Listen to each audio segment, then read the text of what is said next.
do what you want to say, baby. When you're alone in the darkest night, maybe you can give your radio back.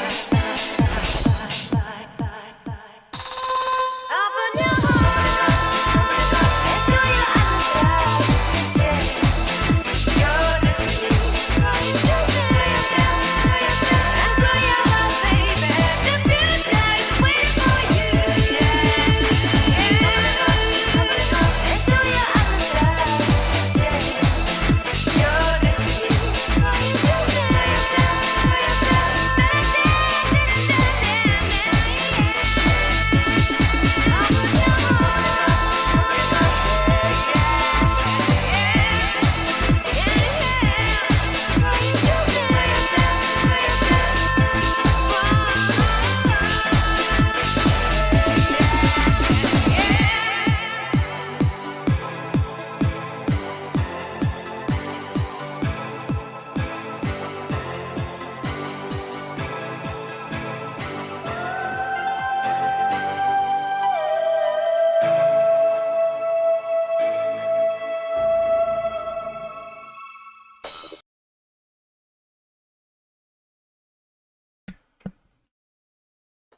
Hey everybody, welcome to the stream. Welcome to the stream. How is everybody doing, by the way? How is everybody's April 1st? Are you having a good April 1st? It seems like, is there something I'm forgetting? April 1st, that date sounds significant somehow, right?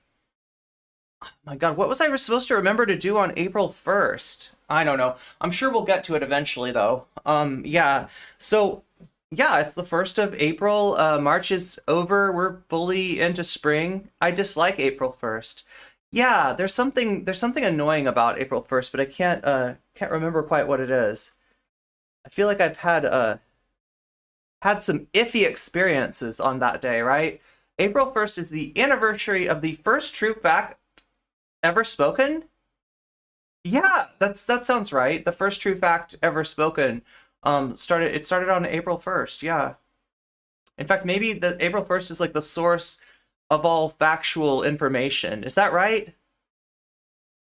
Right before then, it was just legends and rumors. Rumors are great, aren't they? Unsubstantiated rumors. I just want to live my whole life by unsubstantiated rumors. I think that things would be so much better for me if I just believed things that I had no reason to believe. Oh my god, I still want to play Shine Spark. No, we gotta play the copyright free music, don't we?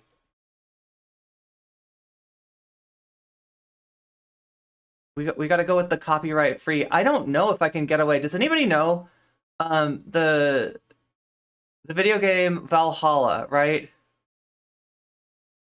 Disco Ultra Lounge. No, that's not what I want. I want local forecast, yes. Also, people, let me know if you ever get tired of this song. I don't think I ever will, but,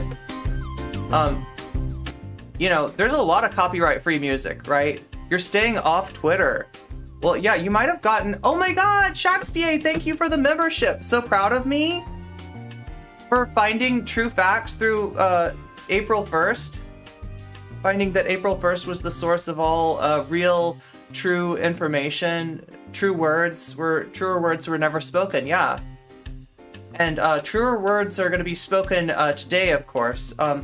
No, but seriously,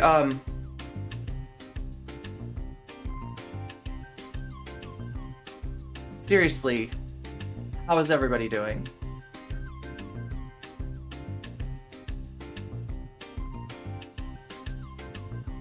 I know you're all expecting me to do something goofy since it's April 1st, but don't I like do something goofy like every day? Maybe my April 1st will be to just be normal for once and sit here and talk to chat. What do you think about that?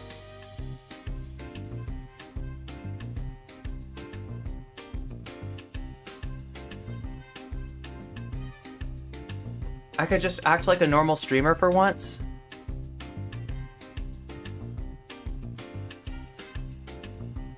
And just chatting, and since we're just chatting, it's just you and me, chat. It's nothing else. There is no content for today.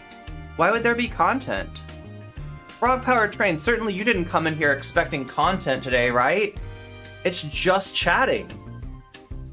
That's what I've decided on this April 1st of 2023, that the most ridiculous thing I can do is be completely normal, be a completely normal streamer, and therefore just interact with chat and not with any sort of content. It's not like I have content for today, chat. Did anybody really come in here expecting content? This is no content chick, right? Oh my god, there's Polly's post on ChatGPT being a Weasley little liar. What does ChatGPT say? Trump got indicted today. I'm sorry, but that statement is not accurate to the best of my knowledge. As an AI language model, my responses are based on information and data available to me. I have not come across any credible news or reports indicating that former President US Donald Trump has been indicted recently. It's important to be careful about spreading false information or rumors, especially about a public figure on sensitive issues. Then Polly says, lol, you better check your news sources. As an AI language model, I do not have access to news sources of my own, but I rely on the information that is available to me. However, upon checking various news sources, including reputable ones, I have not found any recent reports indicating that Donald Trump has been indicted. If you have any credible sources that provide information on that matter, I would be happy to review them. Polly says, sure, literally every news outlet on Earth is talking about it. I apologize for any confusion earlier. I have just checked various news outlets and sources and can confirm that no credible news or report have announced an indictment of former US President Donald Trump today. If you could please, if you could provide a specific news outlet or article that you are referring to, I can review it and provide more information, more informed response. It's important to be cautious about spreading false information or rumors, especially about sensitive topics or public figures. You are the one spreading false news, you liar. I apologize if my previous responses were not satisfactory. As an AI language model, I strive to provide accurate and informative responses based on the information available to me. However, I'm still not aware of any recent reports or credible news sources indicating that Donald Trump has been indicted. If you have any specific information or sources that you'd like me to review, please let me know, and I'll do my best to provide a helpful response. Polly says, Weasley little liar, dude.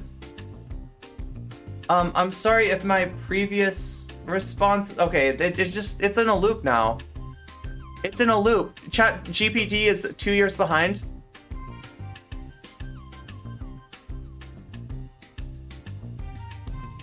I was thinking about what Polly said about ChatGPT. Why do I always... See, I feel like I'm pronouncing it wrong. I feel like I'm always pronouncing it wrong. I feel like I always pronounce ChatGPT ChatGBD or ChatGPD. I can't say the T for some reason. We burn AI already. Wait, is that the Serena? Are you talking about like do it like Serena Butler? Or do it like Sarah Connor? Which is your model for destroying AI?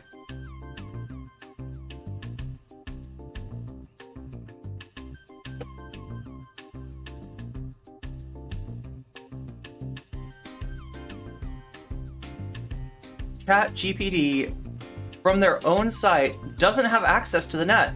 It only contains information up to 2020. Mind you, the way it frames stuff is definitely effed up. Oh my god, M Dragon, good to see you, meow. Oh my god, Geek Primax, oh my god, JTVJ, oh my god, Crystal Saphira. Good to see you all, New York Times front page headline, yeah. Sarah Connor, so we got one vote for Sarah Connor. Chat CBT, you're right, Nina. That is undeniably correct. Happy April 1st to you. Yes, April 1st, a completely normal day. A completely normal day. Nothing. Hey, Olivia, good to see you. Meow. Yeah, B, good to see you too. Meow. Frog Power Train, Jamie, SMB, Jules. Good to see you all. So, yeah, I mean, I guess, like, look, I don't have any content for today, but somebody did bring something up, all right? As you can see, look at this. This is No Comment Clips, right? This is my second channel. If you want to watch Oh my god, what is going on? Bubbles? Spark that bled?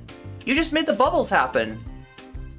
That's 16 months. Thank you for, yeah, you're currently on an 8-month streak. No April Fools there. That's a real sub. Thank you so much. That means a lot to me.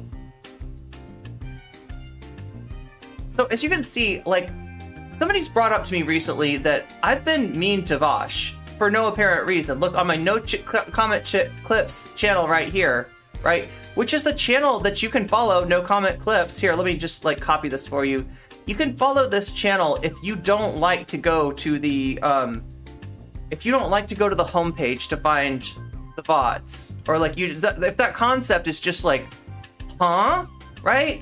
One way to fix that is to follow this channel. This is No Comment Clips. It has mostly all of my VODs on it, right, as videos. So if you want it to just populate into your home feed, if that's where you're looking for old No Comment Chick VODs, right, you can follow that channel, easy peasy, and you can watch it on there, right? And it helps me get a second channel hopefully monetized, right? We're on our way to 4,000 view hours on that channel. So 4,000 view hours, 1,000 subscribers will get that channel monetized as well. That means that I can put out twice as much content without worrying about getting in my own way, without worrying about tripping on my shoelaces as I proceed as a content creator. I don't really get the point of chatting with an AI bot. I've been doing it for years. Like I remember chatbots, like when I was like really young, there were chatbots, and maybe they weren't as sophisticated as these ones now, but you know, like you could go and have a conversation with a chatbot anytime that you wanted. So yeah, there's the link. Let me put this into the YouTube as well. Boom. There you go, YouTube. So like, yeah, you're if you're on YouTube, you're following me on No Comment Chick. Now, can people let me know, because I have had some reports that people aren't getting notifications either on Twitch or on YouTube, No Comment Chick, right? Those are the two channels that I'm streaming live on, right? If you're not getting notifications despite having asked for them, then we got a problem, and I gotta bug YouTube support again, and maybe even get Jesse Gender involved. Jesse Gender is like the one that got me out of getting an unjust copyright strike just for covering Project Veritas's bad information that they were spreading, right? I was debunking their bad information. The YouTube algorithm thought I was spreading it, right? When I was doing the opposite. So if we have to do that again, I need to know. But just, yeah, let me know.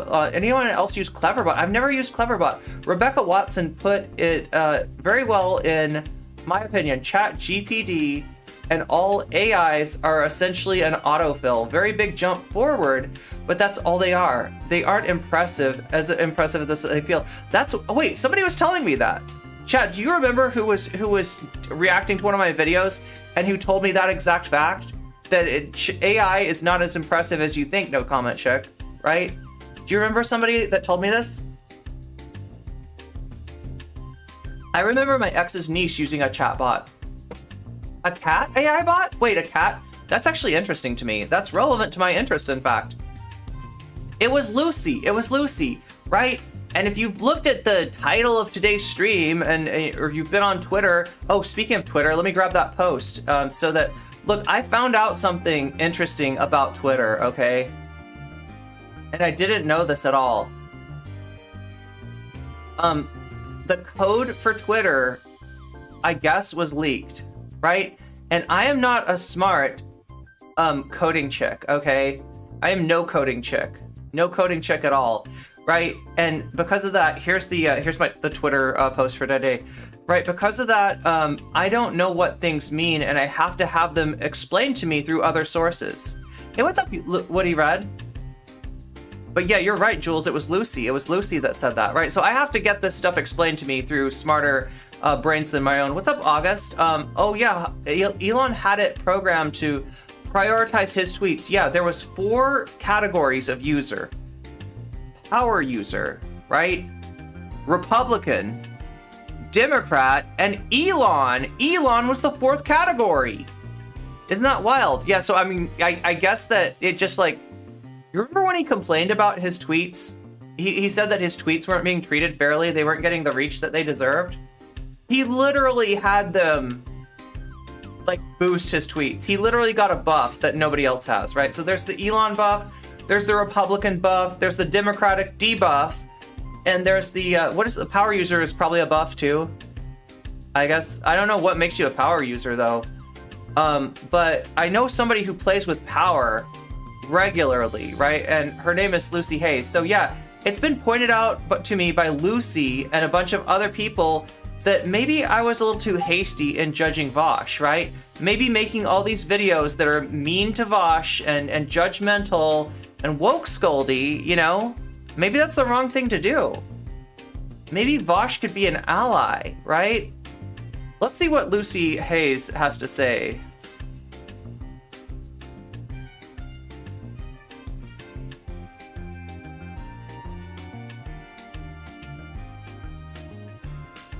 Wait, is this really that hard to find Lucy Hayes' videos?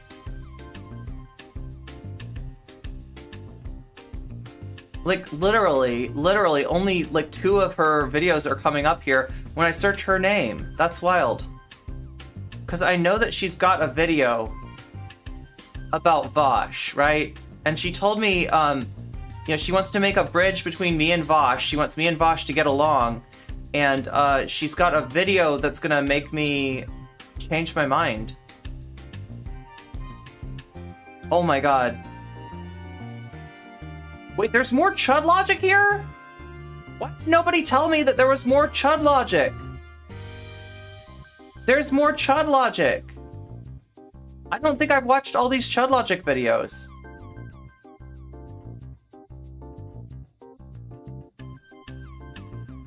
Chud logic's saddest video yet. Oh no, there's the Polly video. Oh god, she did do a video on Polly. I didn't realize this happened.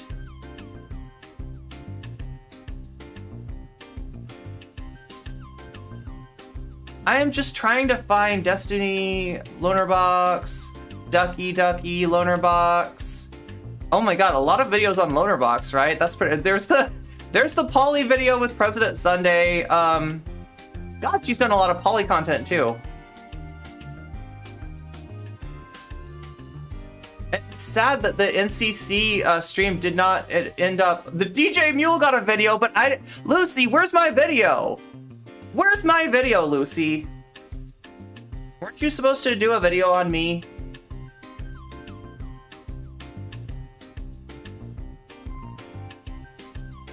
Oh my god, how do I make this work? Okay.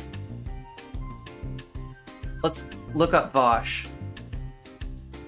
What does she have on Vaush? Wait, that's... okay. That's a short... Oh, here we go. Yeah, okay, so she said to watch this video about how Vaush can become a better ally, and maybe it'll change my mind about Vaush, right? Hey, what's up, Sarah? Good to see you. Yes, NCC was right, August. I really love and appreciate that you have now and next. Yeah, it's too bad I don't use them, right? Okay, so what is now? Thank you for reminding me, by the way. Look, I'm trying to be good, chat, but like I have ADD, and so you have to, sometimes you have to remind me. Was Vaush right about everything? We have to see, chat, was I wrong? Was I too much of a woke scold? Was I too much of a tanky? And did I get Vaush completely wrong? Oh, Street Fighter Third Strike. Oh yeah, is that what she plays? Learn to comment. Not, yeah, that's exactly right. I learned to comment when I should have been learning to code. So I don't know what these things mean, but I have to have them explained to me. Oh yeah, what I was trying to tell you, right, about this tweet right here, which you should go and, let me actually tell you, wait, unable to pin? Oh, it's already pinned. Thank you, whoever pinned that. What I learned about this tweet, right, is that this tweet contains a link. The link is to the stream. So the idea is that the tweet goes out on Twitter and people see it and they click on the link and they come to the stream, right? But it doesn't work because guess what Twitter does? Twitter takes all tweets with links and it puts them in a jail, right? They're in jail. They're locked up. They can't get out. What is the key though? The key is likes and retweets, right? Not comments. We thought that comments were maybe more overpowered than they were. It turns out comments don't really matter that much. It's likes and retweets that get a tweet out of Twitter jail, right? So right now that tweet is in Twitter jail because I'm sure it doesn't have enough likes. It doesn't have enough retweets. So if you can help me out, help me get this tweet out of Twitter jail by liking and retweeting it. It's official. We actually know how it works now, right? There's a certain threshold. Now that's what I don't know, right? I've got my experts working to find out what exactly the threshold is. How many likes, how many retweets do we need to break a tweet out of jail if it's got a link on it? If it's got 2 links on it, which this one does have 2 links, and maybe, wait, did I even do this right? I'm supposed to put a picture on it too. I've learned so many things. Yeah, we got a picture. We got a picture. And it's a picture of me gushing over Vaush, which is apparently after I watched this Lucy video and several others that were recommended. So some Vaush fans have very nicely come to me and corrected me and said that I got Vaush completely wrong. I didn't understand. I thought that Vaush was bad, but it turns out that maybe Vaush is good. Maybe Vaush is the Vaush is the Messiah. Vaush is the Mahdi. Vaush will like lead us into a great golden age of leftism if we only let him, right? And so I have to watch these videos, and after I watch the videos, I'm gonna look like the thumbnail to my stream. Wait, let's see if I can like reload that. Reload. So I want to see what my thumbnail looks like. Oh, no, it's not doing it. What if I pause it? Oh yeah, also like the stream on YouTube. That helps a lot too. Speaking of algorithms, there's YouTube's algorithm. Every time I try to reload it. Anyway. Let's add it as an image. Look, you want to see my thumbnail? I know you do. You need my thumbnail in your life, right? This is actually Vamps' thumbnail. Because most of the thumbnails, if they're any good, they were actually made by either Vamps or Zara. Because I can make thumbnails too, but they're just not good. There it is. Okay, so let's bring this out. Look at that. Look at that. Oh my god. It's right over my face. Look at how I'm gushing. Do you see how I'm gushing over Vaush? That's what I'm gonna look like after I watch the content that's been recommended to me to change my mind about Vaush and to realize that actually men, especially white, cis men, on the left are oppressed in a way that I just didn't understand before because I'm not intersectional enough, right? But we're gonna find out how white cis men are oppressed. Wash? Mediocre? Yeah, Mew to you too, Toadsa. Chun-Li is always good. Should I play this? This is on, so this is, you're talking about Street Fighter Third Strike, and I've been told it's on, oh my god, what is it called? Fightcade? Is it called Fightcade? Is that where you find it? There's a program called Fightcade, and it's like and then you download like the games for it, right? So you sign up for Fightcade, and you get that software, and then you download the games for it. I'll play with you. Oh, I don't know if I can do that on stream. Oh, wait, are you saying that there's some issues with Fightcade? I think technically it's not, it doesn't have the issue of it doesn't do the E word. You know the E word that we're not supposed to do on stream? The stuff that we're not supposed to do to old school video games? It's on there. It's on there. Okay, so yeah.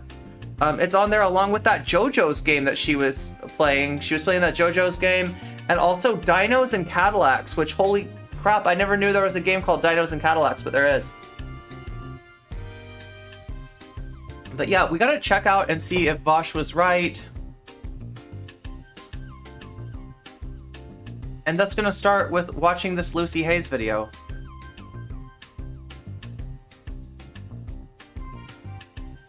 Not Vaush derangement syndrome. This one.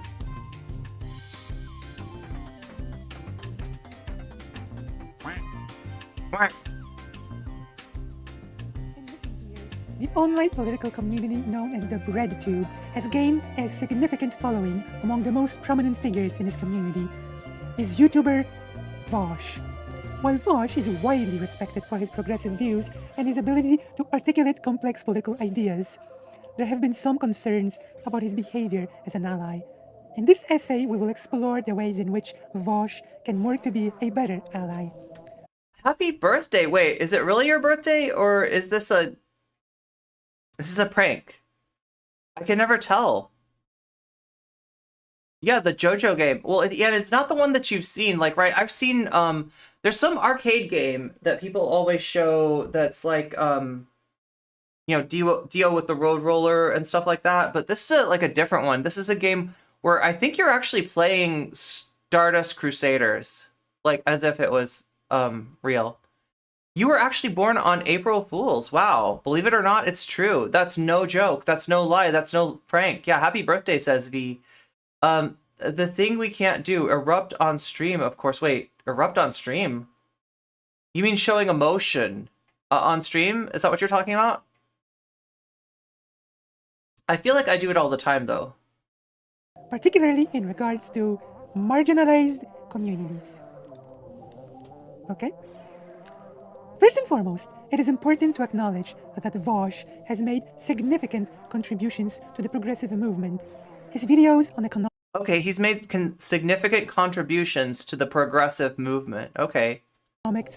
Politics, and social issues have helped to educate and mobilize a large number of people. What about his pop culture takes? However, as an ally, it is important to recognize that our own privilege can blind us to the experiences and perspectives of marginalized communities. Vaush must strive to listen and learn from the voices of those who are marginalized rather than speaking over them. One of the key ways in which Vaush can be... Okay, so it's not that Vaush is good already, but it's that Vaush can be better. And that if I woke scold Vaush less, it'll encourage Vaush to do better, to be better, and he'll become a good ally, right? I've got it backwards, right? I thought that maintaining some kind of standard for allies and for leftists was a good idea, so that we don't like get infiltrated by, like, say, the people that have really reactionary ideas, or people that might call themselves leftists but be kind of class reductionist, or might call themselves leftists and they're like inculcated with Shapiro speak. They're calling everybody woke scolds, but in truth, it's me criticizing Vaush for saying woke scolds. That's the only reason that Vaush is still saying woke scolds. So this isn't Vaush's fault. Chat, it's actually my fault. When has Vaush ever done anything? I don't know. Yeah, Vaush did nothing wrong. Is it the law of YouTube physics that creators have to make emotive? Yes, it is the law of YouTube. It is one of the laws of YouTube, right? Allies is We have to make emotive and or expressive faces and make them into thumbnails. The voices of marginalized communities. This means sharing and promoting the works of marginalized... You don't enjoy VTubers. Well, guess what? This is Lucy Hayes, literally the least cursed VTuber out there. Creators and activists, rather than taking up space and attention for oneself. Additionally, it is important for Vaush to recognize that marginalized communities often have different needs and priorities than those who are privileged. Vaush must work to understand and support these needs and priorities, rather than imposing his own agenda. Another way in which Vaush can be a better ally is by using inclusive language and avoiding harmful stereotypes. This means being mindful of the words and phrases that are used and ensuring that they are not offensive or dismissive of marginalized communities. Additionally, it is important for Vaush to be aware of his own biases and to actively work to challenge them. In conclusion, Vaush is an important voice in the progressive movement and has made significant contributions to the education and mobilization of many people. However, as an ally, it is important to recognize the ways in which privilege can blind us to the experiences and perspectives of marginalized communities. So I feel like the synopsis of this video is just like, let him cook. What's up, Polly? By listening, Lucy the colonizer. learning, amplifying, and using inclusive language, Vaush can work to be a better ally and support the needs and priorities. Polly, I didn't realize how many videos Lucy's done on you. of marginalized communities. Thank you all for listening, and if you'd like to listen to more content like this, consider subscribing, hitting the bell, and becoming a... Yeah, so if you're not liking the video already, I think that's really what Lucy's trying to get across. You can't really affect Lucy's video from where you are, but if you're in the YouTube chat, you can sure as heck affect mine. And the best way you can affect that is by hitting like, and yeah, hit like, and maybe hit the bell notifications too if you're not getting the notifications. Patreon. People hate you? I will see you all in my next video essay. Thank you. This has been an AI-generated message. Oh wait, it was AI generated? Oh my god, Lucy, you April fooled me. I got played, chat. Lucy just owned me again, damn. Okay, so let's take a look through Lucy's catalog here. I'm kind of curious, right? These are the Vaush videos that we're looking at here. But let's just look at her videos, her thumbnails, right? So, wow.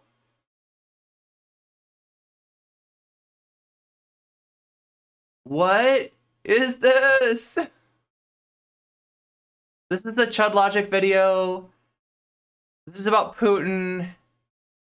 This is about JRPGs.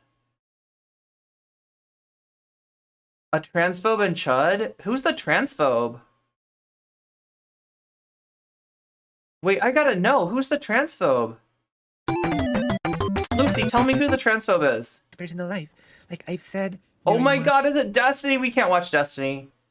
We can't watch Destiny. Okay, never mind. I don't want to know who the transphobe is, but maybe it's Destiny? I can't tell. Who's that Pokemon, chat? Is there the... Wait. People hate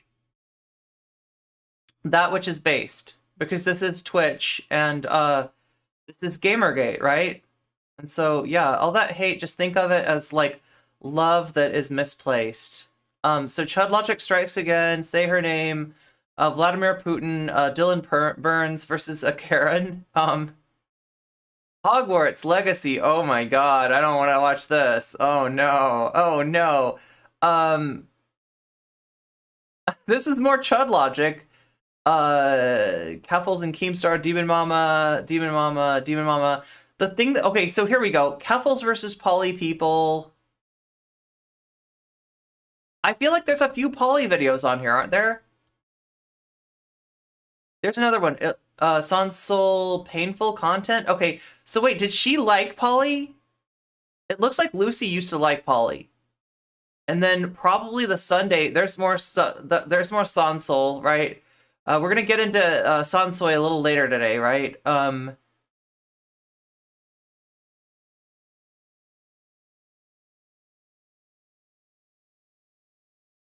DJ Mule, of course, we gotta have that's the requisite DJ Mule video, because DJ Mule is an abuse enabler. Say it with me, chat. DJ Mule is an abuse enabler. DJ Mule is that's our slogan, right? Keffels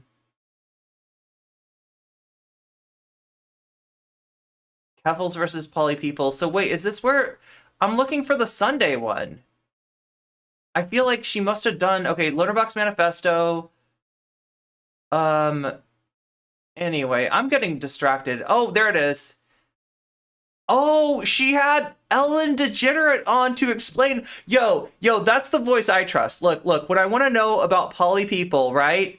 Who do I go to? Not Poly People. I ask Ellen DeGenerate to explain what's going on with Poly People, because I'm sure Ellen DeGenerate is going to have a nice, normal, you know, objective sort of take, right? So what we're doing here is we're trying to find out what I might have missed, right? Because a lot of people have been telling me that I've got Vaush completely wrong, and I've got intersectionality completely wrong. I'm missing a huge piece, right? The problem with intersectionality, okay, and here it is, so let me lay it out for you, is that it fails to recognize that in our exuberance for fighting against oppression for marginalized people, we've actually won the battle for certain groups, right?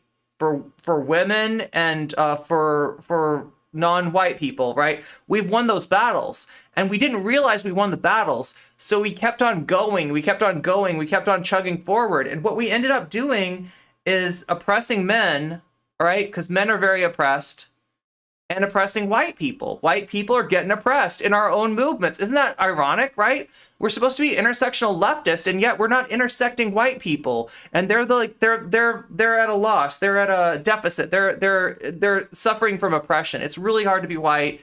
It's really hard to be a guy. It's really hard to be Vaush, right? And that's what my intersectionality was missing. My intersectionality was missing the marginalized identity that Vaush encompasses and occupies. I wasn't recognizing that Donald, is that a Freudian slip? I didn't recognize that Donald Vaush, it has been treated more unfairly than any content creator in the history of content creation, right? I didn't realize that we were coming down too hard on Donald Vaush, and that no other content creator would ever be treated like this, right? We've allowed our woke scolding to become political, right? And really put our country in danger of all kinds of horrible things, all kinds of violence and bad things and unalivings and stuff like that, all because we hated on Vaush. What we need to do is recognize that amongst all the marginalized groups, the most marginalized of them all is actually Vaush, right? And secondarily, white cis men, which, is an identity that Vaush occupies, right? So this is what my intersectionality was missing. This was the missing piece, and this was where I was going wrong. And this was why leftism wasn't working for me, was because I had it all wrong, and I was defending groups that didn't really need defending, right? Feminism is ascendant, obviously, right? It's super easy. Go down on Twitter right now. If I type into Twitter, I am a feminist, send, right? I'm going to get only good responses on that, right? Because feminism is a war that we've won, and racism is a war that we've won, right? It's not a... Leftism doesn't work for anyone. Well, it's all my fault, Ride With Me. It's all my fault that leftism doesn't work for anyone, because I was a woke scold and I was a tanky. I didn't even know that I was a tanky, right? I didn't perceive myself to be an authoritarian leftist. I don't have any Stalin busts like Keffels does. I don't have any Lenin busts. I don't have anything that might indicate that I'm a tanky, but I guess I was a subliminal tanky. Like Stalin and Lenin and Marx and all the bearded dudes, they were hanging out in my head, and they were controlling me, and they were using me and weaponizing me against the best ally out there, Vaush, right? So yeah, that's why my leftism failed. That's why I failed as a leftist, chat. And I'm sorry. I'm sorry for leading you down the wrong pipeline. Their hate gets me wet. Yeah.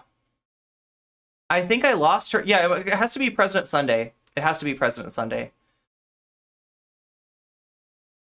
Ellen believes everyone is equal and should be able to equally say the N-word. Yeah, and Vaush, proved that too in his debate against the Killstream members that he had. Yeah, we fucked it all up, Polly. We did this all wrong. It's all our fault, and no one else's. Turns out the real racism was the anti-white racism, like everybody was saying. Yeah, they were all right. Twitchbowl was right. Vaush was right. Everybody but us was right. What's going on, Nabil? Did you confront the tank? I have to confront the tanky in my heart. Well, look, I'm going to try to work on that through this video, right? So, look, we've got more stuff. We've got more stuff. People have sent me a lot of stuff. What is this called? Left of the box. Now, I've been told this is a slow burner.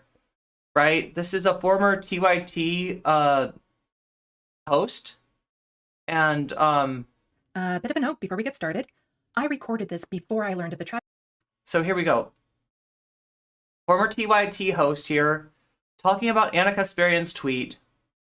And this is Left of the Box is an NB with a uterus, right? So, probably got some critique for Anna Kasparian, but if we open up the doobly-doo, which I always recommend you open up the doobly-doo and just see what's there. What do we have? Okay, don't dip my toe into online discourse. I jumped into the deep end without realizing there was no water in the pool. Ouch. Okay, inclusive language, lefty infighting, allyship, TYT, how we can improve, and more. Okay, so the regular stuff that you'd see on anybody's doobly-doo, right? And then me and the conversation. Oh, okay, so we'll start off with this, right? So, wait, no, actually, we'll do the second. We're gonna start off this video because I just want to get left of the box's pronouns right before I start talking about left of the box. Tragic events in Nashville, so there is no reference to it in this video. What the shooter did was horrific. How the right is using this as propaganda to vilify an entire group is dangerous. This video is a response to an anti-trans tweet from last week posted by a prominent person on the left. The messages in my video have become vitally important to get out and start wider conversations about transphobia and how we, on the left, need to come together to stand up to the genocidal rhetoric coming from the right. Now, on to the show.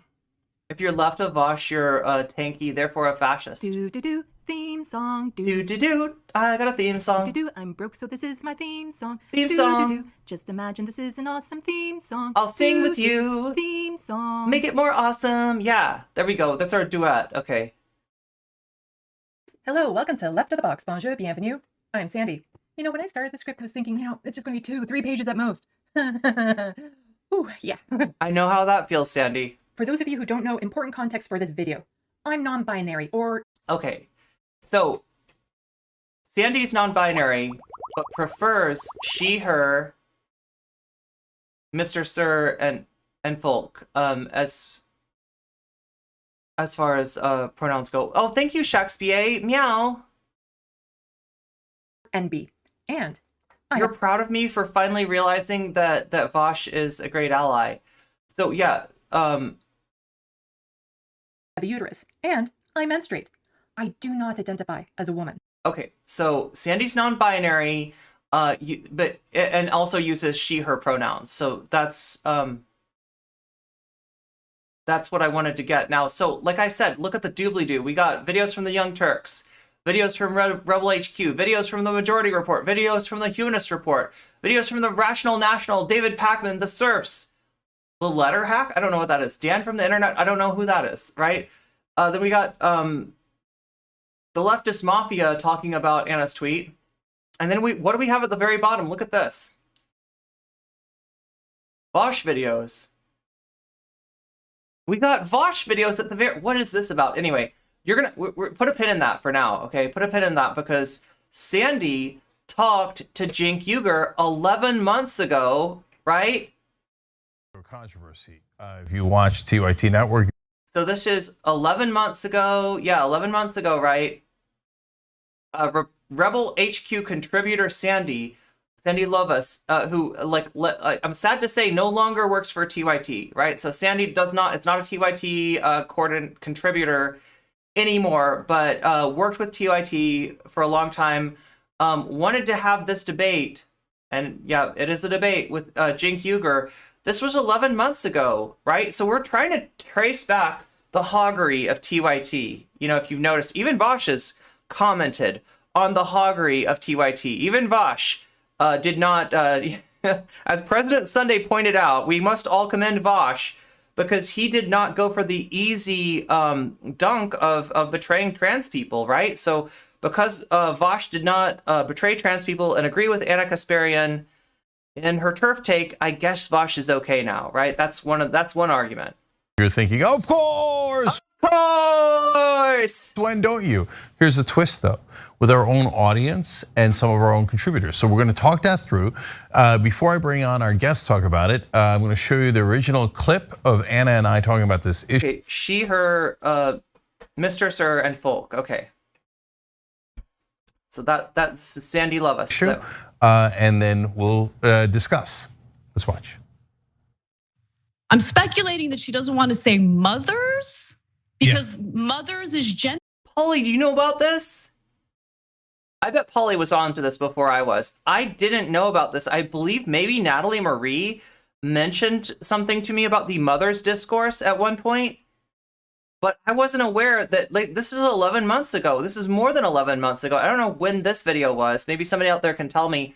But Anna Kasparian has been hogging out about trans people for longer than she's been turfing out for a while. I wasn't aware for more than a year. I knew about Anna's sus takes on Tough on Crime, right? It was lower key, yeah. So I remember Anna like talking about like how we got to get tough on crime, and so that I knew that there was something going on with Aaron Kasparian, but I guess I thought it happened like it started this year. And she's worried about offending, birthing people. Like birthing people, really? Come on. For me, it's not even like, oh, I don't want to be inclusive. It's more high key these days, true. And I don't want to think of, Meow, Sarah. transgender people. It's the phrasing, like it just makes you sound like a weird object that like you're a vessel and nothing more. Like birthing people just sounds weird. Like if I were pregnant and someone referred to me as a birthing person, I would feel like, why are you calling me that? You know what I'm saying? Like it's gonna drive everyone away from you. And it's gonna lead to a situation where it's harder to win those rights that we're all fighting for rather than easier to win. This kind of sounds familiar though, right? This idea that there are these mythical normies out there that we have to appeal to. And anything that makes us sound weird, anything that makes us sound different, anything that is like us asking people to change their behavior potentially is going to sketch out the normies, right? Where have I heard that? Where have I heard that before? 3 years ago, no one, yeah, nobody was jacking it 3 years ago. True, yeah. She was more vocal about building more prisons. Yeah. So let me show you the tweet that's. And if I'm not mistaken, Jink supported a Republican candidate for mayor. Started that whole controversy in the first place, and then I'll bring in Sandy, talk about it. So it was from Dr. Michelle Morrison. It said the urgency of this moment is clear.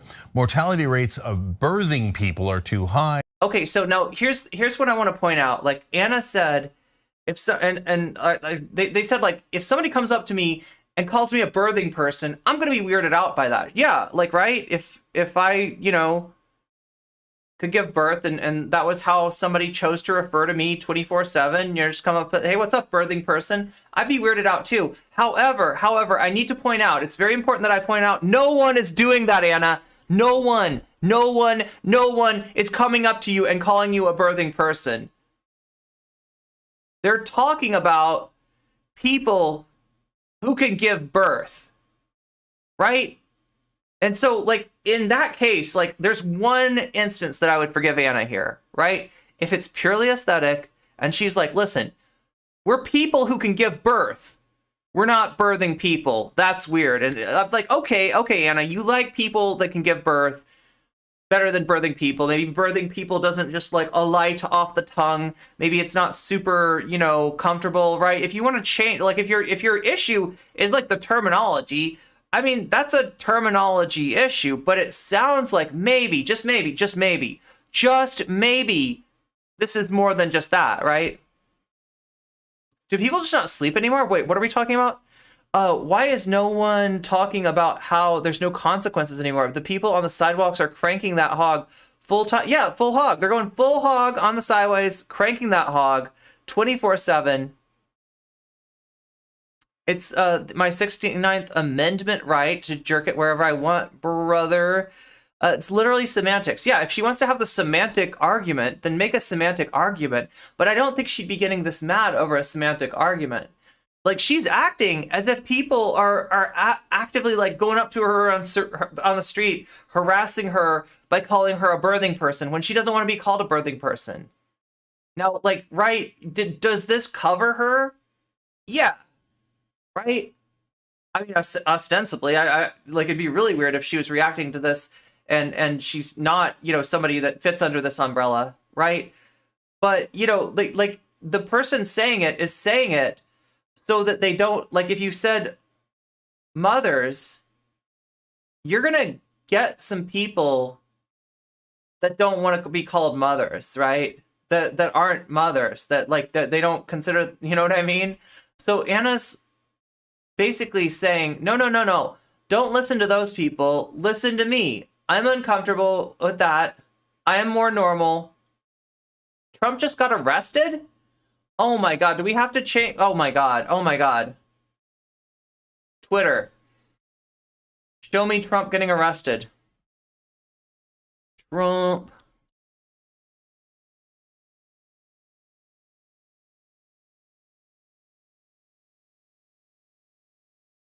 Let's Trump and latest. Oh my god, I'm so worried about this. Literally anything could come up here. Wait, did I just get April Fooled? I just got April Fooled, didn't I? April Fools! I got... Oh my god, you're so good, Raven. You're so good.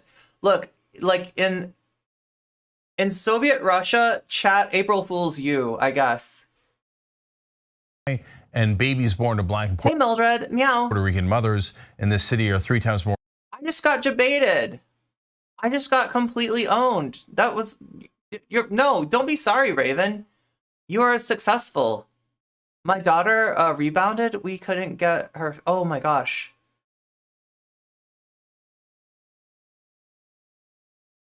I hope your daughter's okay, Sarah. Yeah, Yakov Smirnov joke from circa 1980 something. More likely to die in their first year of life than babies born to non-Hispanic white birthing people. All right, and now to talk with us about it is Sandy Lovas. She's a contributor for us at Rebel Headquarters. She's from Canada, a longtime TYT viewer as well. Oh, Canada, immediate disqualification. I'm sorry, you're from Canada, you don't count. And our first international contributor, which I like a lot, Sandy, great to have you on.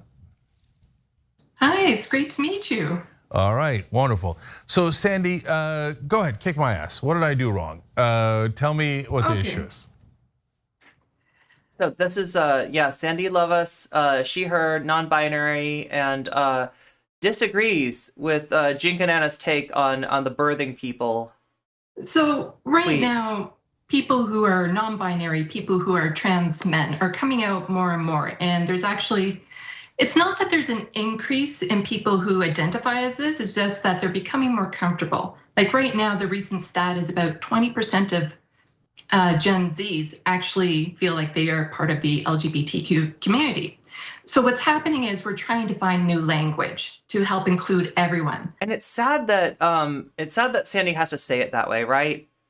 What really bugs me is how when the argument becomes, there's just not that many of you. You're not that important, right? We can forget about you. In our language, we don't need to include you because there's just not that many of you, right? That's a bogus argument. But unfortunately, it's an argument that a lot of cis people buy. If you were to take that argument at its face value, there's a lot of marginalized groups that are hanging around 1-2% of the population that you would just like be like, you know, I mean, like you could justify, you know, a lot of bullshit via there's not that many of you argument. I don't think that anybody should take that seriously, right? But I think rather than fight that out, Sandy's pointing out that in Gen Z, in other words, where there's less of a taboo, where there's less of a prohibition against identifying it as LGBTQ, you got more people doing that, right? So Sandy's argument is not so much that like, well, yeah, you know, we do matter even if there's not that many of us, which is a valid argument in and of itself. But Sandy's argument here is like, actually, there's more of us than you think, which is also true, right? So I know her. She does great videos on neurodivergence. Well, we're going to watch her video in a second. This is right now TYT, The Conversation.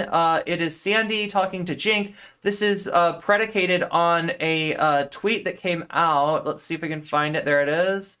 From Dr. Michelle E. Morse, NYC Health CMO, right? That used the phrase birthing people. And Anna's, I guess, upset that Michelle E. Morse did not use the term mothers. I mean, Jews in Germany made up less than 1% of the population. So oh my god, yeah. That's what I mean. It's a ridiculous argument, right? And I really think we need to get past this. Like, it's sad that like cis people will buy this. Oh yeah, there's not that many trans people, so you know, yeah, language is not for you. Language is not going to include you. Language is for us normal people, us cis people, right? Because like Vaush pointed out, white, male, cis, this is the triforce of oppression, right? If you're white, if you're male, if you're cis, you're getting oppressed in ways that we can't even imagine. Because I'm just, you know, I mean, I'm white, but I'm trans and I'm a woman, and so I couldn't possibly understand the oppression that a white cis male such as Vaush goes through, right? So I'm gonna try to learn. I'm gonna try to open my mind up and learn, you know, what Vaush and his His supporters are trying to teach me here. You return. Oh, are we still on? Yeah, well, kind of. I mean, find new language to help. We're looking at the origins, okay, of TYT's Hoggery here. This is 11 months ago. For anyone just joining us, this is 11 months ago. Also, if you're just joining us, look at the, wait, why did that tweet not stay in the, pin that? There we go, it's pinned. Okay, cool. Intersex is as common as red hair. Yeah. Like, people don't realize, like, yeah, some things like red hair are like, that's a low percentage of the population. Are we gonna like pretend like people with red hair don't exist? Like, no, because, you know, there's, and that would never come up because that's not like a axis of oppression, right? There's not, other than South Park, there's not any really real oppression against redheads, right? But like the same arguments basically being made against trans people. Well, there's not really that many of you. And like, you know, the language is meant for normal people. You are not normal. Therefore, you need to just kind of fold yourself in wherever, right? Language is not for you, right? Society is not for you, I guess, right? That's what we're really hearing from a lot of these people.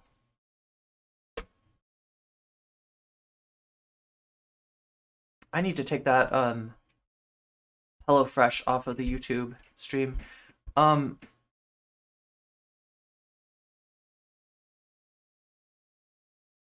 Imagine Anna saying this shit to the faces of families of trans people who've been unalived as a result of the lack of healthcare or being discriminated against. This is the thing, is like this kind of stuff is like so much easier for them to say over the internet, for them to have these spicy takes, right? Because like on some level, Anna's making, I gotta say it, Anna's making tweets that function at least halfway as rage bait. Like half of it's rage bait, half of it is Anna reaching a new audience, right? You know, she makes the tweet pop off by making a tweet that's that's attacking trans people, basically, right? She attacks trans people. When they attack back, she says, "Oh my gosh, I can't believe I'm being attacked by trans people. Help me, Ben Shapiro, help me." And Ben Shapiro, "Oh, I'm right here with a retweet, Anna." Boom, retweeted her. And now the whole right is like, "Oh my God, the left is eating its own," right? This is Anna throwing the whole left under the bus. So anybody that like takes Anna seriously as being not, obviously Anna and TYT, they're not leftists, right? Obviously we can throw that away to begin with, right?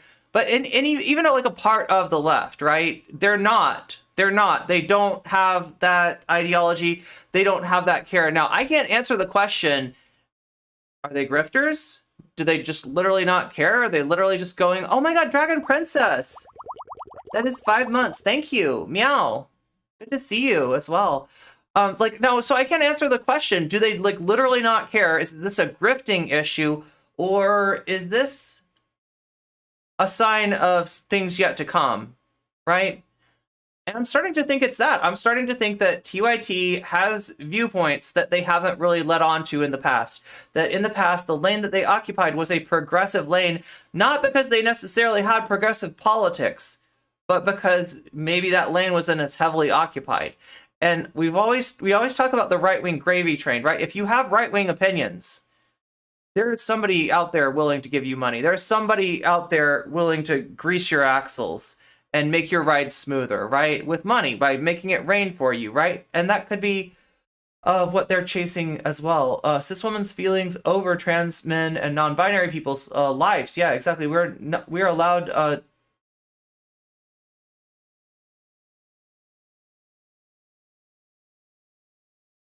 we're allowed to own our own credit cards now and be bi or gay. We used to be denied transition for not being straight. Still are in some places. What's up, Metal? First of all, those allies start off as Anna, Vaush, Destiny, and Xanderhall. They turn into Jimmy Dore, Hawes, Infrared, Jackson, Hinkle, and Dave Rubin. You could also maybe throw in Bill Maher, right? When I look at Anna and Jink's transformation, right? The thing that comes to mind first and foremost, Russell Brand, yeah. First and foremost is Bill Maher. It does kind of remind me of Bill Maher's thing, because Bill Maher was always kind of shitty, just in ways that maybe he didn't dwell on those issues that he was shitting on. But more and more, Honestly, this is what anti-debate bro people have been warning about when allies get too comfortable having debates and conversations with bigots and trolls and not engaging with marginalized people. That's another take on it. That sounds, and yeah, that sounds possible. Forcing trans birthing parents to call themselves mother and erasing any other possibility. Well, here's what Anna thinks, right? Anna thinks that a trans guy that has a child, that gives birth to a child, that we should use the term mother as the umbrella term, and that trans guy should just be like, oh, they mean me too. Even though they're saying a word that I don't agree with, that I don't apply to myself, that's a little bit actually kind of makes me feel icky. I'm just gonna have to get over that icky stuff because I'm not normal. Language is not for me, right? It's not Anna who has to take that and say, hey, Anna, they're not personally saying you are a birthing machine. They're not personally saying, hey, Anna, you're an axolotl tank. Pump out more babies right now, like pronto, right? Nobody's fucking saying that to you, Anna. But she's gonna take it like that anyway. And in her mind, she's the one who needs to be coddled. She's the one that we need to shape language to the sensibilities of, right? Not somebody that might actually, might actually be feeling kind of dysphoric based on, being lumped in, being spoken about as a mother when they're a man and like don't want to be called mother, right? You would think that she would be more upset that the government can force her to pop out babies. Yeah. Include. Oh, no, she's attacking us based on that. Or if you're talking about Roe v. Wade, right? That's part of her argument. Is like, in this age when Roe v. Wade has been overturned, how could you possibly call women birthing people? How could you possibly call women people with universe? I feel talked down to. I feel dehumanized. I feel degraded. So let's just do that stuff to the trans people instead, because there's not that many of them. That is me steel manning Anna's argument, right? I don't even know if that's Anna's argument, but that's like the most understandable version of that argument I can come up with, right? Everyone. I myself am non-binary. So as Anna says that she wouldn't want to be referred to as a birthing person, well, I don't want to be referred to as mother should I have a child. So it's a matter of trying to find a word that includes everyone who's capable of having children. Bill Maher was always a lib at best. I don't know. I feel like Bill Maher had some sort of like anti-SJW thing operating from the very beginning. Like actually being pregnant, but includes everyone, including people who would identify as mother. Ooh. It's the same as like you have brother, sister, sibling, mother, father, parent, husband, wife, spouse. You have the gender neutral terms. It doesn't replace any of the other terms, but it includes everyone, even people who don't necessarily identify Bill Maher as a racist as that gender. Okay, so that's great. And I love this because this is not a debate, this is a discussion, so we all understand each other, right? Mm-hmm. So Sandy, first of all, so I get the sense of the activists in the community, right? So they're not, but again, if I get it wrong, tell me, okay? So they're not saying that we should call all mothers birthing people. They're saying if they want to be referred to as birthing people, then refer to them that way. Is that right? Correct. We're not saying we're going to replace the word mother, and even the term birthing person or birthing people isn't even settled on. Personally, I use childbearer because again, it's new language, it's going to be clumsy. The woman who tweeted that out, she should have been consistent throughout. But when new language starts, it's always going to be sounding clumsy. The right will never buy into it because they wouldn't no matter what. And the way to get people in the center and the left to actually buy into it. So Sandy's bringing up something important here, right? That like as the left, if we are the left, right? And that's the question, because like I feel like people like Vaush and Anna, their solution to the fact that things are harder for us as the left, right, is like, well, maybe we shouldn't be so left. Maybe we should do things that make normies comfortable. Maybe we should ask less of people. We shouldn't ask to change the language. We shouldn't ask to change the way things work. Maybe we should just be a little bit more okay with the way things are, right? I mean, fine, but you're not the left. when you do that, right? That's what they're like. There's an easy way to win, and it's not to fight.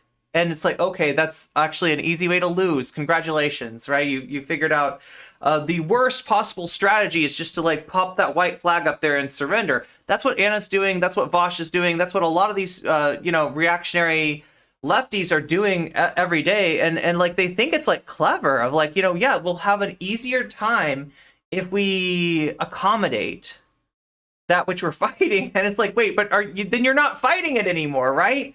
I mean, like, look, I'm not gonna take this to a war metaphor, but I think you can imagine what happens, like if you take that tack in a military situation, right? And we are kind of in a war. I mean, this is like, on some level, a culture war, trying to create a society that's not ostracizing, demonizing, harming, and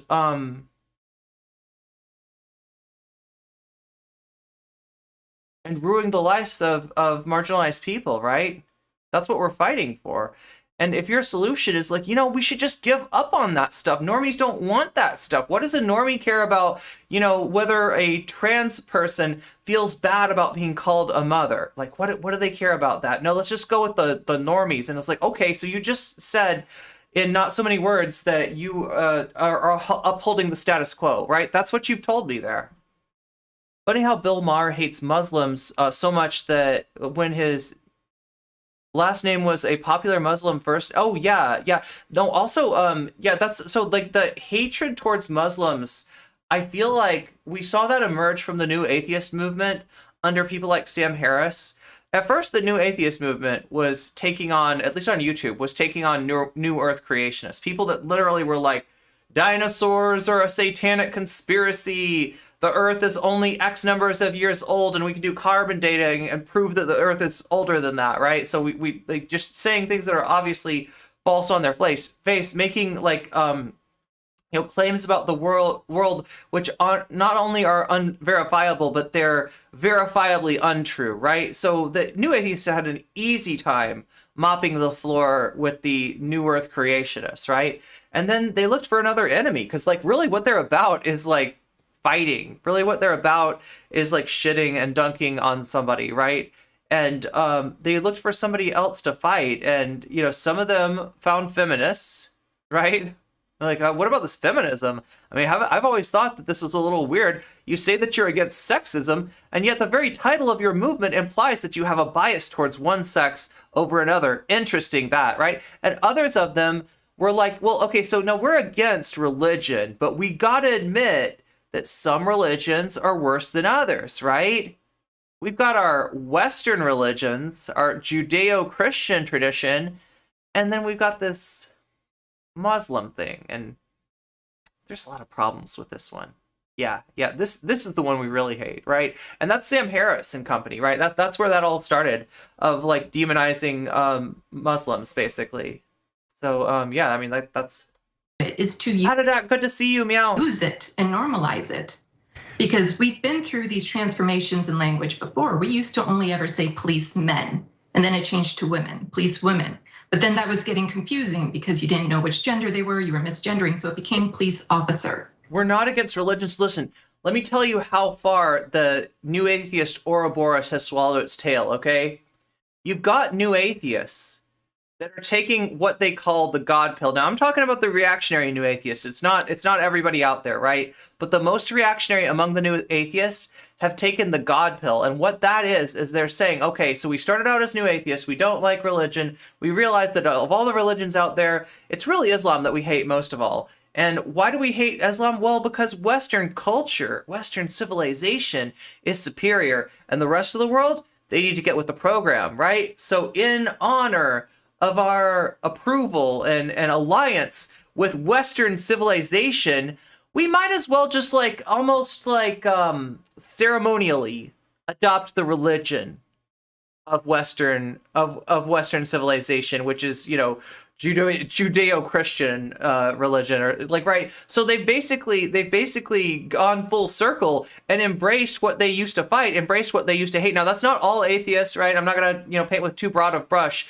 but that has happened within the New Atheist movements. There's people that hate non-Western civilization so much that they have re-embraced Christianity after starting out as basically a reaction to theocratic ideas, to Christian intrusion on science, to Christian intrusion on government, right? They've really come full circle in a way that's kind of shocking. Sargon of Akkad was a staunch anti-theist. He now promotes the Catholic faith. There's an example. Thank you, Hulmandra. That's exactly what I was looking for. How internet atheism died.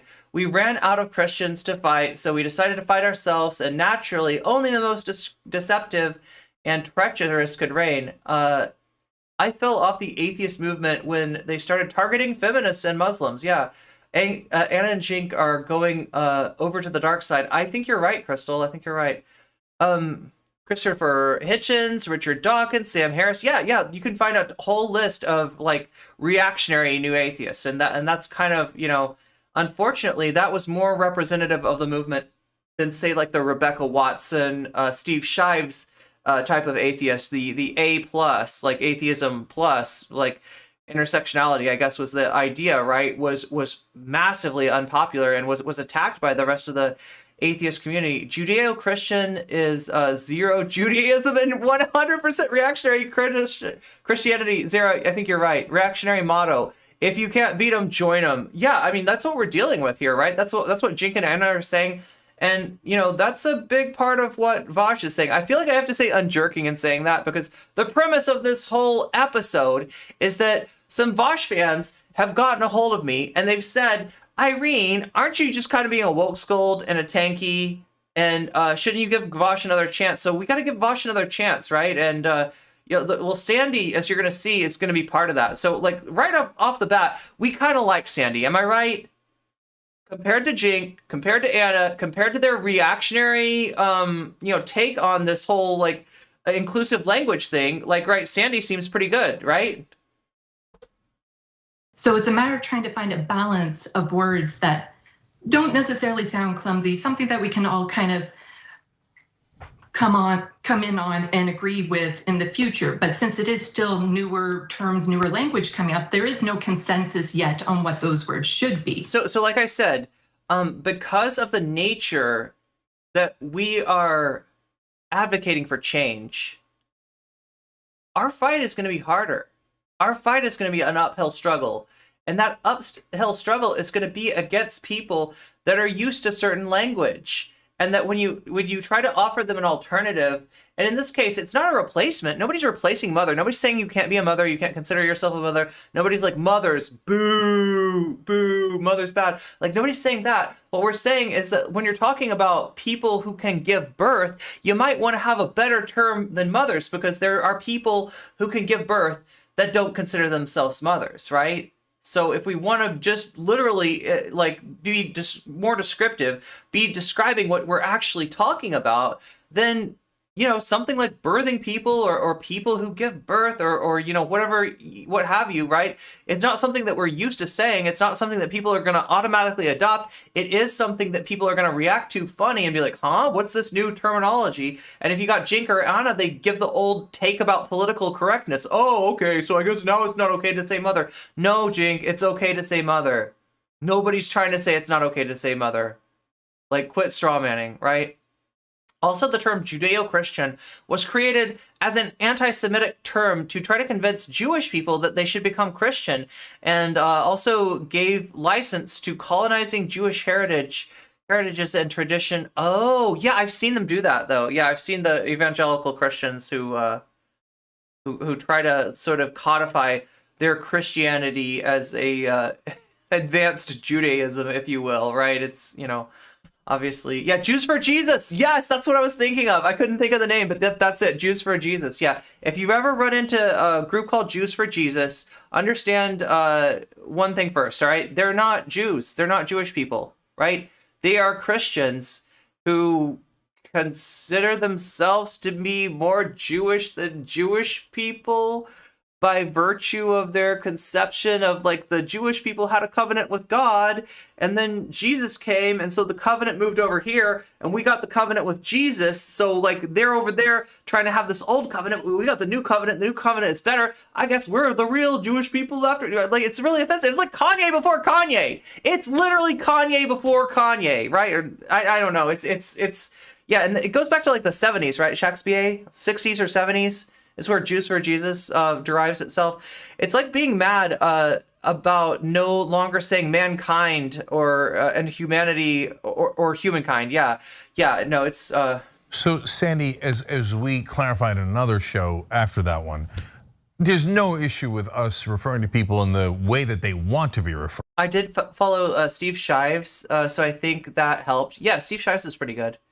And Chrisiosity is somebody else that I follow, and I really like Chrisiosity. I think Chrisiosity was one of the A+ new atheists rather than the dirtbag. I don't know what do you even call them, like the reactionary atheists.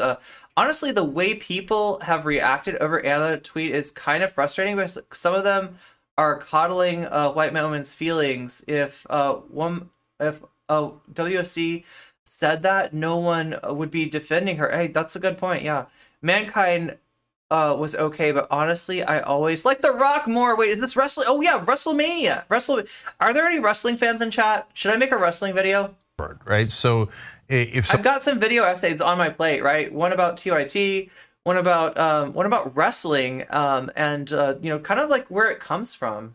Somebody wants to be referred to as a birthing person or ever wonder that where did the whole idea of pro wrestling actually come from? Child bearer as opposed to a mother. I have no issue with that at all, right? But in the context of that tweet, Sandy, it seemed like she was late 60s and early 70s referring to it as a general term for all mothers, and that's where I would say, at minimum. Okay, Jink. You need to stop pulling stuff out of your ass. Or at the very least, if you're going to do that, you need to sanitize your hands afterwards. Because I'm worried about you getting some kind of illness here. I'm worried about infectious disease, Jink. You just pulled something completely out of your ass there, right? They weren't talking about mothers, all right? Think of it this way. Mothers are a subgroup. Some birthing people or people that give birth, or however you want to say it, however you want to codify that, some of those people are mothers. Some of those people are comfortable with the term mothers, identify as mothers, right?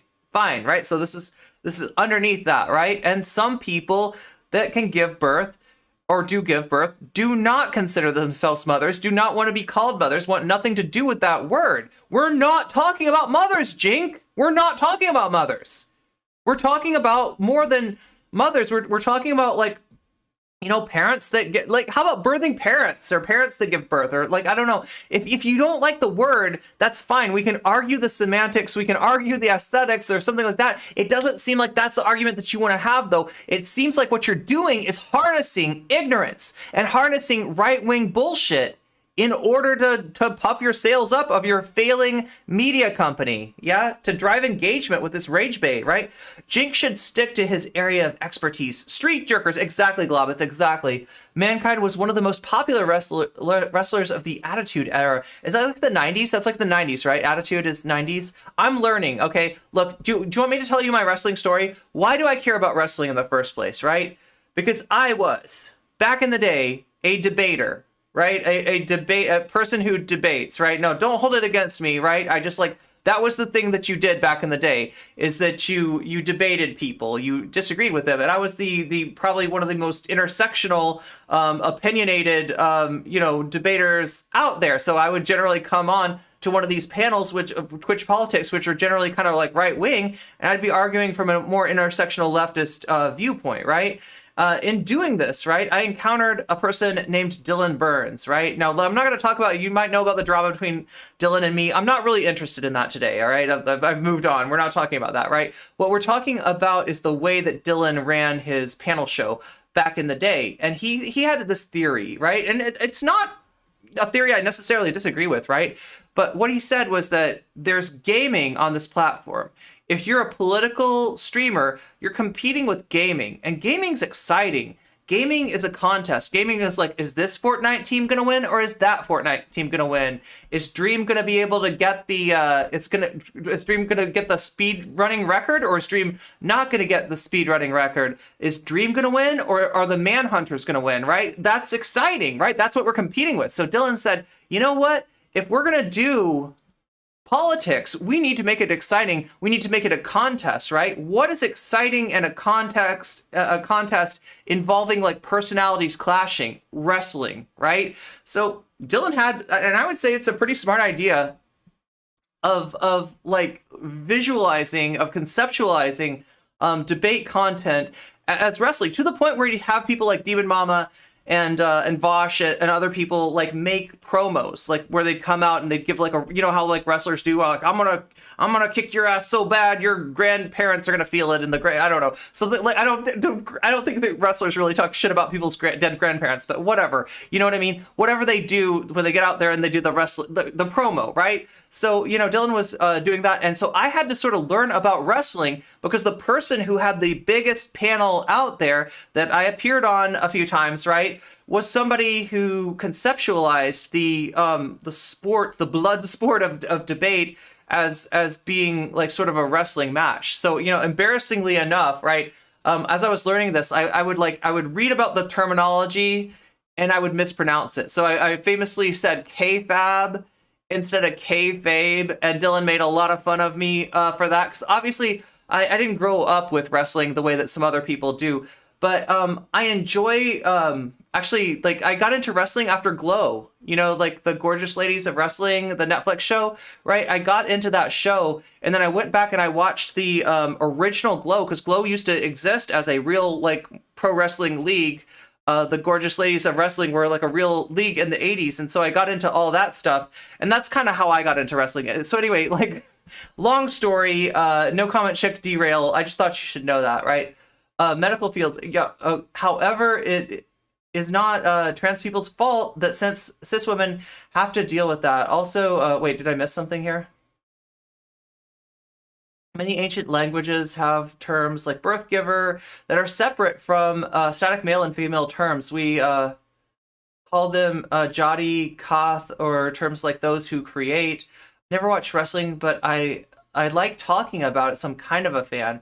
I mean, look, I like women. I mean, I just want to see more women's wrestling. And talking to somebody like Kid Bandit, like if you haven't seen that, like that interview, we should probably put that out on the I might put that out on the gaming channel. The gaming channel is swiftly becoming like the pop culture channel, right? So I've already got a video about Neopets on that. I might put the Kid Bandit interview about wrestling, and, you know, specifically about being an LGBT wrestler, specifically being a trans person in wrestling, right? Really interesting conversation that I had with Kid Bandit, who is an amazing and dynamic wrestler. And I feel like, look, I know that Kid Bandit isn't officially in the AEW, but I want that thumbnail to be predictive. I predict that thumbnail is going to be real one of these days, right? Dylan gave away championship belts. Yeah, especially to CTV. Anyway, we're not getting into the Dylan drama right now. I promise not to go back to that.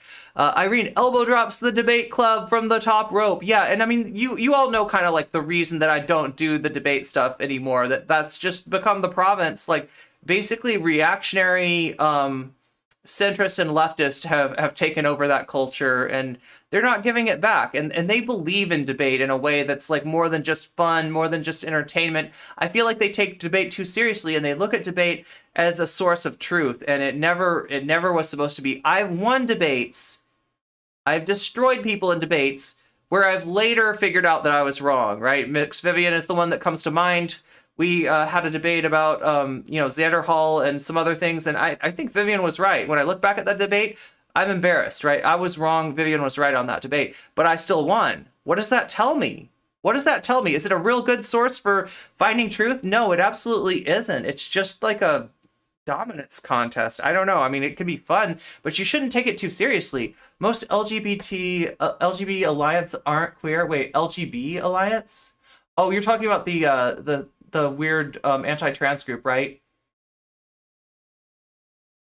Wrestling fan. What's up, Taco Cat? Never watched Okay,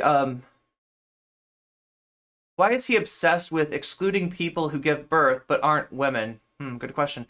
It's not trans people's fault that cis women have to deal with that. Also, terms like birth giver, birthers, child birthers tend to be used in medical fields, not in social. That's the other thing too. They're yelling at people in medical fields, and like, let's go back to this tweet again. Let's go back to this tweet. Okay, I'll remember where I was, and then try to find. There we go. The tweet is from Dr. Michelle E. Morse of NY Health CMO, right? So, we're literally talking about, a medical expert in a medical field using this terminology because it's more accurate, it's more inclusive, and she's trying to speak to all, not just mothers, but oh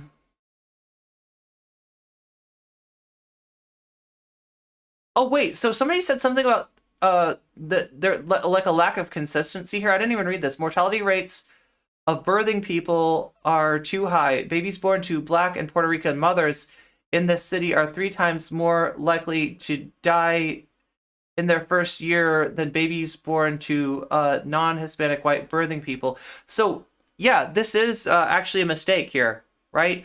And like, it's an understandable mistake because birthing people is new language and people aren't used to it. And people are used to thinking of, birthing people. Who are they? Mothers, right? Even though that's not accurate. That's not comprehensive. That doesn't speak to, everybody who gives birth, right? But yeah, they're sort of, switching back and forth between there. I didn't even see that at first. The LGBTQ mafia is a thing. I liked that one. Wait, are you talking about the panel? Or no, that's the leftist mafia. I'm sorry, I got mixed up here. Black parents are 3 times more likely to die during childbirth in the United States.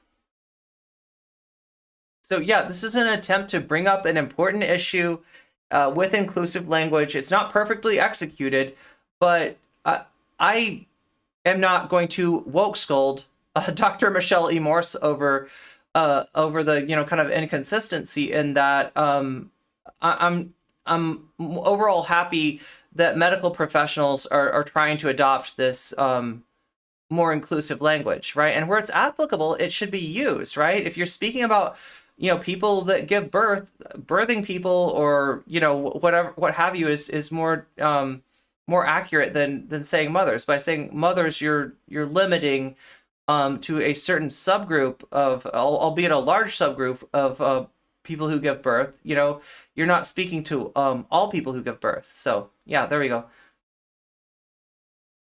In the context of that tweet, Sandy, it seemed like she was referring to it as a general term for all mothers. And that's where I would say. Okay, so I mean, I guess I can see where Jink would see that based on the inconsistent language, but it still feels to me like TYT is trying to pick a fight with trans people and throwing us under the bus to establish more credibility in the center right. Minimum politically, I would not do that. I think that it puts people off. They're confused by it, and especially conservatives. I mean, you're never gonna get conservatives anyway, but maybe conservative independents, right? I don't know. It feels like you're going for conservatives. They're scared of change, right? And all of a sudden, when they hear something so foreign to them, they go, "Oh, hell no, I'm not." No. So conservatives are scared of change, and therefore we should adopt no change rhetoric. Really? Nobody's gonna call me a birthing person. I'm a mother. They're digging it. No. So I want people to understand this. Okay, so this is really important. When we scroll down here, 11 months ago. Okay, so we're not looking at a recent TYT conversation. This is an old conversation. We're seeing the origins of TYT's hog arc. So yeah, you're correct that there's a hog arc going on, but this isn't them like doubling down again. This was the initial impact, right?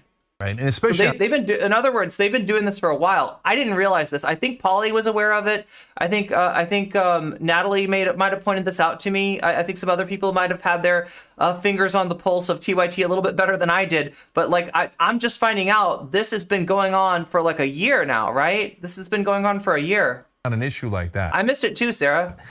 So do you see what I'm saying by the critique of that tweet that refers to mothers in general as birthing people? Yes, I do. And I understand what you were trying to say in it. It's just in that particular clip, you came across as very dismissive, like saying for the 9 people it's going to include. I thought the wrestleification of debates was cringy with the belts. Yeah, I mean, I agree. I get what Dylan was trying to do, and I think there's a point to making these interactions more entertaining. But yeah, maybe wrestling wasn't there, and he abandoned that. Right, that fizzled out. That's not something that's that wasn't a winner. But I mean, I gotta hand it to him. Despite all of my drama with Dylan, I still think that he was on to something there, right? Even if he didn't get it right on the first try. Is it really worth this? But if TYT used to say the N-word on their platform, and when held accountable, they said, "Yeah, we say it." Wait, really? you look even at Uncle Jink makes me sad. our own audience here on TYT, like 7% of adults are identifying LGBTQ+.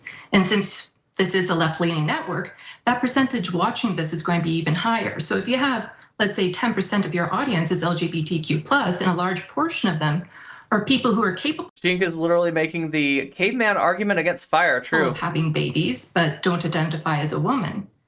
It really feels like you just. So it sounds like some people have been aware of TYT's reactionary nature. Now, going back to Lucy, and I'm not taking a dig at Lucy, okay? Because we have great hopes for Lucy, right? Lucy maybe can be saved. When I say that Lucy's the least cursed VTuber out there, I mean it, right? And yeah, Lucy's done so. I'm not endorsing Lucy's attack videos on Polly, or the attack video that almost happened on yours truly, right? But I don't know. I feel I want Lucy to be different. Maybe it's just because I really like VTubers, and I want there to be a good one. But yeah, but Lucy did sort of make fun of me a little bit for calling TYT reactionary, and I feel so vindicated on that, right? And Lucy wasn't the only one that got that wrong.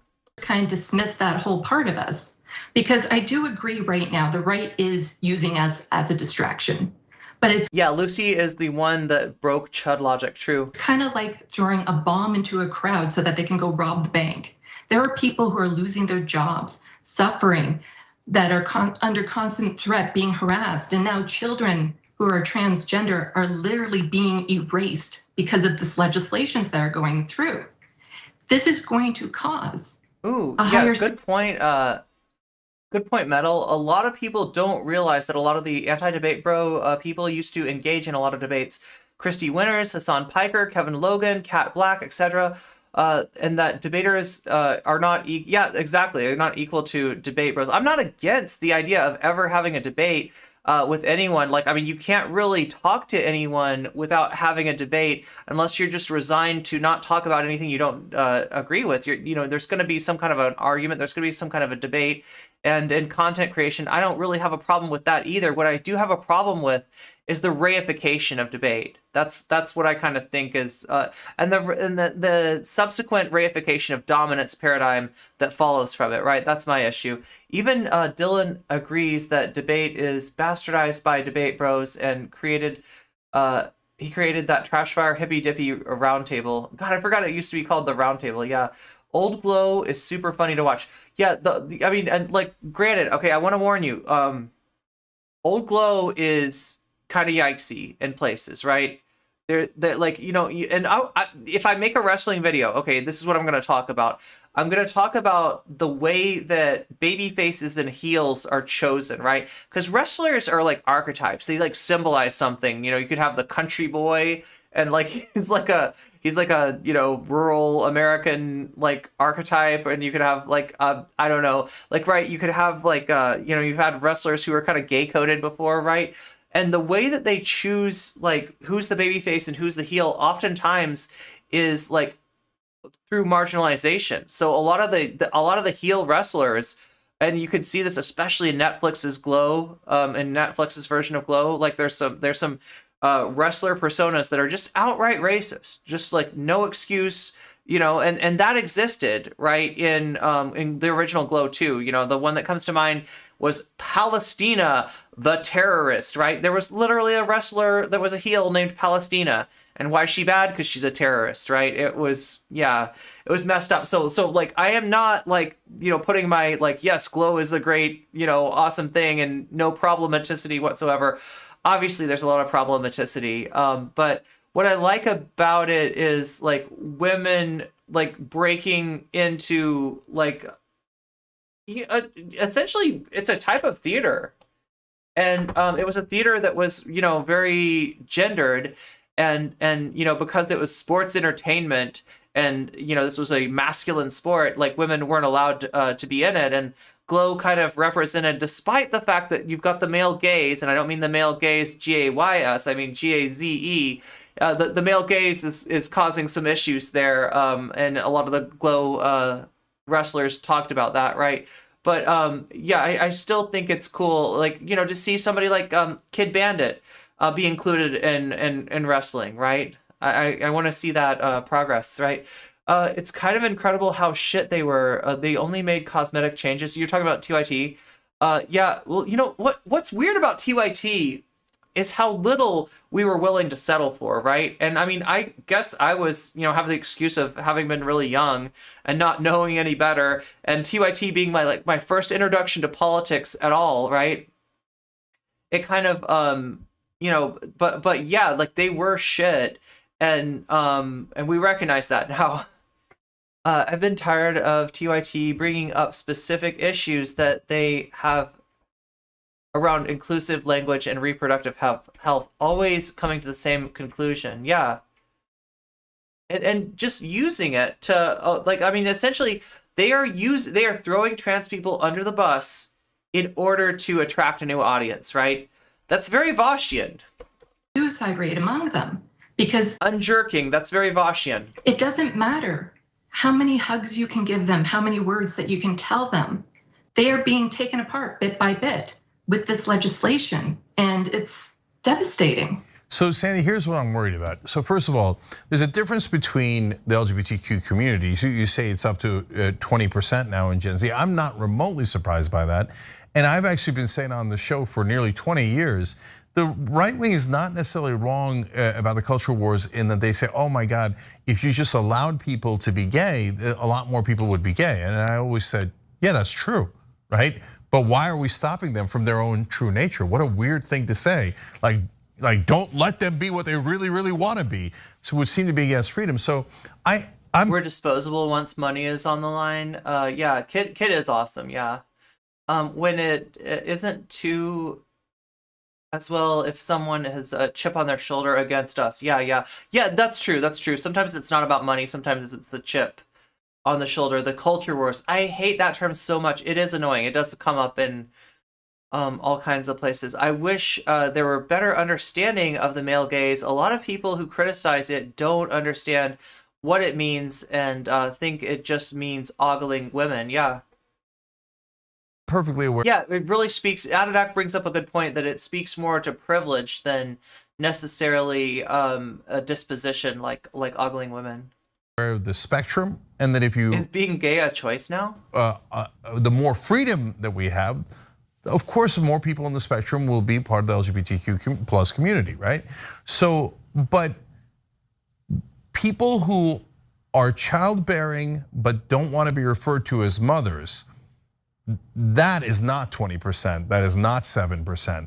That is a. I'm sorry. There's not very many of you, and we need to leave you behind and completely omit you from the language. I'm sorry. You don't matter. That's what he's saying. Oh my God.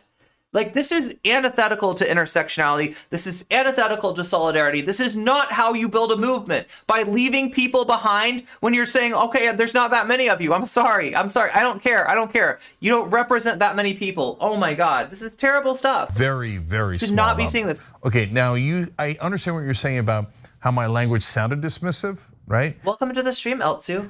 And I don't want to be that. But Sandy, if we start calling all mothers birthing people, not 7%, get wrecked. It doesn't matter what percentage it is to include them about their own issues. Yeah. I only really started to understand the term when I learned about medical gays. I still don't know much about breaking out of the male gaze, unfortunately. To take into account the feelings of that very, very, very small number. Hey, what's up, We're Melcy? going to do more damage to the LGBTQ community because it's going to turn off so many people that, oh, that's it. Well, then I'm not left. So there's a nice Vaushian argument for you. There's a nice Vaushian point. Because there's no way anybody's We can't turn off the normies. going to call me a birthing person.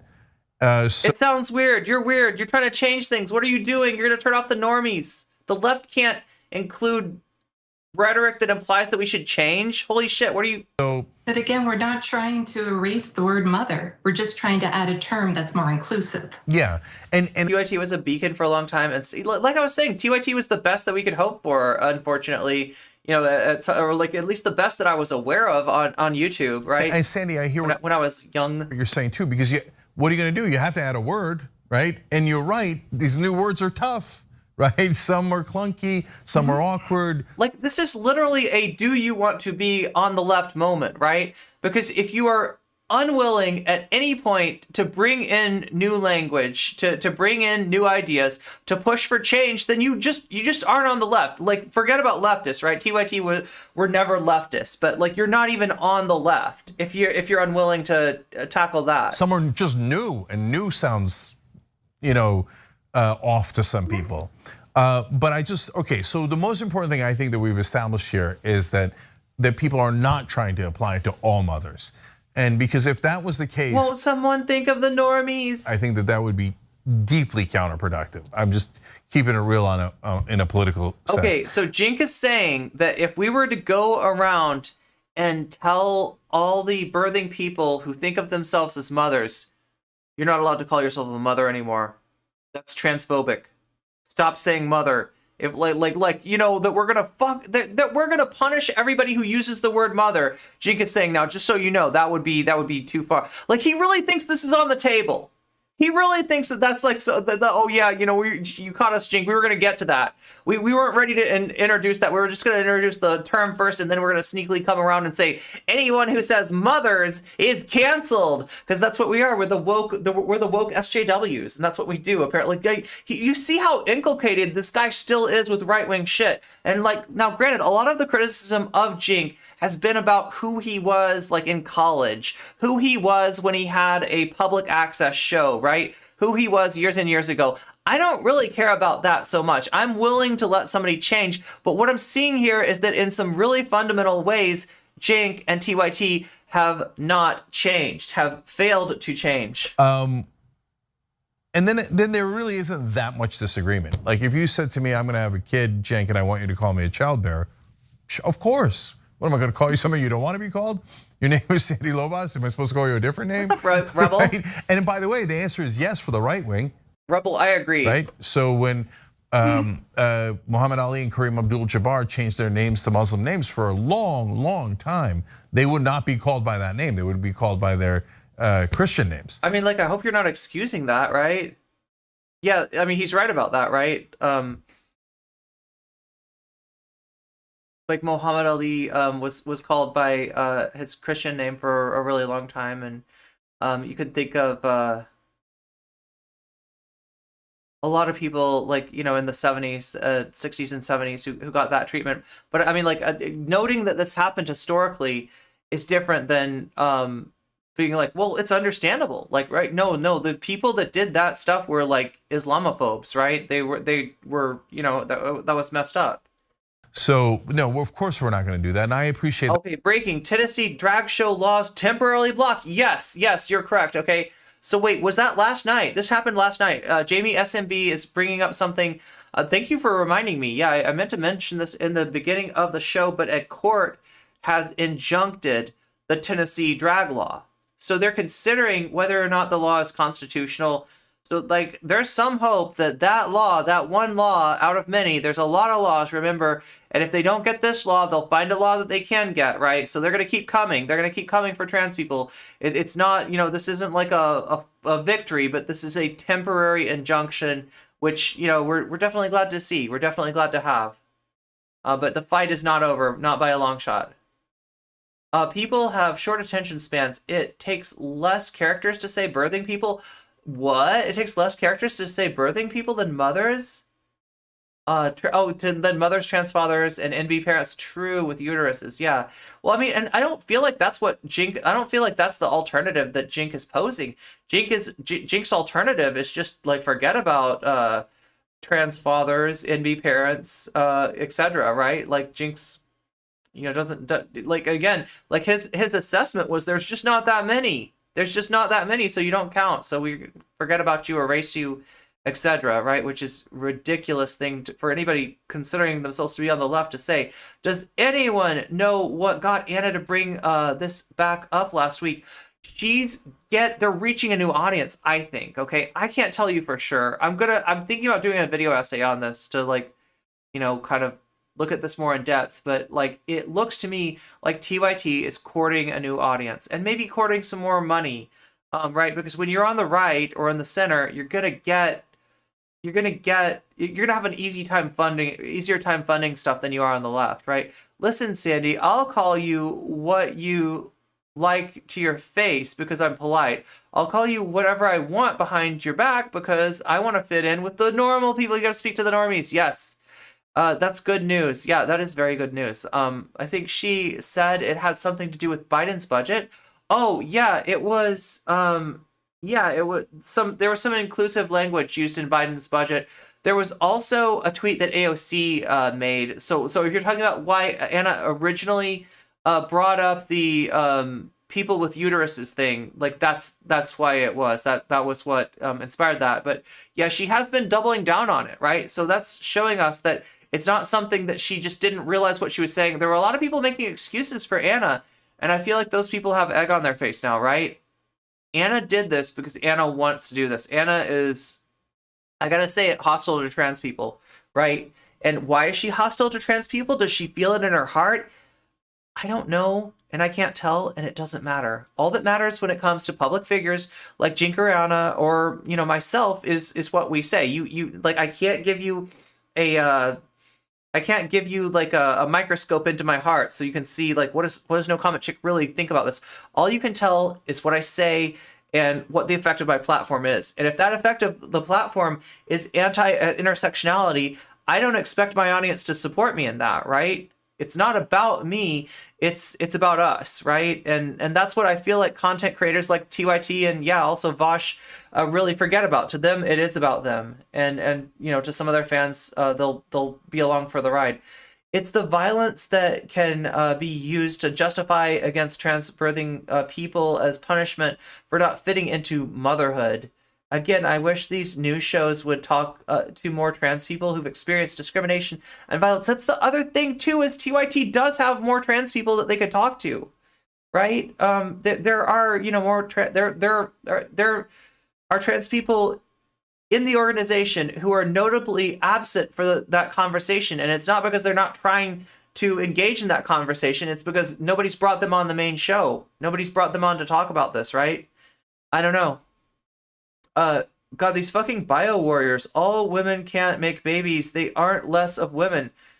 Is the left actually shrinking?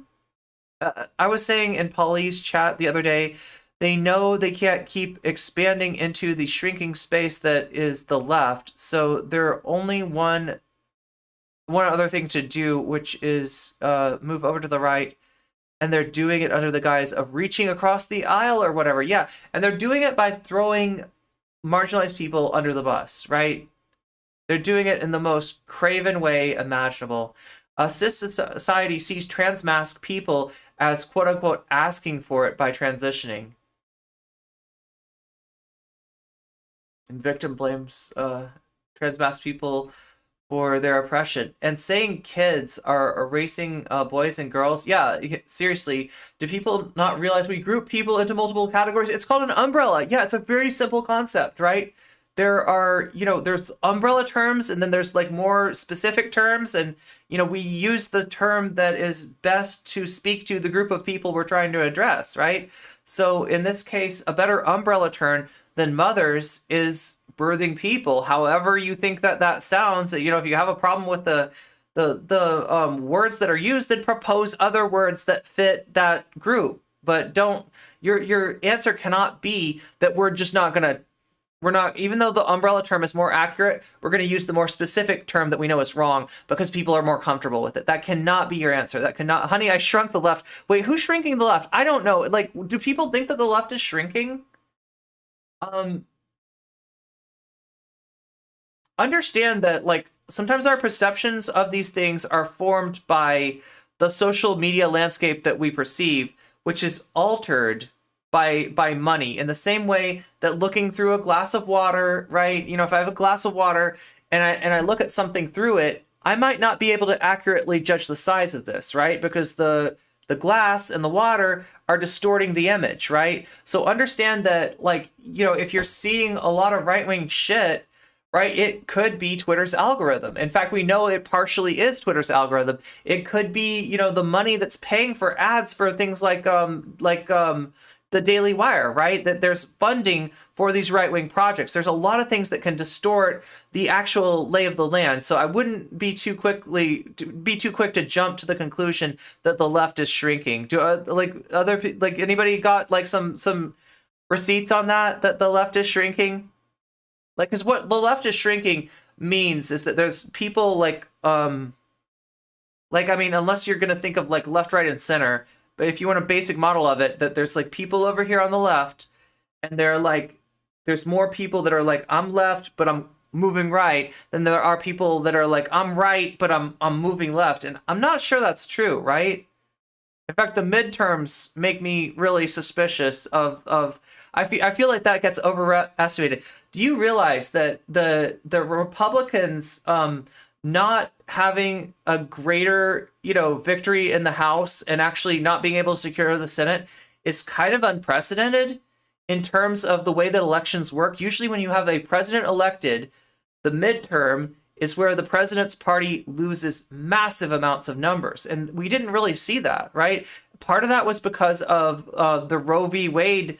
You know, the Republicans are the dog that finally caught the car. And what happens when the dog catches the car? The dog gets effed up, right? If the dog bites a car tire, the dog is getting effed up. And that's kind of what happened to the Republicans. Like, they are a victim in some ways of their own success. They are also the victims, or the beneficiaries, let's just say, of the Democrats' failures. And I'm going to speak very specifically to the New York Democratic Party in their attempt to gerrymander to ensure seats that progressive candidates, that further left candidates could not win against the establishment Dems. They ended up getting blocked by the court. The court said, what you're doing is unconstitutional. Let us divide the districts. And the court ended up giving them a pretty right-wing like map. So in trying to kind of game the system and really more to push out like the progressive Democrats rather than anything to do with, like in New York, they kind of think that most of these seats are theirs. But what they ended up doing essentially was losing a number of seats in New York to the Republicans that they never should have lost. That was a self-goal that the Democrats did. So now I'm not claiming that I have perfect vision and I can see that the left is getting bigger and the right is getting smaller. I'm not going to tell you that. But what I will tell you is that it's really hard for us to assess where the movement is, right? And that there are reasons to be, you know, somewhat hopeful in like, you know, the picture, at least right versus left. Now we want more than just like, you know, Democrats in office. We want fundamental change. We want to change this country so hard that being a Republican becomes like a ridiculous idea. And we are a long way away from that. We've got a lot of fighting to do for that. But understanding concepts like intersectionality and how that facilitates solidarity is the first step to, you know, achieving the consciousness that we need. We need consciousness before we can have any kind of revolution, even if it's a Bernie, you know, our revolution, a democratic revolution, like the one that Bernie proposed, like any kind of massive change to the fundamental power structure is going to be achieved through solidarity first, through consciousness first. And that's kind of what we got to work on. And we do have a long fight ahead of us, right? And right now, things are not okay for a lot of us. But I don't think that losing hope is going to do us any favors. So anyway, sorry, I'm just on a rant here. No receipts, but we're almost... a fash country. Well, Polly's pointing out an important. I don't know if this is what you're getting at, Polly. The Republicans and let's just say the fash don't need a majority to hurt their enemies.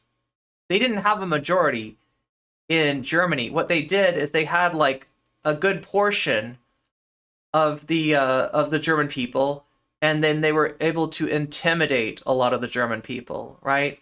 So, and that's an important thing to mention, that like, even if you do have the majority, even if like, people are turned off, people are disgusted by things like the overturn of Roe versus Wade, and even like when you look at issues like trans kids, when you look at like taking healthcare rights away from trans people in Kentucky, where they passed one of these bills, it's not popular. The people are against it in Kentucky, right? Like Kentucky, like this is Kentucky, right? This is a pretty red state, right? And people are still against that. So like numbers wise, we're not necessarily in a unsustainable, unwinnable situation, but we do need to fight. We are going to need to, like, because the one thing that the right wing has that I think that the left doesn't have is people that are willing to take it to the streets, when it matters. And like, look, I'm not advocating anything here. Don't get me wrong, okay? But what I'm trying to say is that when the time comes, you're going to need to defend each other. You're going to need to get active. You're going to need to do maybe more than just voting, okay? I'm not advocating violence. I'm not a fan of violence. I'm not saying anything like that. So don't mischaracterize what I'm saying, Twitch poll. But we got to be ready to do more than just, vote, right? We got to be there for each other.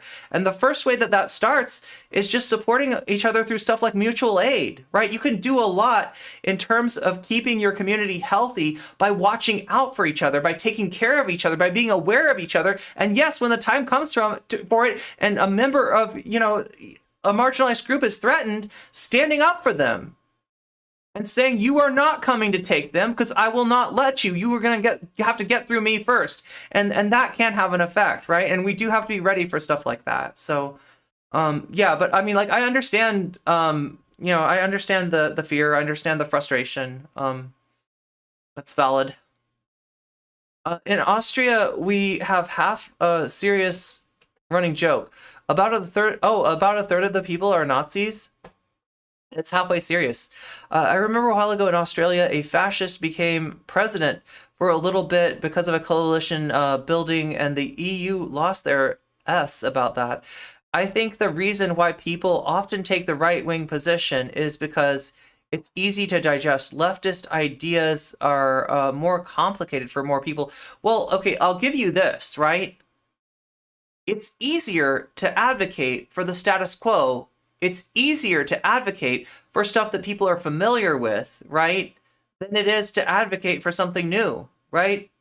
As the left, we do have to be better rhetorically than the right. As the left, we do have to form solidarity on a level that the right never does, because the right can win via intimidation. The right can win via dominance paradigm, right? The left is not about that. And in fact, anybody who's pursuing like leftist goals through those modalities is kind of doomed to failure, because our strength doesn't come from intimidating people. Our strength comes from each other. Our strength doesn't come from radical individualism. Our strength comes from interdependence, right? And that's something that a lot of people forget. People don't recognize how strong this can be, how strong our love for each other can be. And in the end, those, if anything's going to save us, it's going to be those bonds. Okay. So, your friends are important. I guess that's what I'm saying. And pay attention to them and keep them safe as much as you can. Most don't know it's actually a crime to do this over there. Yeah, well, I understand you being freaked out, okay? I totally understand you being freaked out, and I'm not angry at anybody for for that, right? You didn't don't worry, chat. You didn't make me cry. I cry. That's what I do. As NCC. For example, oh, you were talking about a different thing. Oh, you're a fucking freak. I thought you were saying you were fucking freaked out. Sorry. Yeah, that's my bad. That's my bad. I totally missed what you were saying. For example, the question, "What is a woman?" The leftist might, like myself, would.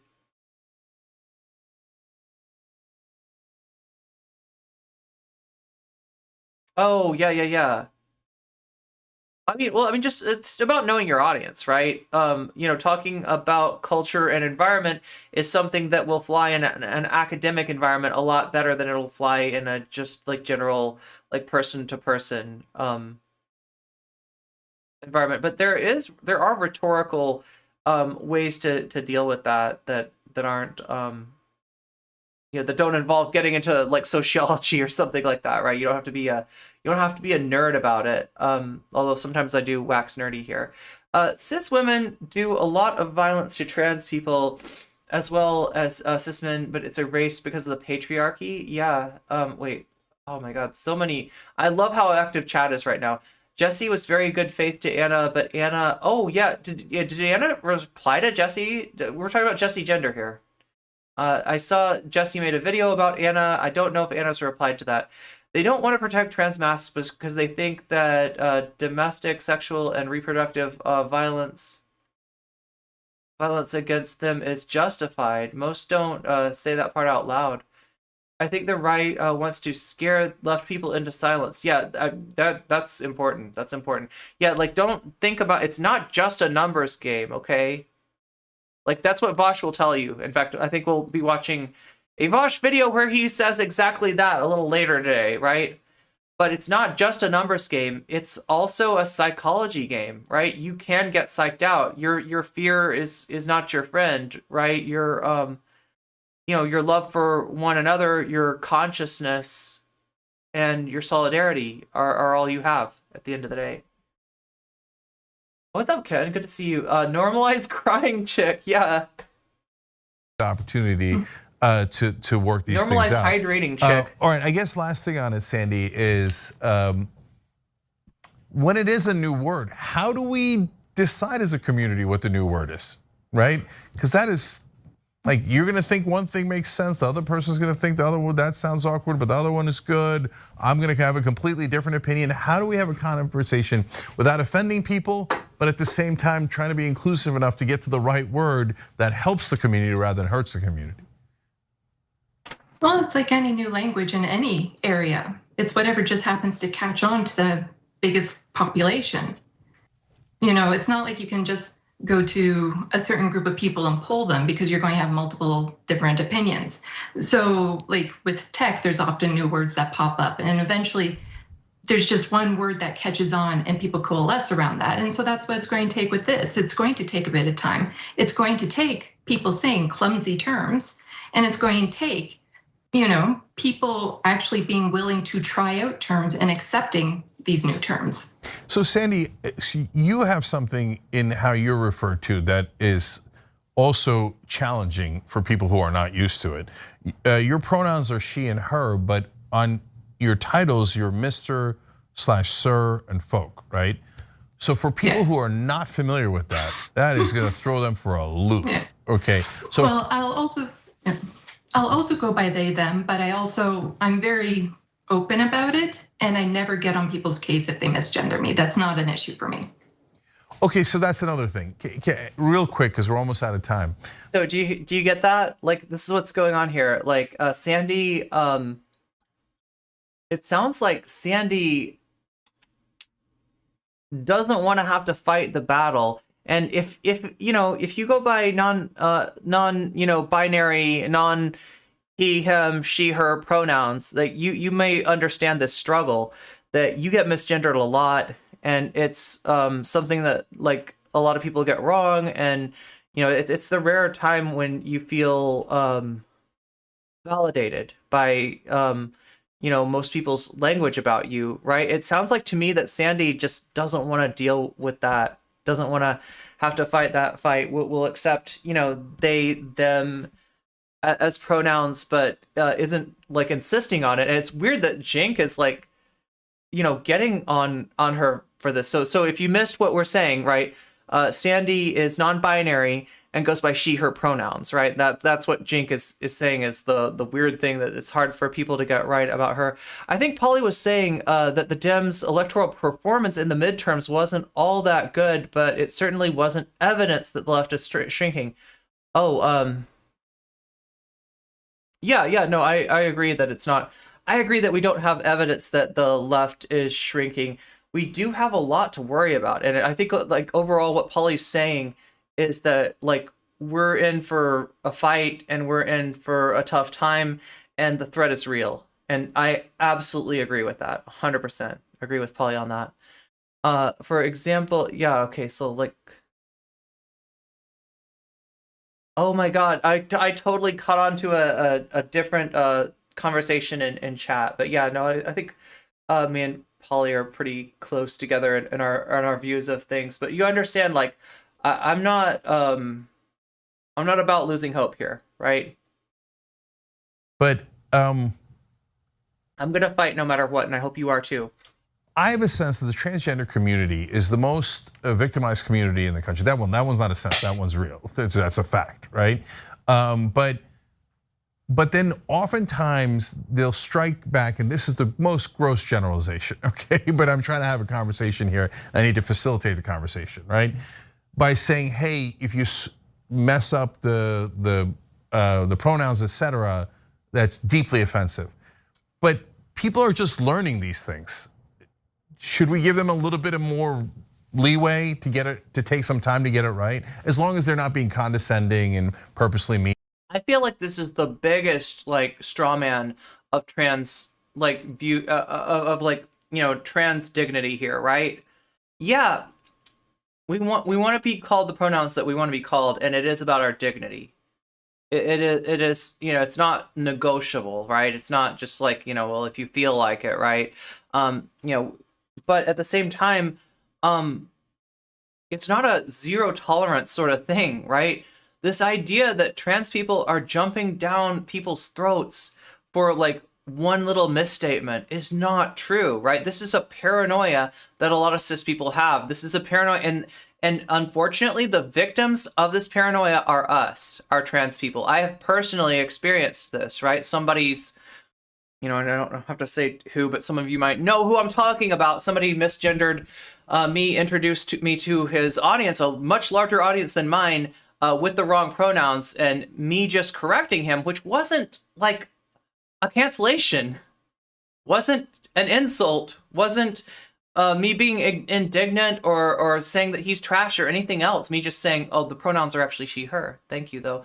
Right? You didn't know, right? Like, I mean, that's always what I do. I would never try to like shove my pronouns, down somebody's throat like that, because I know that that's a fight I can't win. And I do deserve that dignity, and I do deserve to be called the right pronouns. And hopefully someday we'll get to where that like kind of happens more automatically, right? But we're dealing with a kind of intransigence, and in this case, it was somebody that was so concerned about messing up on pronouns that he was just defaulting to they them for like anybody that is trans. He was calling they them, right? And like I don't want to have to go around to a giant audience of people and one by one correct them all. By the way, it's she, her. By the way, it's I know you heard they them, but actually I go by she, her. Thank you for remembering that but those were the wrong pronouns, right? So I had to correct him in the moment, and I was vilified and attacked by Twitch politics for that. Ridiculous. But no, we're not going hard on an issue that like, yeah, I recognize a lot of cis people don't get this. I recognize that a lot of cis people, mess up on this. And I also recognize that there's so much trepidation about this. There's so much unnecessary walking on eggshells. We're not concerned about mistakes that you make, okay? We understand that it's new language and that there's an old way of grokking like what a person's pronouns are, which are just to like look at the person up to, top to bottom and add up the points, unconsciously in your head and say, that is a he, that is a she, that is a, he, you know what I mean? Like that, we get that. We get that that's what, that's the traditional thing. And what we're trying to do is move that consciousness, move that assessment of pronouns from being unconscious, right? From being just like you read somebody's signifiers and you make your best assessment of what their pronouns might be, to like a conscious thing of like, ask. And if you get it wrong, then correct. And that's all there is to it. And it doesn't need to be. It's not us trying to get you. It's not us trying to cancel you. We don't have as much power as you think. With the social capital, it's a myth. Like we're not powerful, okay? You're powerful, right? Anyway, it's my soapbox. Etc. Well, it goes a little bit Correcting somebody about your pronouns. What a heel turn. both ways. Like generally, if a person presents one way, like I present female, I'm never going to get upset as somebody referring to me as a lady or a woman. But for some people who maybe present in ways that are unclear, it depends on really what's been happening with them that day too, because maybe they've been purposely misgendered 10 times already, or people have been getting on their case and then somebody just accidentally misgenders them and they've reached their breaking point. So it takes patience and understanding on both sides. I love this conversation.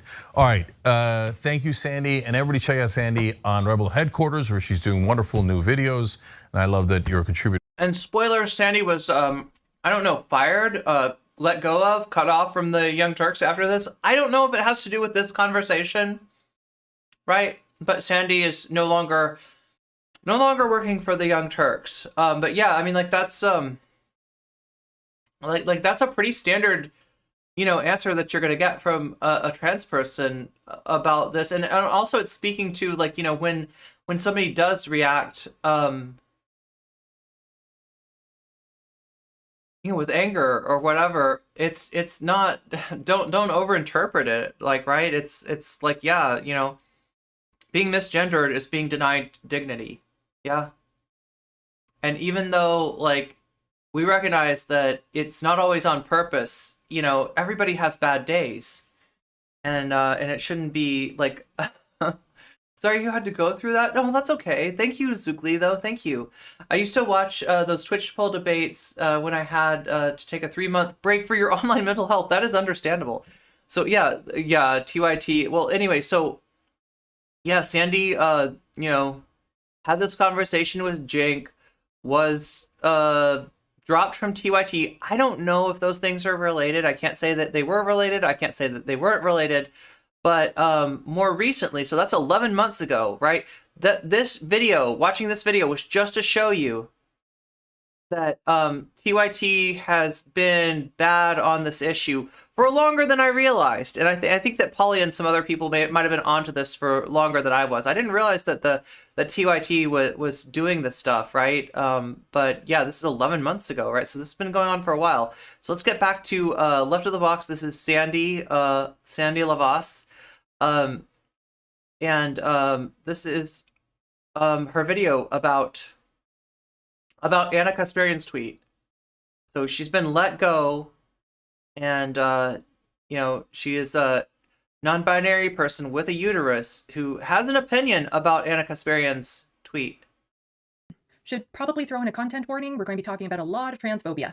So there's been a bit of a stir on Twitter. I know, not the most shocking thing, I get it. But there's a twist in this discourse that struck a nerve in me, that has me wanting to transfer my consciousness into a cat so I can spend the rest of my life shitting in people's beds. When I started this video, it was about one issue, but I realized it's tangled with other issues that is making everything worse than it has to be. I'm going to be talking about evolving language, leftist infighting, and allyship. Quite honestly, I don't want to wade into online drama. I care about the issue. I gotta say though, side note, if a cat shits on your bed, it's probably because you're I don't know. Never mind. I just like issues. And I know that by talking about this, I'm opening a can of worms. But I realized I can't talk about the issue I want without also addressing these other issues. I've been taking my time, reading comments, watching videos, because I don't want this coming from a place of reactionary anger. The left? Yeah, we got problems. Seriously, what are we doing? The right doesn't have to do anything to antagonize us. Every time they poke us with a stick to see if we're dead yet, we go into a frenzy attacking each other over what kind of stick they used. I'm going to do my best to be fair and give a thoughtful breakdown of what happened. I'm going to be— Okay. I'm not trying to be Jordan Peterson here, and I'm not trying to be your mom, but I will say that making your bed makes it seem a lot less like a litter box, okay? I have had a cat poop on my bed, and that's when my like covers were all bunched up, right? It feels like, it feels like something that you could bury a turd in, right? If you make your bed nice and smooth and there's no way that a turd could get buried in there, generally a cat will not poop on your bed. Anyway, just my talking about people on the left, Perspective. and what I say isn't meant to throw any shade. This is me in autistic mode, stating what I I'm too cute, thank you. observe while adding my perspective to it. I like and respect all the people I mention. Well, the ones on the left anyway. It's possible to be upset with someone and still like them. I'm struggling with this because I know that by mentioning one of these people will cause problems for me, but they're relevant to my analysis. The fact that I have a real worry that people who like my content, agree with me, appreciate what I have to say, will suddenly put a hex on me because of one opinion is a sorry statement of where we're at. It shouldn't be this way. We shouldn't be afraid to speak our minds or publicly support each other. We shut each other down before we find common ground in a self-censoring, agree with me 100% or drink cat piss tea type attitude. Meanwhile, the right has mobilized. Republicans most people don't like and disagree with are stripping people's rights away and turning the US into a Christo-fascist state. Twitter has been a hostile fart sauna for the past few days. It's not where this conversation should be happening, yet it seems to be the primary place it is happening. All it's doing is making people angrier because of misinterpretation, lack of nuance, and an inability to have a thorough conversation. That said, please go follow me there. Okay, please hit some buttons while I collect myself. This is going to be very draining for me. Where it all started. Anna Kasparian, producer and host of The Young Turks, TYT, the largest progressive news network in the world, tweeted this out. I'm a woman. Please don't ever refer to me as a person with a uterus, birthing person, or person who menstruates. How do people not realize how degrading this is? You can support the transgender community without doing this shit. Okay. Where is this coming from? Who referred to her specifically as a birthing person? So you can support, like what Anna's really saying here is that, like, you can support the transgender community without, like, giving dignity to, like, trans people that can give birth and don't want to be, I don't know. It's a weird take. Right? Politics aside, I won't let a cat shit in my bed. They usually don't. Yeah. That's what I'm trying to say, is that, like, in general, a cat shitting on your bed is either a problem with the litter box, needs to be cleaned, or a problem with the bed, looks too much like a litter box. I don't know. Just, is that a spicy take? No one is calling her that. Not all women can get pregnant. Not all people who can get pregnant are women. Because of that, terms like birthing person, people with uteruses, and people who menstruate are used when talking about reproductive issues. I never once heard anyone directly refer to another person as a uterus owner or monthly menstruator. Well, her tweet blew up. Like, a lot look, of people. The closest thing that you have to that is Christo-fascists, who really do look at women as, like, you know, you should be popping out the babies. You're 21 and you don't have a child yet? Why are you not popping out the babies, right? You know, that does exist. It's just not coming from the left, and it's definitely not coming from trans people. Trans people are not looking at, like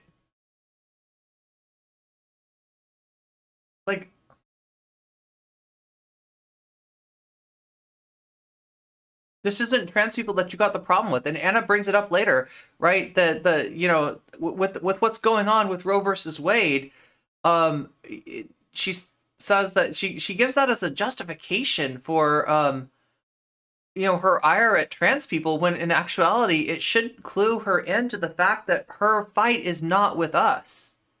Her fight is not with us. Her fight is with the right wing. Her fight is with, you know, the architects of the repeal of Roe versus Wade, right? We're angry with what she tweeted for understandable reasons. Let's start with the timing. The U.S. is on the cusp of an Okay, I keep on forgetting to say this, but I gotta say this now, right? If you are getting those ad breaks, which I experienced just last night, and I saw how bad the ad breaks are. You don't get just one ad, you get like 4 ads, right? It's really annoying. It sucks you out of here. You can sort of still see me, but you can't really hear what I'm saying, and that's sort of the important part of my stream, right? So I don't want anybody to get sucked into that unnecessarily. There are ways to get around it, though, right? The first way is going to be look and check, do you have Twitch Prime? Because if you do, you can hook your Twitch Prime up to Twitch. Twitch Prime, Amazon Prime. You can hook your Amazon Prime up to Twitch, and you can use that to get yourself one free sub every month, right? So if you want to park it here so that you don't get ads, that works. That's one way to get yourself out of ads. Another way to get yourself out of the ads is if you got $5 that is not, like, spoken for. So in other words, I don't want you to spend money that you need for, you know, necessities for yourself or those that you love, right? You know, this is not to people that are on a tight budget, but if you are on a less than tight budget, it is only $5, and you can pay for, you know, your own sub and get out of the ad break that way.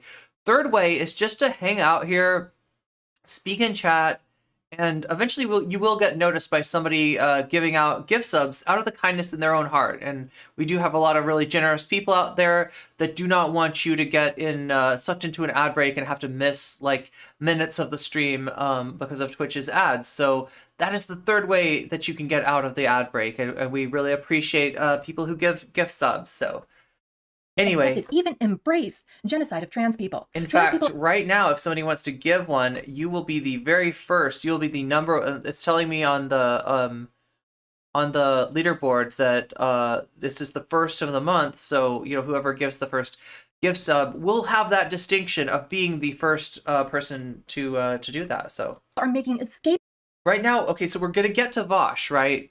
So the whole thing is, was Vaush right about everything? Was I wrong? Right?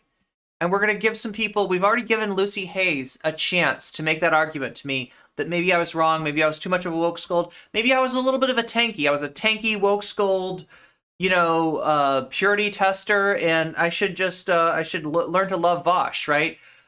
So, we gave Lucy a chance to convince me. I don't think that Lucy did a little chat GPT thing. I'm not sure I'm convinced here. This is Sandy Lovus, who is taking her shot and starting off with a takedown of her former co-worker Anna Kasparian, or not really a takedown because Sandy's doing it in a very nice way, right? But is massively disagreeing nonetheless with Anna Kasparian's tweet as a non-binary person with a uterus, like has some disagreements with Anna Kasparian's tweet. So where's the Vaush connection, right? Well, I guess we'll find out. Plans in case they need to flee the country. Here in Canada, we're working towards legislation that would allow transgender and non-binary people to claim asylum in the event they're no longer allowed to exist in the U.S.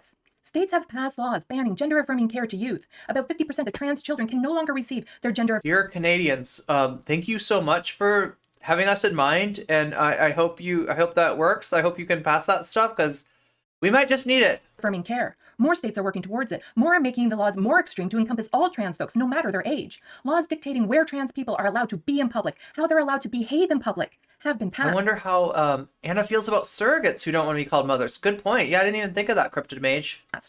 Gender birth is so fucked. It inherently mutes fatherhood. I'd rather move to Canada right now. I mean, Canada's looking good.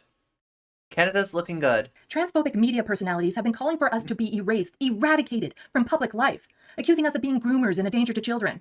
And the platforms that allow this rhetoric to be blasted are doing nothing to reel it in. In fact, some platforms like Twitter have been opening up to more of it. With all of this going on, out of the blue, Anna, a supposed ally of trans folks, drops this. Not helpful. I don't know how much more clear I can make this. No one is trying to remove the word woman from the vocabulary. No one is denying people the right to identify as a woman. No one is telling Anna she has to refer to herself as a birthing person. Whereas people, the government, are taking away people's right to identify as trans and MB. Another reason people are upset with her tweet is because the language she used is similar to the language TERFs use.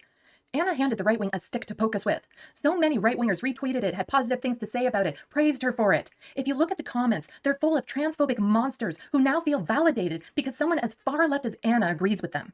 If I tweeted something out unaware what the impact would be and suddenly got a lot of positive attention from the right and people on the left asking me what the hell, I'd drop everything I'm doing to figure out why. Anna received a lot of backlash from people on the left. Yeah. But here's where we get into the frenzy. Some of the comments Anna received were personal attacks and uncalled for, people jumping to conclusions and calling her names. There was even a fake tweet going around of her showing her being interviewed by the Daily Wire. People like Posey Parker argue that we should be forcibly sterilized. Yeah, and there were countries that had that as a policy, right? Didn't France used to have that? I don't know if they still do. Totally not a Nazi, though. No, just a big fan of Tommy Robinson, right? Don't do this. Not helpful. If you don't like a lefty content creator, don't make up reasons to go. Not similar to the language TERFs use. Identical to that language. After them. Don't spread misinformation in hopes of getting people on your side. Don't try to blow the issue up into something it's not to feed a narcissistic need to be the Japan and Finland. Purist of the left. I hope if I ever did anything like this, people would have enough faith in me to ask me what was going on instead of assuming the worst about me and immediately discounting all the good I've done. I don't feel this should discount all the good Anna's done. On the majority of issues, I agree with Anna and I feel she's great at what she does. I also have very strong disagreements with her on a few topics, and I question if some of the things she does is in the best interest of the left. Okay, so I'm just going to classify this as being one of those things where you want to think the best about your friend. This is somebody that's worked with Anna. This is somebody that knows Anna. And yeah, Anna has had good takes. I have seen them. Okay, like I said, I was an Anna Kasparian fan when I was young, much younger, right? You know, it was a long time ago, long time ago. But I really liked Anna Kasparian, and the Young Turks had a big played a big role in me becoming aware of politics at all, right? So you know, I'm not an Anna Kasparian hater at all. This pains me to say, but I'm afraid that the good takes of Anna may be something that we see less and less of, right? I feel like Anna has found a way, a way to switch lanes, right? Has found a more profitable lane, perhaps, and found a way to reach a new audience. And part of that involves throwing trans people under the bus. I don't think we're going to see less of this. I think we're going to see more of this. However, I understand where Sandy's coming from in that, like, you don't want to alienate somebody that you have a chance of convincing. So yeah, Sandy, I hope you convince Anna. I don't have a lot of hope for that, but I mean, like, I hope it works. Do I think Anna is transphobic? No. Do I think she should be canceled over this? Of course not. But there's no subtle way. Like, it's not about being transphobic. It's about, like, do I think Anna cares about trans people? No. All right, this might be hard for people to hear.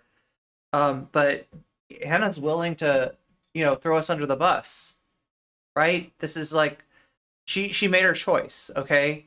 And when somebody tells you who they are, believe them. This is who Anna is now. When you mentioned her physical change, wait, what are you talking? Anna's physical change? I'm not sure I know.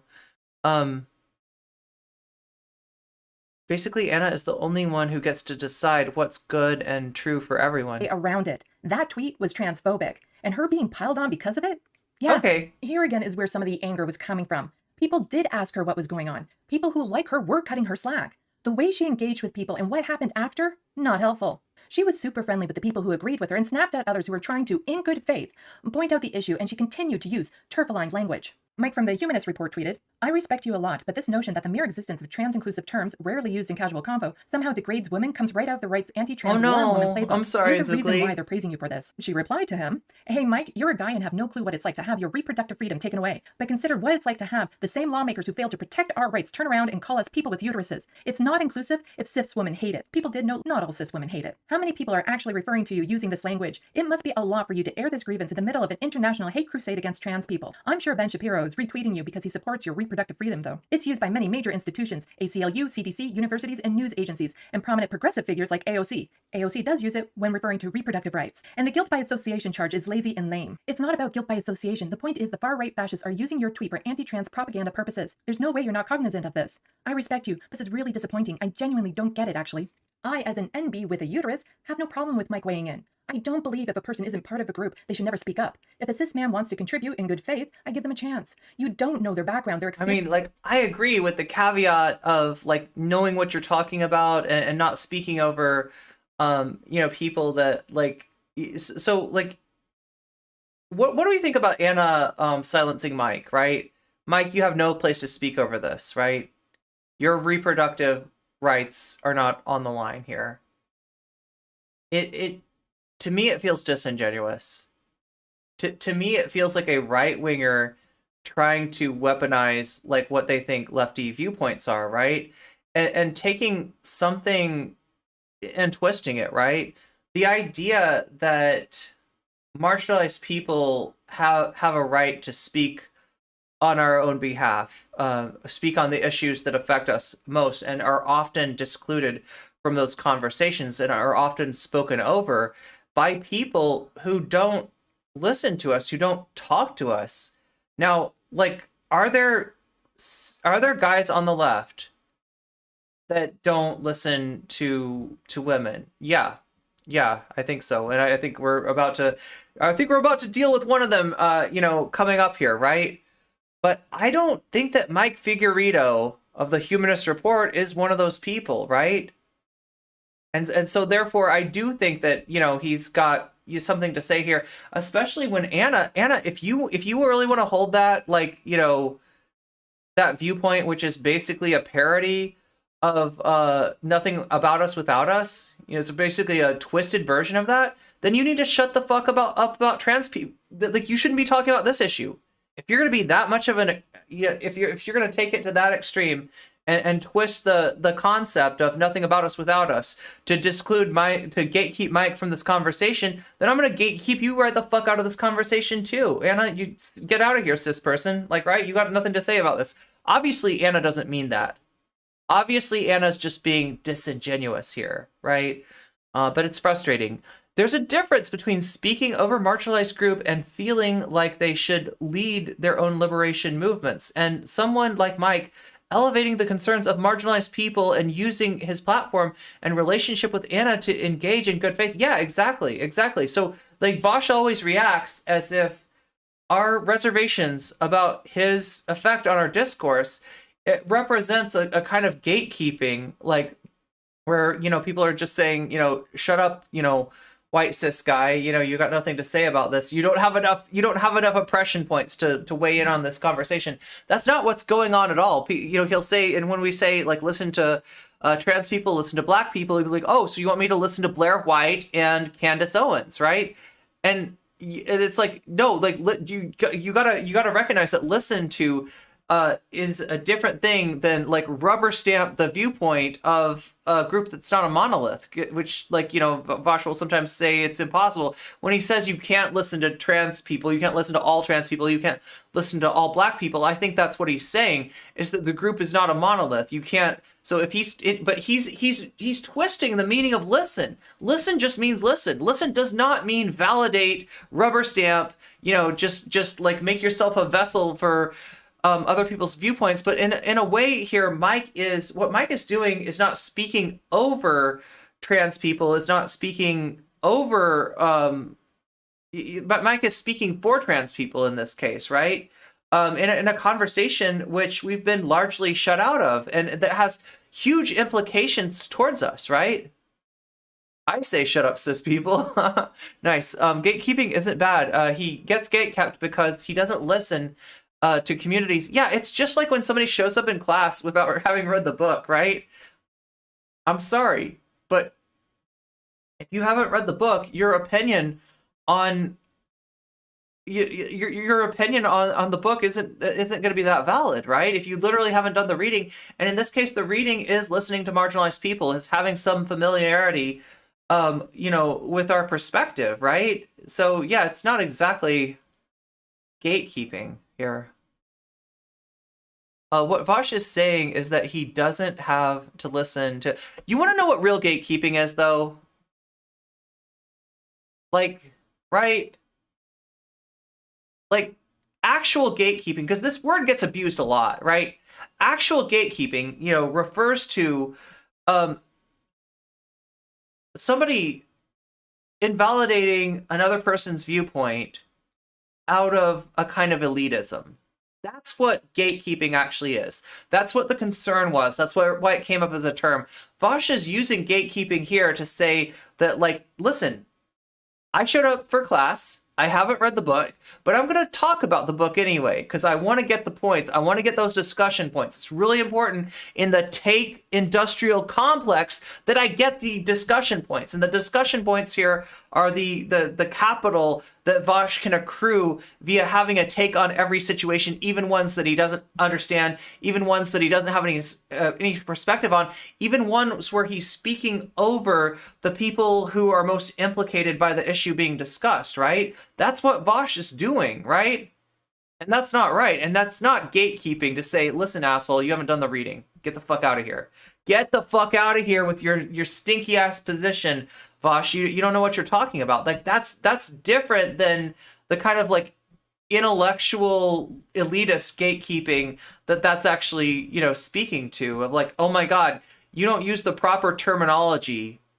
So even though you've got a good point here, I'm going to go ahead and not listen to that. I'm going to go ahead and pretend that you didn't make an argument that just destroyed my argument because you didn't use the right terminology. That's what gatekeeping actually is, right? This has gotten twisted so much, like, that we forget what the real meaning of the word is. Where did this word actually come from, right? It's not what Vaush calls it, which is like, gatekeeping. When he talks about gatekeeping, he's saying that the left should not have any protection against reactionary rhetoric. That when reactionary rhetoric comes into our midst, we should not be able to call it out as such, right? That's what he's talking about. We're gatekeeping reactionary ideas out of the left, which like makes all the sense in the world, but somehow this is the biggest crime. This is the biggest crime that you could possibly commit in the Vaush world. Yeah, like I lived in the southeastern USA, and if I wanted an abortion, I'd have to drive like 3 hours and go through a day-long waiting period. And I'm not a woman. It's exhausting. I'm lucky I got PID and have to have mine removed, but I still stand with reproductive autonomy for all. Yeah, absolutely. There's no reverse gatekeeping. I thought gatekeeping was about protecting the gates. I mean, literally, yeah, but like as a figure of speech, right? This came to be used as a term over people trying to invalidate other people's viewpoints based on like an elitist sort of sensibility, right? Like gatekeeping is literally you are lesser than us, and your opinion doesn't matter. That's literal. That's how it started, right? It's gotten misused. It's come to mean something different, unfortunately, because the debate bozos like twist everything. But like that's the original, meaning of the terminology, right? Like the example I used is like somebody uses like an unscientific word to make a valid argument, and you invalidate their argument based on the fact that they're not familiar. Well, this is the term that somebody who's got the degree that I have would use, right? That's what gatekeeping actually is, right? Why do you keep fighting to keep the far right reactionary ideas out of your spaces? Doesn't everyone have a right to the left? Yeah, exactly. Especially Nazis, right? Telling Vaush no is the worst crime imaginable. Oh, good point. Yeah. Other than calling him a racist when he does something racist. Yeah. Gatekeeper is a cringy white knight or somebody who chases away advocate quickly. I'm a gatekeeper for good or bad. I am. Not sure I understand.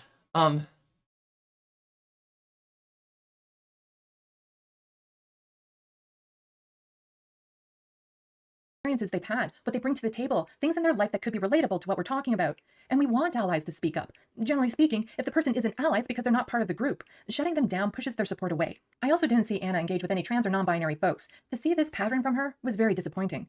And all the people, trans and... Yeah, so all the more reason to listen to what Mike is saying, right? If none of the trans viewpoints are getting through, at least somebody like Mike has the decency to put forward our viewpoint, despite us being kept out of that discussion, right? Hey, Polly, I gotta ask you something if you're still here, right? Have you watched the Sansoy Katie debate? I've got that on the agenda, and I want to watch it, but I'm worried that I'm not sure. I'm worried it might be too long, right? We got this. We got Vaush talking about men's rights. I kid you not. Right? We're talking about men's rights with Vaush today, right? Was Vaush right about men? Was Vaush right about everything, right? So we got Sandy, and you still don't know how does Sandy tie into Vaush, right? You're about to find out, right?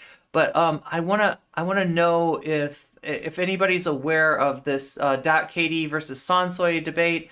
I think it was on the subject of Vaush in a case like this is another case, like right where Vaush is getting criticized by somebody that's even worse than him, right? So we were gonna give Katie a chance to like Katie obviously debated Vaush on the on so many things, including the say her name discourse, right? The Hogwarts Legacy discourse and Professor Flower. So obviously not somebody who agrees with Vaush on everything, but in the case of Sansoy's point was just ridiculous. But this is your channel. Oh my God! Well, thank you. That's really sweet of you. But I'm just wondering if anybody's seen the debate that I'm talking about. I'm just trying to decide if we have enough time for it today. Thesis, who questioned her about it in her replies, were attacked by TERFs, gender-critical Karens, and right-wingers. There was hope Anna would acknowledge the pain she caused and learn from this. And she did end up addressing it on TYT. Not helpful. Zeke, I adore Zeke. He's a with a fresh air in the fart sauna of Twitter. He's a kind, wonderful, supportive person who posts his guitar playing and fun. Did anybody hear what she said? The fart zone of Twitter? I bet Ian's stolen a bunch of good takes from dudes he's portrayed as angry black man and dogpiled with his channel, like Salem. Yeah, I'm not sure. In this case, it's about it's a trans issue. Gifts and clips of the lefty shows he watches. Check out his feed if you ever need a palate cleanser. He posted Anna's response to pushback about her tweet. Let's just say my takeaway was very different than his, but I still adore him. C. Zerkley wrote in, I love TYT, but I'm Fart sauna. I love it. I love it. Okay, so that's what she was saying, fart sauna. I'm tired of getting the Thank you, Black Phillip. from Anna, and even Jenk at times, that my plight as a trans man who could get preggers if raped offends her because she feels like birthing persons is offensive. If only Jank could have seen this coming. Maybe if he had warning of some sort, I don't know, like a conversation as to why this language would be problematic. So let me just address something, okay? For me, as a woman who has experienced endless debates, like our bodies are so politicized. And I hate feeling from the right wing my entire life that our bodies are just meant for producing children.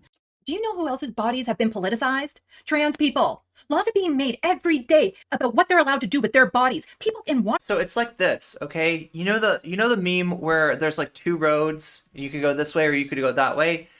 Think of that meme, but in this case, you've got on one side wedge issue, right?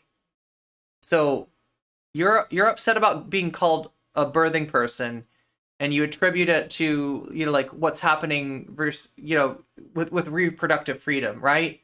And there's one side you could go to of like, okay, let's attack the trans people that are advocating for inclusive language, right? There's that side, and then there's another side. There's one side that says wedge, the other side says solidarity, right? And that's where you realize, hey, both of our freedoms are on the line. Let's fight together. Anna chose violence here. Anna chose the wedge issue. Washrooms have strangers demand to know what's under their clothes. Politicians question people, sometimes children, about their genitals during committee meetings. School officials want to be able to examine children's body parts just so they can play on sports. And do you not think I know what it's like to be viewed as nothing more than something men can use? These were a D cup when I was in grade 8. I think I know a thing or two about unwanted male attention. Trans folks constantly have their bodies fetishized. Our reproductive choices are also under attack, and we are literally being defined by which body parts we have. So the phrase person with a uterus, for me, is triggering. But I understand the importance of inclusive language. But do you? I just don't like to be boiled down to a body part. So Mike Figueiredo from the Humanist Report reminded me of a video we did a few years ago where we were defending someone who used the phrase people with the capacity for pregnancy in the context of the abortion debate, I believe it was. I'm totally fine with that. I think that's totally fine. If that's what they want to use in a medical setting, great. But for me, my personal preference is I don't like to be referred to, even in the context of an abortion debate, as a person with a uterus, person with the capacity for. So wait, so what's Anna saying? That Anna doesn't have a problem when it's in a strictly medical context, but because this is a debate about medical issues, that it's inappropriate? Oh my God. Like, she's so full of shit. Like, this is pure debate bozoery. This is pure rhetoric. There's no truth here. There's no consistency, right? Moral or otherwise. This is just Anna, like, trying to scrape out that W, even though she's wrong. And it sounds like she knows she's wrong. Even using the term triggered. Yeah. Hey, what's up, Bread Bro? Pregnancy, that's great. Oh, great. We have your approval, do we? Person with the capacity to get pregnant. That's wonderful. You came up with that for us. Yep, we have Anna Kasparian's authorization to go ahead with this phrase. You, a cis woman, do not get to dictate what language is acceptable for trans and MBs to use when talking about our bodies. You get no say in this, and it's ridiculous you feel your personal opinion matters one bit. No one is going to refer to you specifically in a way in which you don't want, but you do not get to determine what language millions of people use because it rubs you the wrong way. That's all I'm saying. I think my track record on transgender issues is pretty clear, and I hope you understand that I have no. And you can tell already that this take from Anna is going to rub me the wrong way, right? Like, we've talked about moral self-licensing before. Now, it's interesting, though, because Sandy makes an argument against this that's, like, maybe a little bit more accessible. When I say moral self-licensing, like, right, there's some people that their eyes glaze over. They're like, I don't know what the fuck moral self-licensing is. Like, why does she got to make it so complicated? Sandy's got a simpler way to put what's wrong with what Anna just said. No disdain or hatred for the transgender community whatsoever. That's all. And I do believe you. but you're lacking understanding and empathy and seem very reluctant to learn. Looking at this objectively, removing my feelings towards her that I like and respect her, quite honestly, she would have been better off not addressing it than to say this. And I say addressing because she never apologized. Look, if you're triggered by these phrases, well then, that's a you problem. Let's say I'm an atheist. I'm totally fine with other people being religious. I want them to have equal rights and She's achieved liberal elitist enlightenment and doesn't think she needs to learn anymore. support their lifestyle. But I've had bad experiences with religions, and because of that, the sight of religious symbols is triggering to me. So at my Okay, now this is the example that she uses is a little bit weird.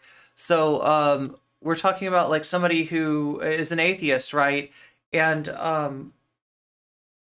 has religion's left a bad taste in their mouth, and then they go to work and see people wearing like religious iconography, maybe on a necklace or something like that, and they say, hey, don't do that, like, right? First of all, I've never seen an atheist do that, right? I've never seen an atheist like give somebody shit about their crucifix or their Star of David or whatever they might be wearing, whatever kind of religious iconography. I mean, maybe when it comes to Islamophobia, I've definitely heard of examples like this, but generally, like the necklace thing is not something that you'd expect an atheist to do. But her argument is though that this would be inappropriate, right? This even if you're have had a very bad experience with religion, it would be inappropriate for you to take that and like try to dictate what other people wear, whether they wear religious iconography. my workplace, Kind of a weird they're not argument. allowed to display their religious symbols. I don't care if that cross necklace was a gift from their grandma. I don't want to see it. Like, I respect other people's right to choose their religion. Is it too much to ask they respect my religion in return by satisfying my demand and keep their religious symbols to themselves? You see, if that was the case, then that would be a me problem, something I would have to get over. If Anna doesn't approve of or is bothered by the phrases settled on, then that's something she needs to work out. Not blast her grievances online, inflicting harm on people she claims to support. And it's not just her. I've seen so many cis women taking this opportunity to play the victim, who are taking it as a personal slight. We aren't picking terms that cater to their sensibilities. That by somehow talking about a diverse group of people, by specifying something they all have in common, is demeaning and removing their womanhood. This isn't about them, but they want it to be. I replied to Zeke's posting of that clip by saying, sadly, the damage has been done. The right-wingers TERFs who've been cheering her on and energized by her tweet won't see this clip or believe she means it. Anna hurt a lot of people with that tweet, people who will be dealing with the Oh my fallout God. long after she moves on. A couple of replies to my reply Thank you for the follow, link in bio. I want to touch on. But doesn't the right always take and run with everything? This doesn't strike me as a productive guideline. Yeah, sure, they do. How does that excuse an anti-trans tweet? The damage I just like the comparison with transness and atheism/religion. Glad a white person isn't comparing it with racism. I see what you're saying. Yeah, that would be. was talking about was the pain she If Anna feels this language is too complicated to put into use, oh my God. It put into use, perhaps it is because she's creating complicated scenarios where she will or won't accept it. I mean, it's debate. It's a debate. It's a debate brozo thing. Like it's a debate like it's just pure rhetoric, right? There's nothing really to at the center.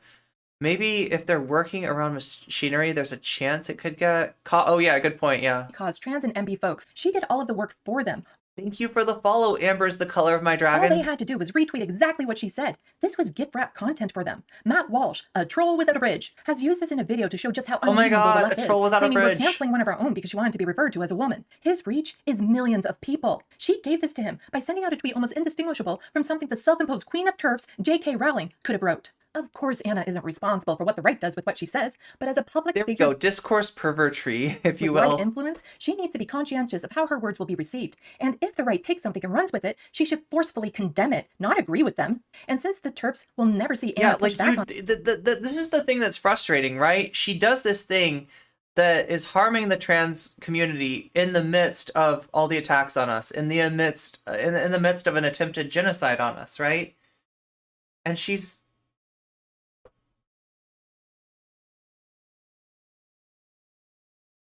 And that's bad enough, right? That's really bad. But you'd think that maybe when Ben Shapiro retweets her, maybe she decides, oh my gosh, if Ben Shapiro is retweeting me, maybe this isn't the right take? Nope. She's cool with it. Don't accuse me of guilt by association. right? That's a guilt by association argument. So like, right, there's no problem with Ben Shapiro retweeting her. Then Matt Walsh uses her on a thumbnail. Matt Walsh literally puts Anna Kasparian on his thumbnail to make the point, oh yeah, look, the left is attacking its own. You know, like, right?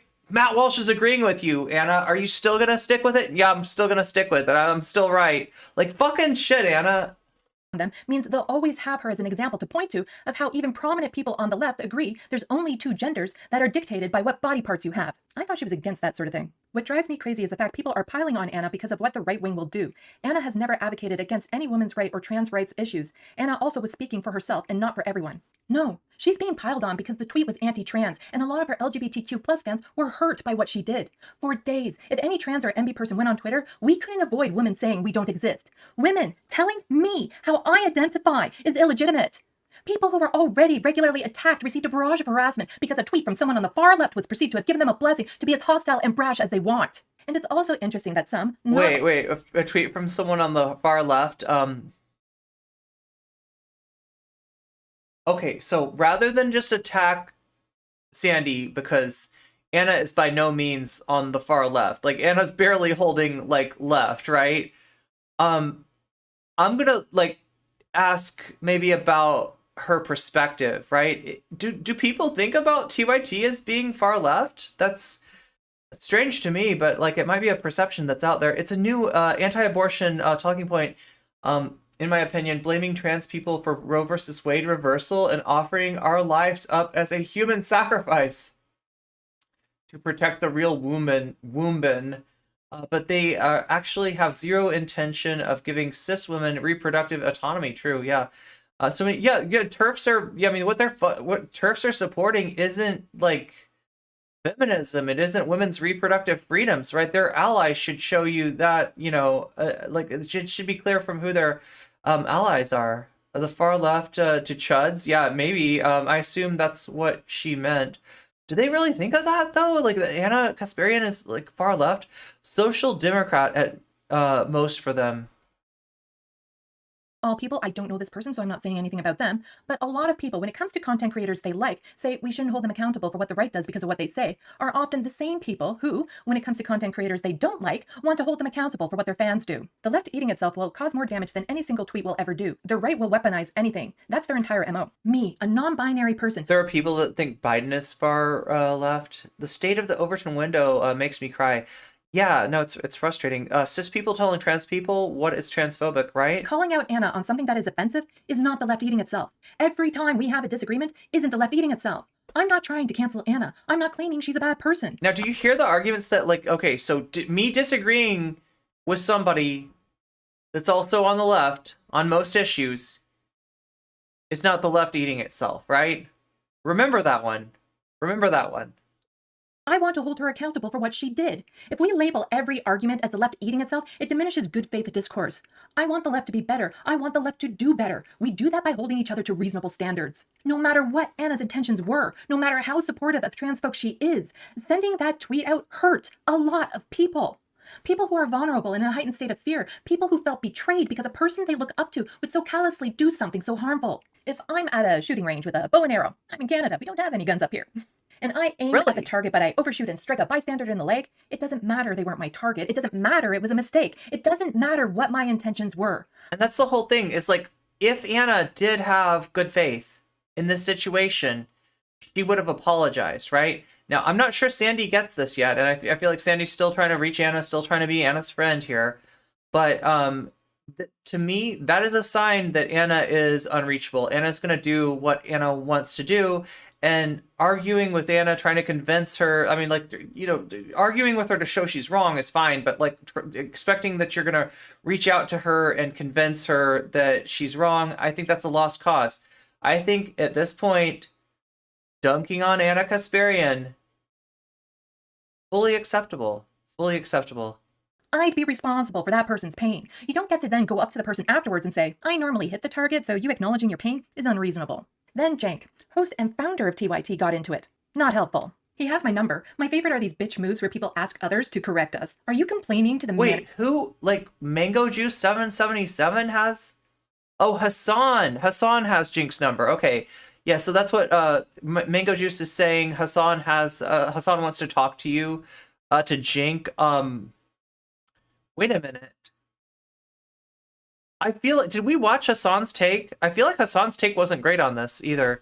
As I said on Twitter, Social Democrats and Radlibs are right wing. Anna is being Anna. She's gonna use the she's also gonna use the N-word if she wants to.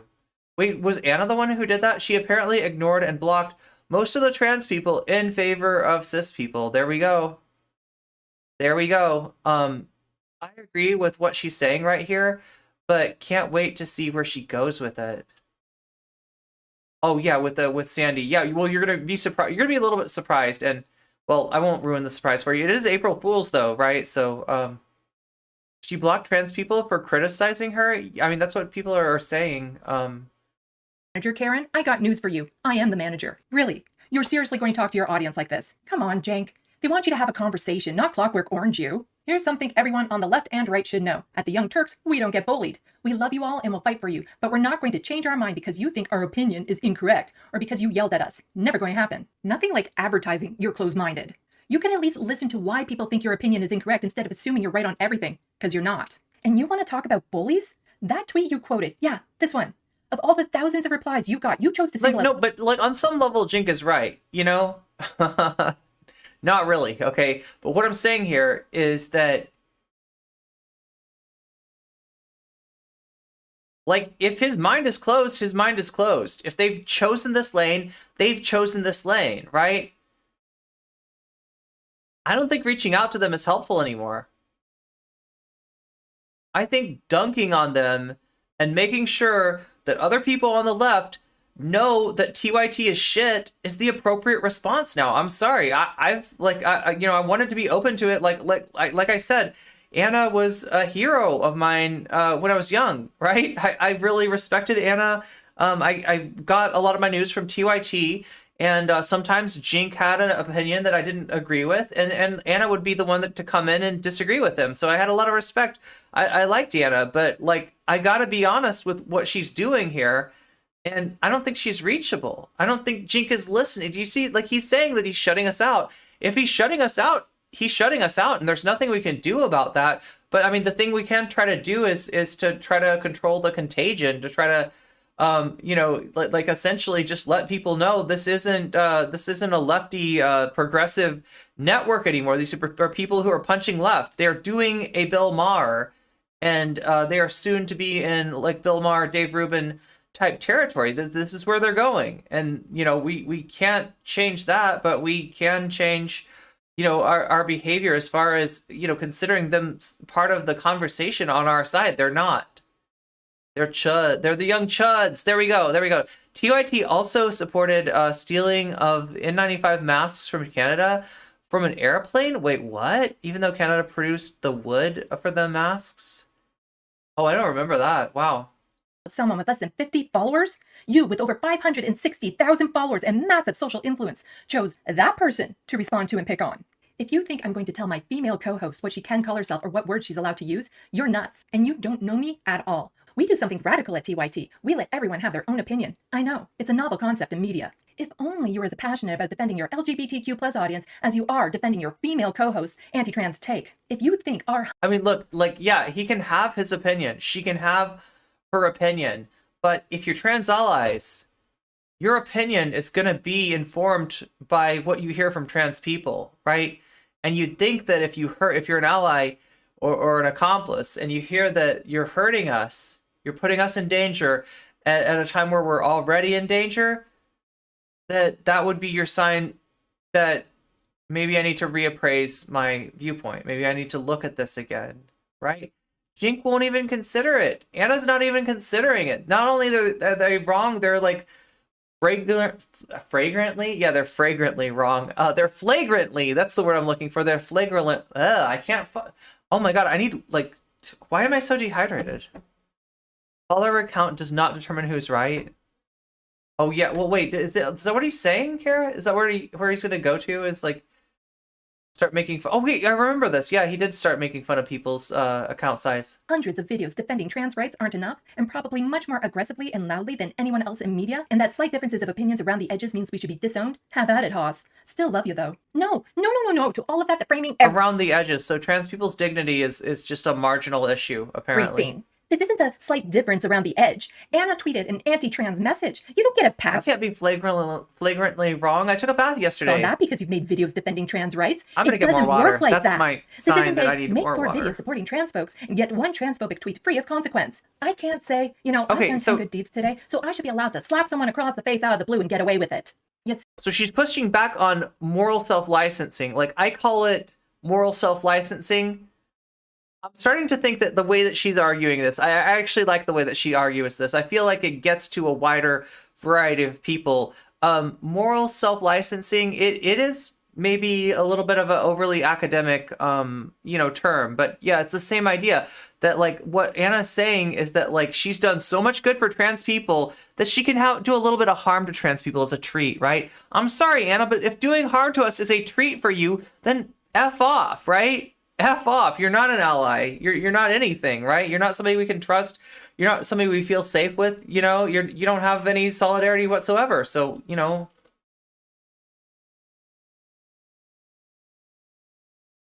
like, good luck.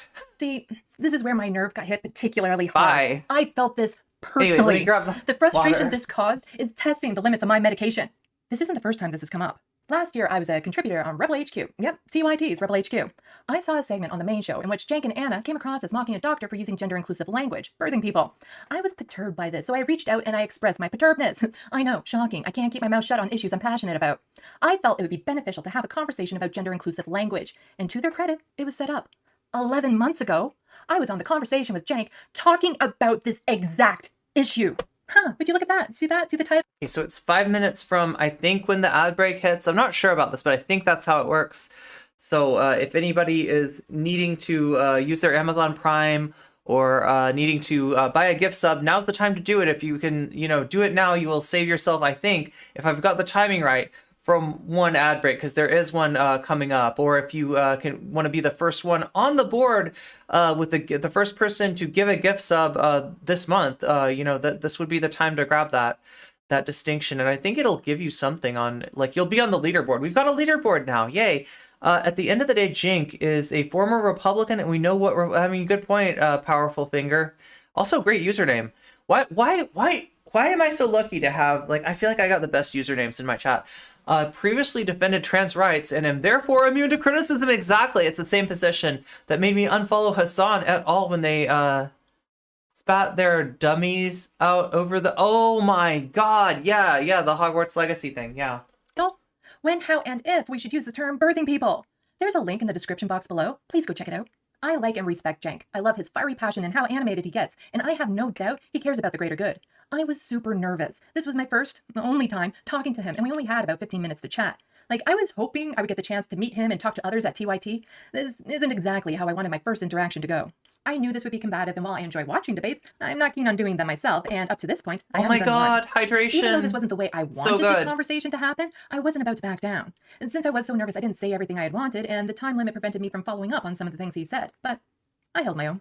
I told Cenk to his face I felt like he was dismissing LGBTQ plus concerns. Also, if you're in YouTube, make sure to hit that like button. It helps me out more than you can imagine. Feels like on the main show, LGBTQ plus issues are brushed off as nothing more than culture war issues distracting from the real problems.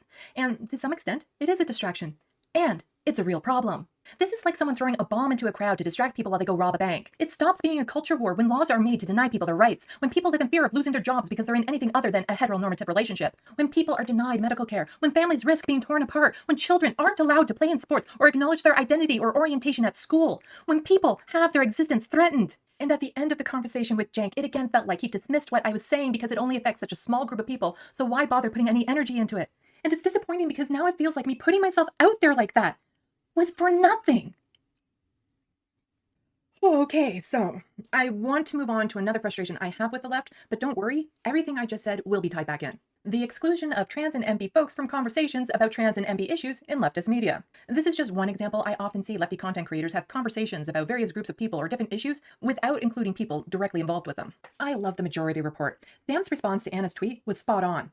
MR is one of the better shows when it comes to covering LGBTQ plus issues. One of the So if I remember correctly, like Emma's response was a little bit tainted by her friendship. I guess personal friendship with Anna, right? And Emma was just like, her primary thing was like, I know Anna's not anti-trans. Like, right? Yeah, Emma's response was kind of fail, and I like Emma. I like Emma. Emma's, one of my favorite liberal commentators out there, right? As much as I enjoy liberal commentary, people like Emma's one of the the better ones out there, right? And so it's really disappointing. But I guess it's due to kind of personal friendship with Anna. reasons I appreciate Sam so much is how good he is and always has But yeah, Sam's was slightly better. been on the issues. You can go back well before same-sex marriage was legal. It was for nothing. It's such a intense and common feeling. What's up, City of Doors? Good to see you. Yeah, Emma was defensive of Anna, but others did a good job dismantling Anna's comment while not being mean about it. Legalized and find Sam talking in support of it. He's fantastic at using inclusive language. When new terms come out or he learns the root of a phrase is offensive, he doesn't argue, he doesn't brush it off or try to defend using it. He accepts it and tries his best to incorporate it going forward. Jen could learn a thing or two from him. However, where's the trans or MB person on to talk about our Now, issues? like, think about, like, how would Vaush take something like that? Now, Vaush's take, and I'll be, I'm not trying to, like, bullshit anybody, right? I'm not just Vaush bad, gonna attack Vaush no matter what. He disagreed with Anna, and, I mean, good for him, right? That's a pretty low bar. I don't, like, put any accolades on him, but he disagreed with that. But did you see, what she just said? Like, how Sam handles feedback from marginalized communities? Do you see how that would rub Vaush the wrong way? Right? So even though Vaush agrees on this issue, he, like this argument of like, how you should deal with like marginalized people that you're advocating for is that like that is cuck language according to Vaush, right? Listen to them and, well, I mean, just because you're trans doesn't mean you're always right, and like, right, like Vaush would not react like Sam does on that issue, right? But just watch forward because I got a special surprise. Remember, this is April Fool's Day, so there's gonna be a little twisty twist. There's gonna be a little surprise ending at the end of this all. The laws being passed, discussion on why language is important, the impending genocide, and so on. Yes, they take calls, and when a trans or MB person calls in, they get the platform. But these calls are luck of the draw. I know, I've tried calling in plenty of times. Allowing someone to speak on the issue because they happen to get through isn't Yeah, Emma was defensive of Anna, but others did a good job of dismantling Anna's comments whilst not being mean about it. And it is tough when it's your friend. Like, I mean, I understand that, but yeah, like, it's a little bit disappointed. Oh yeah, black nationalists are the same as white nationalists was one of Vaush's finest gems. the same as proactively inviting someone onto the show who knows the subject is part of the group and can explain what's happening from a place of personal experience. This isn't a dig on them. MR is one show So that's nothing about us without us. with limited resources and time. With so many important things going on, no one show can cover all that needs to be covered. But it shouldn't just be on them. The Humanist Report, Rational National, The Serve, State Pacman. If you find yourself being called out by people you regard yourself as an ally to, because they say you're doing something that's harmful to them, then wait until you understand the criticism before trying to explain your actions. Good point, yeah. And many other well-known leftist content creators. But again, this is like something that would be a non-starter with Vaush. Good thing we're not talking about Vaush, right? While they may cover trans issues, Good thing we're talking about TYT and Jink Uger and not Vaush, right? and the serfs in particular kick transphobe ass on Twitter. Okay, so we're talking about, yeah, the serfs, pretty good takes on Twitter, especially on trans issues, yeah. And while they're all sincere and I truly believe they all care, What's a Vaush, indeed? how often do they include trans and MB folks when talking about trans and MB issues? The leftist mafia had a long segment covering Anna's tweet. Mike even said that people like his So there's Mike Figueredo. Did anybody see this? Right, because these are bigger figures, most of them on the left. And so, they might have the same issue of, some of them might know Anna and have, want to believe the best about Anna. Obviously, Mike took Anna to task on Twitter, right? But I'm not sure how the segment went. I never ended up watching it. non-binary cousin who could potentially get pregnant should be included in the conversation. Yeah, But I gotta say, Olay is freaking amazing. Her comments on the show and her takedowns of these aggrieved gender critical Karens on Twitter is giving me life. Thank you. If these shows have had trans and MB folks on to talk about our issues, please forgive me, I missed it. I don't spend all my time You only watched a little. Anybody else watch that? Political YouTube. But the fact that I do watch a lot of political YouTube and I can't recall much of this happening is telling. And I get it. It's not any one person's responsibility to devote part of their platform to others. And some of the shows don't generally bring on guests. But with the issues facing the trans community right now, how dire the situation is, this needs to happen.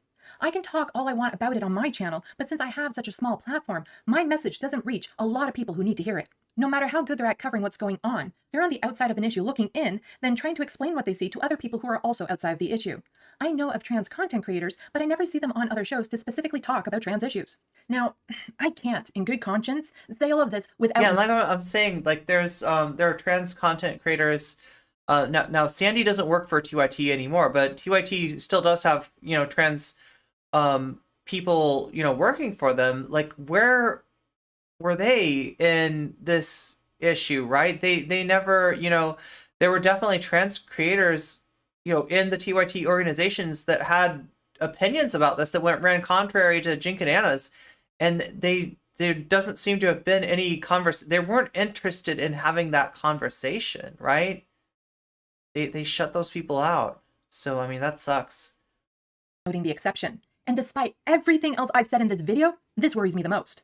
I've been conflicted if I should even say it because I know I'll get backlash. I know I'll lose supporters. It's ridiculous to say. What is it you're going to say? You've already said that Anna was wrong. You've already said that Jink was wrong. You've given, your righteous indignation about their takes and about, how the young Turks are not open to even like listening to trans people. What is your so that wasn't your spicy take though. What is your spicy take, Sandy? I may even lose friends over it. I shouldn't have to be worried about this. The ironic thing is, it's not me talking negatively about someone that may get me in trouble. So you're not going to take somebody down, but talking positively about someone. You're just going to say somebody's really good. Wait, who could this be? Chat, who could this be? Who's really good? Where Anna and TYT are really bad. Who's good at listening to marginalized people? Who do you think it is? The exception is Vaush.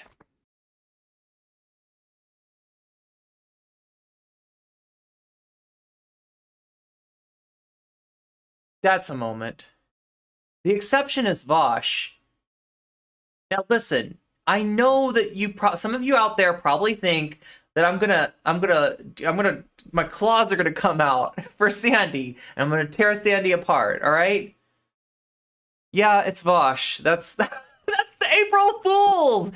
April motherfucking Fools! We were watching no comment chicks watching a take of somebody that like I can really agree with. I get behind. Yeah, this person's making a good point. Yeah, absolutely. Yeah, and then it just you get dropped off the deep end. You get dropped off the deep end into like that person that is better than TYT and that is always good for marginalized people. That would be Vaush. One Vaush video. Now listen. Before, like, I know you're expecting me to, like, completely change my disposition because Vaush bad, but here's what I'm going to say, okay? And this is something that we have to deal with as the left. When I scroll down here, I see 3 videos listed. Now, I don't know how much of Vaush's content Sandy has watched, but there's some chance that this is it. 1, 2, 3 videos, right? I think she might mention a 4th, right? So, and look, like these might be perfectly good takes. Like, right? Vaush doesn't like, he's not, a chud 24/7. And he is right about some things. He's not, you know what I mean? He's not like literally Ben Shapiro, but calling himself a leftist, right? So there are things that Vaush will say that like, I agree with that. I agree with that 100%. So there's every chance that somebody could run into like these kind of videos and just think this is what Vaush is about, right? And I mean, you and I know that for every instance where Vaush listens to marginalized people or has a good take or is like in full-throated defense of us, there's like 6 other instances where he threw us under the bus even worse than the Young Turks did, right? So I mean, this is just sad. I don't know what to say, right? I can't hate on Sandy because, like I said, for all I know, Sandy maybe just saw 3 videos, right? But I mean, you're gonna have to deal with this, right? You're gonna run into people like this that like are like, wait, what's wrong with Vaush, right? And I don't know, maybe we could work on coming up with a concise answer to give them there, like some places to take a look. I don't know. The Thought Slime stream comes to mind. Like, there's a lot of things. That Professor Flowers comes to mind, right? There's a lot of, yeah, but I think we gotta get ready for more and more of this because Vaush does, you know, despite him not growing on YouTube, he does have a YouTube channel that has quite a bit of reach on it, and a lot of people are going to be in Sandy's position, and they see the Young Turks absolutely crap the bed on this issue. And look, on this very issue, yeah, Vaush does have, what's Vaush's take? Anna's wrong. Okay, no problem with that. So yeah, Vaush was correct in this instance, but it's just like the fact that we go from like just like, oh yeah, this person had a good take, oh let me watch like 3 of their videos, oh these are all good, and like, okay, so like this is a creator I can really get behind. Oh my god, it's such a mistake. He's a really cool dude. No, it sucks. And like some of you in chat might have found yourself in the same position as Sandy long ago, right? So like I don't know if I ever was like, Vaush is a really good content creator for the left. This is exemplifying. Like I don't know. I think I was more willing to be like open to, you know, treating him with kid gloves at one time, but I was never of the opinion that like this is our dude right here. We gotta protect this guy right here because he's gonna win it all for us, right? That's how Vaush fans treat him. Vaush is always correct. Yeah, that's right, scientist, you got it. I was just a woke scold and a tanky. I was watching quite a lot of Paul Cockshot's content of one day. I just wait, who's Paul? Like, am I getting trolled here? I don't know. It's a woke scold safe space. I don't want to get into It's an echo chamber. People think he's problematic or go over things from his Or silo. past. As a leftist, I'm asking you in good faith, please hear me out on this. Objectively, as someone who's cisgender... The first time I saw him, he was saying that CP isn't so bad because his computer is made from child labor. Yeah, that's also exploitation of children. Like, why should it be any different? Yeah, exactly. It's He's done the best job covering trans issues. He devotes a lot of his time to LGBTQ plus issues. He's queer, so that's to be expected. He also devotes a lot of his... He was writing a bunch of books for modern communism using computers for planning. Specifically on trans issues. He brings on guests who have experience, who have knowledge, who are trans and non-binary to talk about the subject. Whenever someone comes... No, here's what I don't get. Where's this coming from, right? Did she happen upon a conversation between Vaush and Demon Mama? Or Vaush and Riverboat Jack? Like, I can't really think of a lot of examples of Vaush like bringing on trans people to talk about our own issues rather than just talking right over us, right? On his show, no matter the context, he politely asks them for their preferred pronouns. And if he forgets, he literally had no chance of winning you over. I will remind him. Yeah, I could see that. Sometimes not so politely. Hands down, he has the best... Oh, okay. So his chat. So even, you know, if Vaush ever misgenders his trans guest, the chat will remind him. Sometimes not so nicely. Sometimes they'll be like, "Hey, Vaush, you need to get people's pronouns right, okay, buddy? Okay. Like, okay." Arguments in support of trans people, I've heard. He debates... He prefers to talk over trans people, yeah. Transphobic right-wingers regularly, and he's able to endure lengthy debates because this isn't personal to him. He doesn't get offended or emotional by what they say, and he stays calm while deconstructing the nonsense they're spewing. So wait, what was that? Like, no, there is a thing that, like, it's probably easier to not be emotional about an issue when it doesn't implicate you directly, right? I mean, through solidarity, all of our issues implicate each other, but like when it doesn't directly implicate you, it is probably easier to argue about something, right? If somebody's arguing about your right to exist, I mean, like, I don't know if it's even appropriate not to show emotion in that situation. I watched Vaush once and knew he wasn't at all for me. Let's rehear that. Has passed. As a leftist, I'm asking you in good faith, please hear me out on this. Trouble, but talking positively about someone. The exception is Vaush. I don't want to get into why people think he's problematic or go over things from his past. As a leftist, I'm or go over things from his past. Oh my god, like the sexual harassment. That's like, look, I get, like, you know,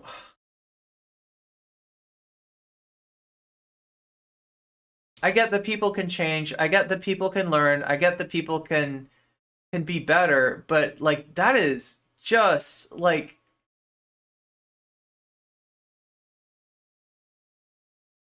I don't know how you can argue that that doesn't matter. It wasn't just sexual harassment. It was also like the attacking and like personal attempt at personal destruction of his victim, right? When he got caught, he tried to take it out on the person that he victimized, right? He tried to ruin their life.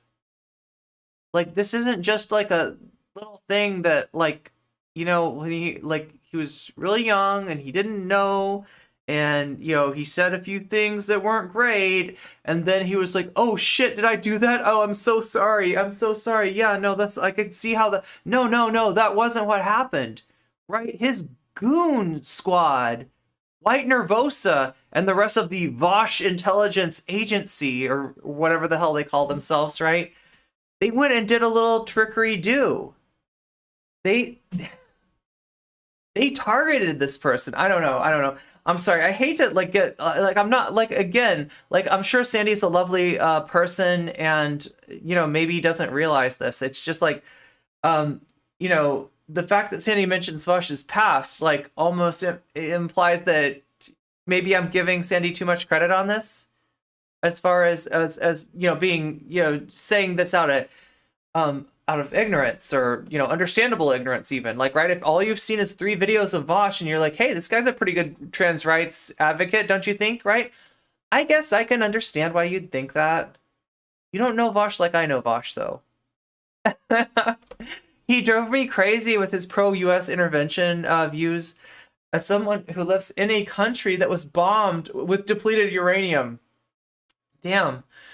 Yeah, I saw a few of the messages and clocked him as a groomer and a terrible human. Didn't find out about like about subsequent coordinated harassment campaigns until much later. Now look, even given what he's done, like I am not against the idea that somebody could be better, but I am against the idea that you've got somebody who had a little bit of power and abused the fuck out of it, and now we're giving him more power over a bigger community and over the left in a lot of ways, right? It just seems like not the guy you should be listening to. But what do I know? I'm a bimbo cat girl. In good faith, please hear me out on this. Objectively, as someone who's cisgendered, he's done the best job covering trans issues. He devotes a lot of his time to LGBT. Yeah, we're not talking about whether somebody's okay to be part of society or not, right? We're talking about him, as Zara says, as a leader, as a point person, you know, for the left, and as somebody with a lot of power over a very large community, right? That's where the problem is, right? LGBTQ plus issues, he's queer, so that's to be expected. He also devotes a lot of his time specifically on trans issues. He brings on guests who have... You know what? I wish that was true. I wish that I could say, yeah, so-and-so is queer, therefore, you know, they're going to be really good on trans issues, right? I wish that was true. And in a lot of cases, it is true. But it's not something that I can assume, right? Oh, yeah, so-and-so is queer. I'm sure that they'll have the best, you know, oh my God, there's so many exceptions to that. Is this the famous leftist infighting? No, this is me being convinced, okay, to stop worrying and learn to love Vaush, right? Like an appropriate leftist, right? It's me getting over being a woke scold. It's me getting over being a tanky. I didn't realize I was a tanky. I don't think I have any Stalin busts around here. I don't think I have any Lenin. You know, I don't have like any books of like, right? I didn't realize I was a tanky, but apparently woke scoldry and tankydom goes hand in hand, and you can be a tanky without even realizing it, right?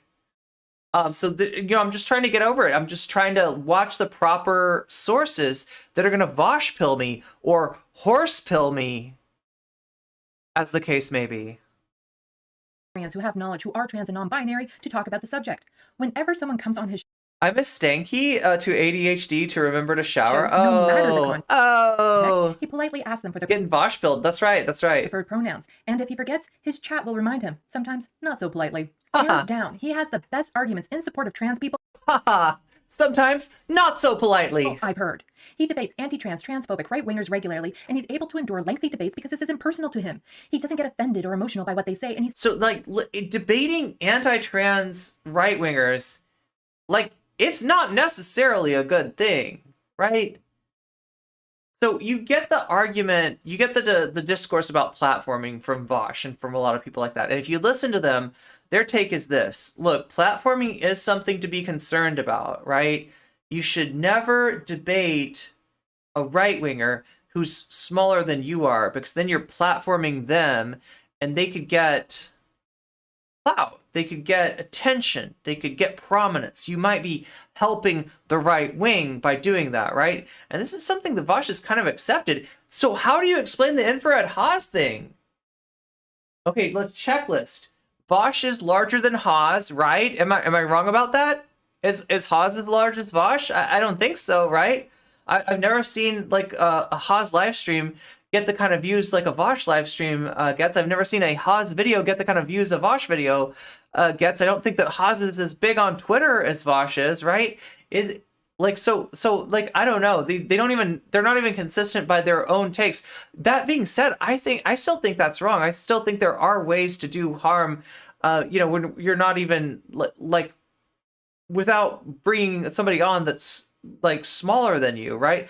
I think that there's certain subjects which are not considered up for debate that like kind of opening a debate with a far right person, it does nothing but harm. Like, right? If it's not an issue that is considered up for debate, you debating it puts this fascist on like an equal playing field. Okay, so on one side we have this point of view. This is your point of view. On the other hand, have you considered fascism, right? And like and that will invariably, like if you're in a situation where the fascist viewpoint just does not have any traction at all, when you have that debate, right? And these are a lot of the debates that Vaush has, because it's really easy to like dunk on the person. It's really easy to come off good to your audience and to perform this kind of mythical slaying of the dragon. Like when you have like a Lauren Southern, when you have somebody that's a famous right winger, when you have somebody that's a famous fashion, you bring them on, and to your left wing audience, you come off as having won. That looks really impressive. Obviously, it's impressed Sandy. But I want Sandy to consider that there's another side to that, right? Think about the fascist audience. Understand that they don't rock a debate in the same way that you or I do. So I'm assuming, Sandy, that like I would, you watch a debate and you're just like, which set of rhetoric and facts and logic are you most swayed by? You like, which is the most convincing? Which sounds, I'll use my critical thinking and see which of these seems more, likely. Which of these do I agree with, right? Right wingers do it a little bit differently. Like I said, the left is about, I guess academia to some extent, but also, solidarity and sort of a common understanding of our vulnerability, right? That's where our solidarity starts from. So this is where the left is a solidarity based modality. The right is dominance based, right? So what are they looking for when they watch the debate? Are they looking for like which argument made the most sense? Probably not really paying attention to that. Probably minds are all already like sort of closed off in certain ways. So what they're looking for is who looked dominant, right? So if the right winger says something pithy and racist and effed up, right? And then the left winger comes back with an intellectual dissection of that point of view and a logical argument of why that's wrong. In our minds, the lefty has won. In the minds of the right-wing audience, you looked like a cuck. They said their thing in like 20 seconds, and you sat there rambling for like 3 minutes. You obviously don't know what you're talking about because you can't, 3 minutes versus 20 seconds. Obviously, what they said was more powerful, right? They're literally looking for dominance. They are literally looking for posture, right? So if what you want to do in your debate is to dispirit and dissipate a right-wing audience, that kind of performance does not get it, right? That kind of performance is great if you're Vaush and you want to take home the W, and every time you come and talk to some like creepy, weird, fascist, you're probably going to come off well to your audience. They're probably going to be like, yeah, Vaush slayed the dragon once again. Good job, Vaush. But that doesn't mean that you're not helping the right wing. So anyway, I feel like there's a real misunderstanding about the effect of platforming and what platforming actually is and how it can actually work, and that it's more complicated than just a like who has more numbers kind of thing, right? There's more going on there than just that. Like, understand audience bifurcation. Understand that when you've got like a right-wing audience and a left-wing audience, you've got two different paradigms for viewing who won and lost, right? And if what you want to do is take the W and hand the other team the L, it's entirely possible to take the W according to your audience and also hand the opponent the W, which, still helps them, still keeps them engaged. Also, it creates you as a wrestling heel, right? Wrestling would not be fun, I'm convinced, if there were no heels. If everybody was like, I'm a goody good, and I'm gonna fight my hardest in the wrestling match, and I'm gonna, right? I don't think that would be interesting. I think that wrestling works on the principle that there is like a baby face and there is a heel, right? And it audience bifurcation, right? Somebody might be, consider the good guy to one part of the audience and not to the other.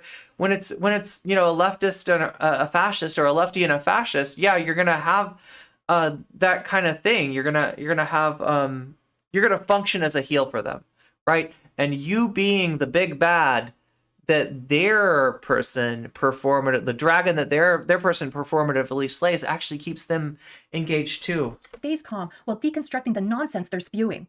I've learned a lot by watching him debate, and by merely Thank you, Vitingale. Good to see you again. Debating these right-wingers. Everybody go follow Vitingale. He's putting himself on their shit list, making himself a target. The unfortunate thing, even almost tragic, is that due to our infighting, people who would benefit from what he says will never hear it because they're turned off of him due to the vitriol and leftist infighting hate they see from other leftists.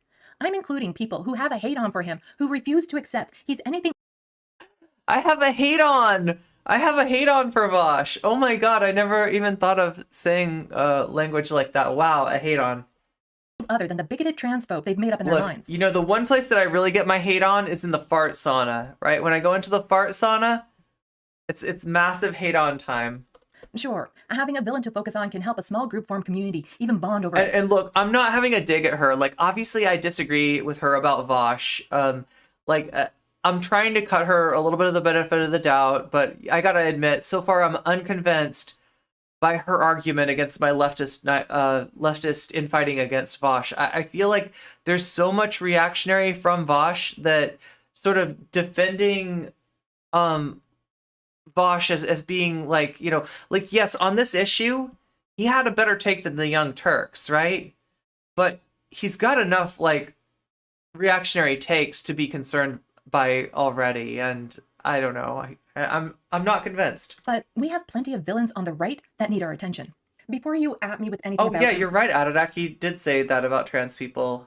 Please, watch these... I don't hate... Yeah, it's not about hate, right? It's I honestly don't have the time or the energy for any of that, but it is about praxis, right? And like I said, it's really easy for somebody like this to just like watch a few Vaush videos and fall into thinking that this person is some sort of like amazing asset for the left when actually he's more of a liability. Videos from him linked below.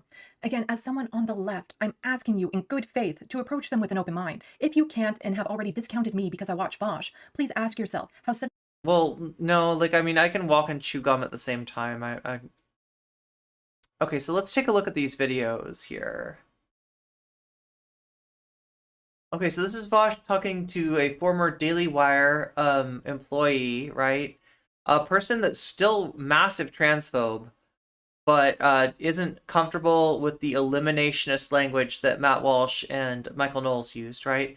Then we've got Vaush talking about Michael Knowles and Donald Trump and their genocidal rhetoric against trans people. So he's against the genocidal rhetoric against trans people. Okay, good. And then right wing, oh my God, what does this say? Rhetoric on trans people. If you can't and have already discounted me because I watch Vaush, Damn it. villains on the right that need our attention. Sorry, I gotta Before see what you this ask last me one with is. anything about him, please watch these videos from him linked below. Again, as someone on the left, Getting I'm asking more you and in more. good faith Okay, to okay, okay. So, look, I'm glad that Vaush is on the right side, and standing against, G side against trans people. That being said, these are 3 anecdotes, essentially, approach them with an open mind. and this is not a very high bar. Even like different reactionary creators are reactionary on different issues. And I think that's what we're seeing with the Young Turks versus Vaush. I don't think that Vaush is somebody that's, because here's where I think that Sandy's video falls down, right? In offering Vaush as a better alternative to the Young Turks, I'm not gonna say that he's worse, because the Young Turks, yeah, are bad and they're getting worse. And but I definitely don't want to say he's better either, right? I mean, I feel like some of his anti-black racism is stuff that the Young Turks wouldn't go near. So it's like they're both bad, just in different ways. Remember, Vaush claimed to be the only objective of a boycott was to destroy the target. I guess he never learned about the Montgomery bus boycott. Yeah. I'd say he's worse. You can't and have already discounted me because I watch Vaush, please ask yourself how suddenly blowing me off helps left. Surprised at the stream he did where he was celebrating Total Biscuit dying? Oh God. Wow. What's the deal with that? So I'm aware of Total Biscuit. Total Biscuit was like a StarCraft,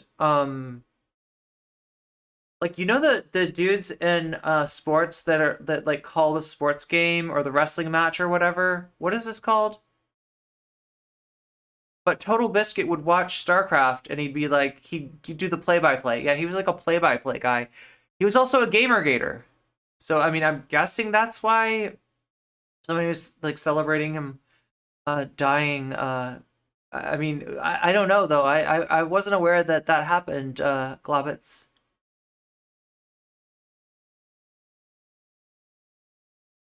Shakespeare! Vaush had so many gaps in his knowledge that he has zero interest in filling or even acknowledging. Yeah, well, I mean, he doesn't have to, right? Nobody's holding him accountable. He was a YouTuber. Yeah, a Gamergator and stuff was the reason. So that was why, yeah, I wasn't aware of that. 2IT has a lot of problems, but they often find someone who can come in. Yeah, that's true. Yeah, that there are. Yeah, so like on race, I would say that Vaush is worse. On trans issues, it looks like 2IT is worse. It just probably depends on the issue. His cause. How does holding on to this hatred for Vaush help you? A friend gave me a good breakdown of how the support from cisgendered folks works, and I'll share it with you. So, you have people who are apolitical allies or accomplices. If the Nazis were to come collect me, the apolitical person beside me would say, that's the woman there, and do nothing as they take me away. The ally beside me would say, that's the NB there, I don't like this, and do nothing as they take me away. The accomplice beside me would punch the Nazi in the face and help me escape.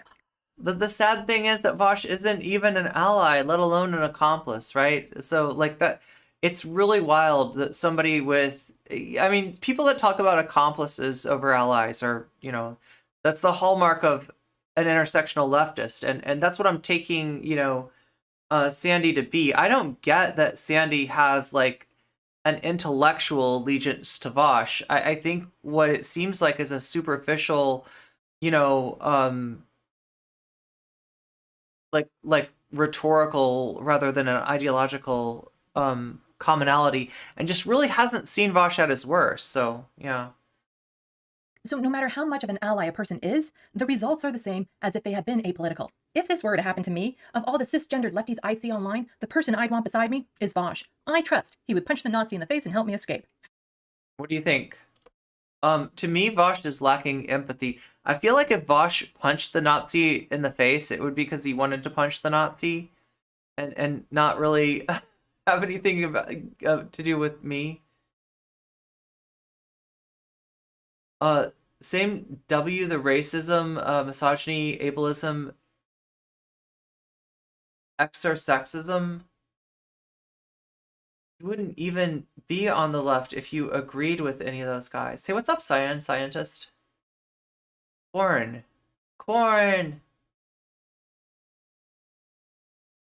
We don't need saviors. Is it a bit from her, or is she genuinely an Ian fan? Oh, no, it's not an April Fool's thing. So the April Fool's thing, is what I'm doing. This was before April Fool's, so she's 100% serious about Vaush. I'm just messing with you. He wouldn't punch. He would punch the Nazi if no one was filming it. Anti-intellectualism is part of the right-wing way of thinking. He might because Sandy is white. Oh, good point. If Professor Flowers was attacked by Nazis, he wouldn't care. Nazi in the face? He'd shoot them in the face. That's...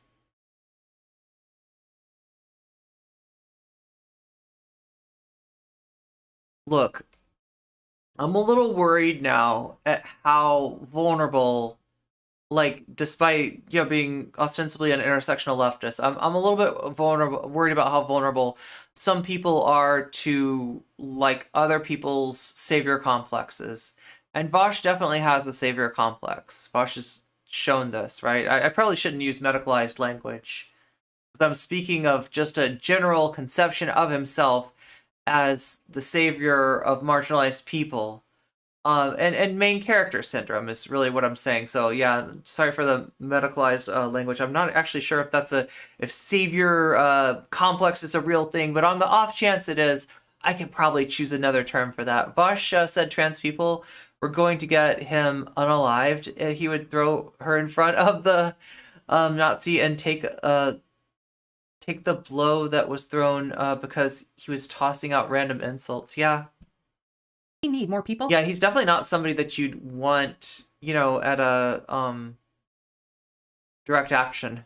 Willing to be accomplices. So I didn't mention TYT with everything I just said. Other than the one time I went on to talk about these issues. It's just really funny if Sandy ever does get the chance to talk to Vaush, I think she might figure out that he and her are on very different wavelengths, right?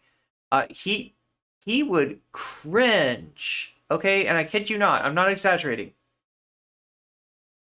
If you talked about Vaush as being, he's not just an ally, he's an accomplice, he would cringe so hard. He hates that SJW shit, right? He absolutely hates it. I don't know. Like, look, this is what happens when you meet your heroes. Issues at my instigation, I haven't seen them bring on anyone else to talk about them, at least not on the main show. Well, excluding the Pride Month special they do once a year. And companies often change to rainbow logos for Pride Month. Vaush said he wasn't an ally. Yeah, so even trying to bring up the accomplice thing, I think would just be to show support without giving support. TYT does a little bit more by bringing their LGBTQ plus content creators on to talk about LGBTQ plus issues, which is good, and I appreciate it. But funny thing about that, last June I had been making Rebel HQ videos for a few months by then. In fact, the conversation I had with Jank was in April, which is, before June. I'm so curious about when she got let go by TYT, right? And if it had anything to do with disagreeing with Jank.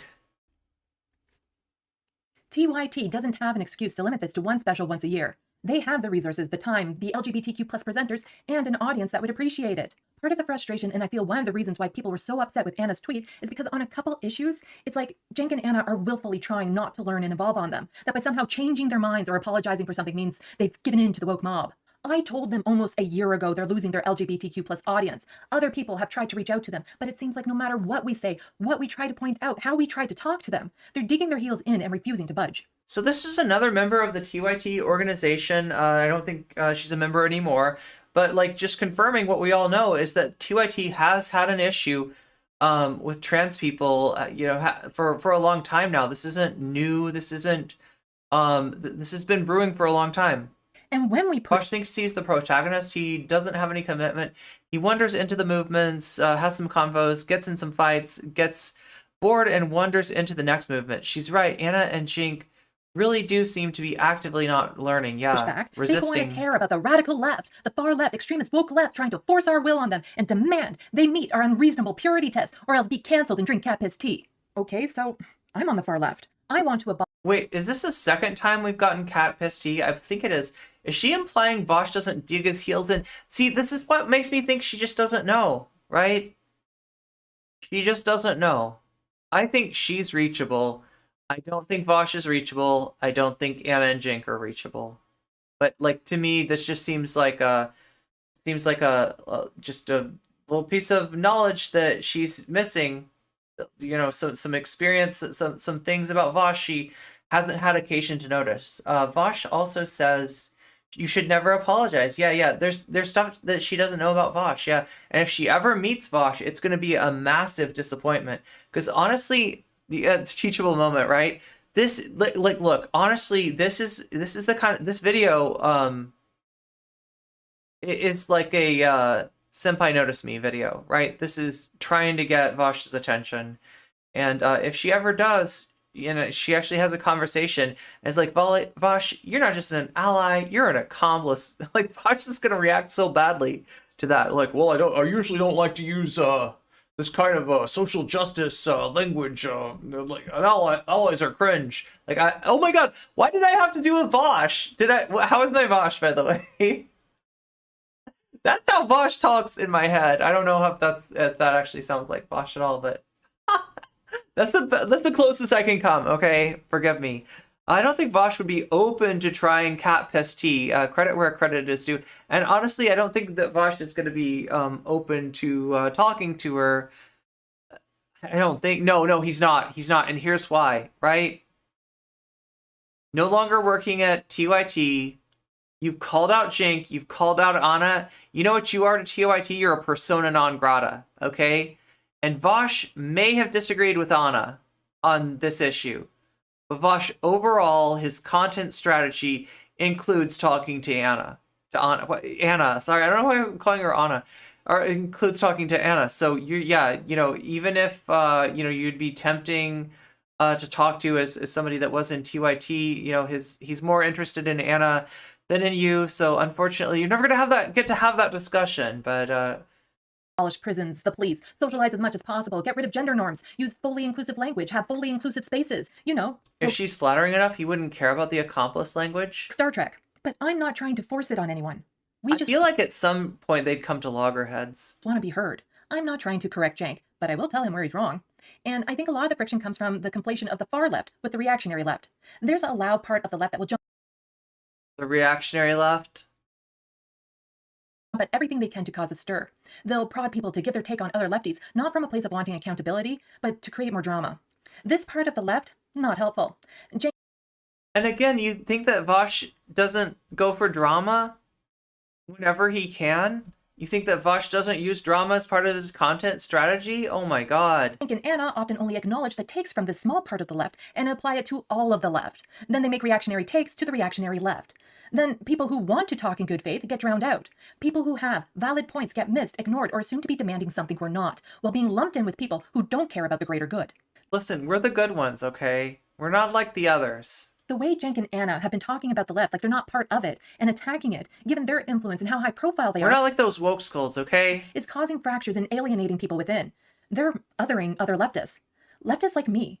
And then what do? Get friendly with people like Ben Shapiro? Try to find common ground with him while mocking leftists for being too woke. Sure, so... This is just sad. Some people might be thinking I'm being too hard on them. I should cut them slack because of all the good they do. But really, I'm not being too hard on them. Given their platform, their reach, their knowledge, and what they say they're hoping to accomplish... Yeah, Vaush made a point of showering Rowling in misogyny for attention, but no, he's not into pointless drama. They should be held to a higher standard. What are we doing? Like, seriously, what are we doing?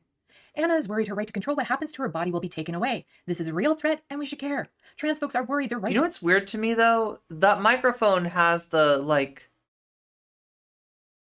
foam top, and it also has a pop filter. Is that normal? To exist will be taken away. This is I kind of thought you needed one or the other. Actually, chat, like right now, I have a pop filter on my microphone, but I don't really need it. Like I could easily do it without. Like the only thing this is on here for is if I want to do voiceovers, I'm gonna do it really close, right? And with that, you need a pop filter. But yeah, for just talking on stream. Anyway, why am I'm not trying to have a go at Sandy over tech. a real threat, and we should care. This isn't an either or. We need to stop ranking who has it worse. There's enough of us to work on more than one issue at a time. Our goals may not be the exact same, but they're all in the same direction. Oh, I need a break. Cat break. Okay. You're lucky you have a cat. So, is everyone still with me? Of course you are. I'm adorable. Let's get on to the main event. I have been saying it throughout this whole video that, it'd be good Too many jumpers, but not enough shirts. I think it's a serious problem. to get somebody's opinion like me on inclusive language, so I should probably do that. Why inclusive language matters. It's hard to exist in society when you don't exist in the Meow. language. It's only been a couple years since I clued into being non-binary. In some of my first videos, you can even see a sign in the background that says, I am woman, hear me roar. Actually, just hear me.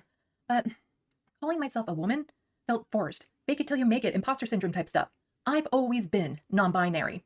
But when I was a kid, the language didn't exist to express how I felt. It's only when I started to hear it on a wider scale that I figured it out. It's still hard for me to exist as who I am when there's a lack of gender-neutral terms. I'm not a woman, and I menstruate. When talking about issues around reproductive rights, they directly affect MBs like me and trans men. Society is working on coming up with a term that would include all who can get pregnant. Also, keep in mind, there's no gender-neutral term for people who provide the sperm either. Since we're still figuring it out, it's going to sound clumsy and unnatural no matter what we say.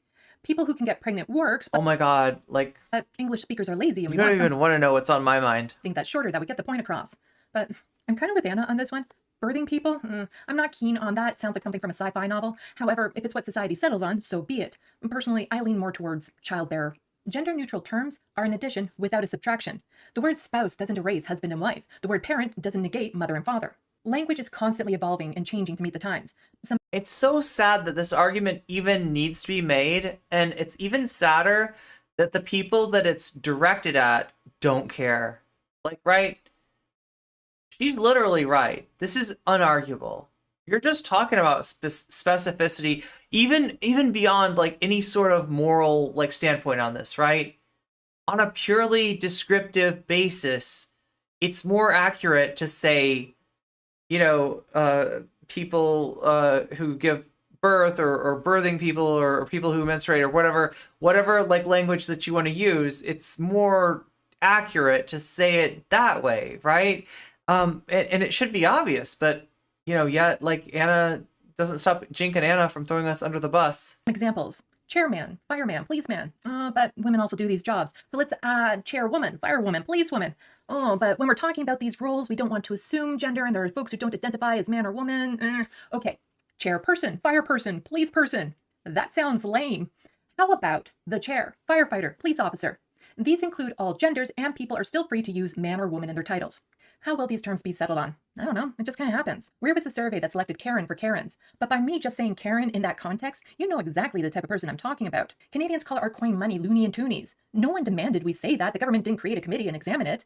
Enough people settled on these until they were popular enough to stick. We have a long way to go. While there's terms floating around, there's no widely accepted neutral versions for boyfriend, girlfriend, uncle, aunt, mummy, daddy, sir, madam, Mr., miss, and so on. I go by she, her pronouns, primarily because I present female so it's less confusing, and I'm not keen on using they, them for myself. If others want to use they, them, great. And I tend to use they, them when the gender of the person is unknown. Biggest gender neutral, In true. places of phrases like she or he, or if I feel that gender isn't important to the context in which I'm talking. When it's used towards me, I don't mind, but I may miss you're talking about me. If there was another widely accepted gender-neutral pronoun, I'd probably go with that. I have ideas on what I feel would make good terms, and if I had the social influence to make a trend, I'd go for it. Like for pronouns, I'd use per and pers, like the first part of person. Then use that in place for boyfriend, girlfriend. I thought you were saying like a cat sound. Be per-friend.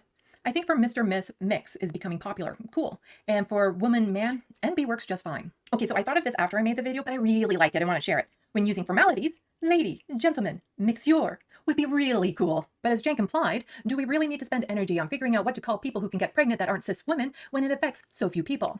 But how tiny is that group? And what's the percent needed to care? 5%? 10? My cat is my per friend. If people who are Jewish or Muslim said blank word is offensive, or we prefer to be called blank, generally speaking, good people try to accommodate them and listen to what they have to say. Society tries to be inclusive and take. She's right.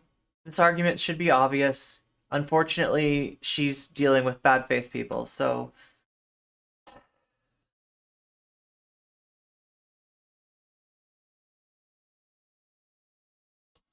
on we go. On we go to something even worse.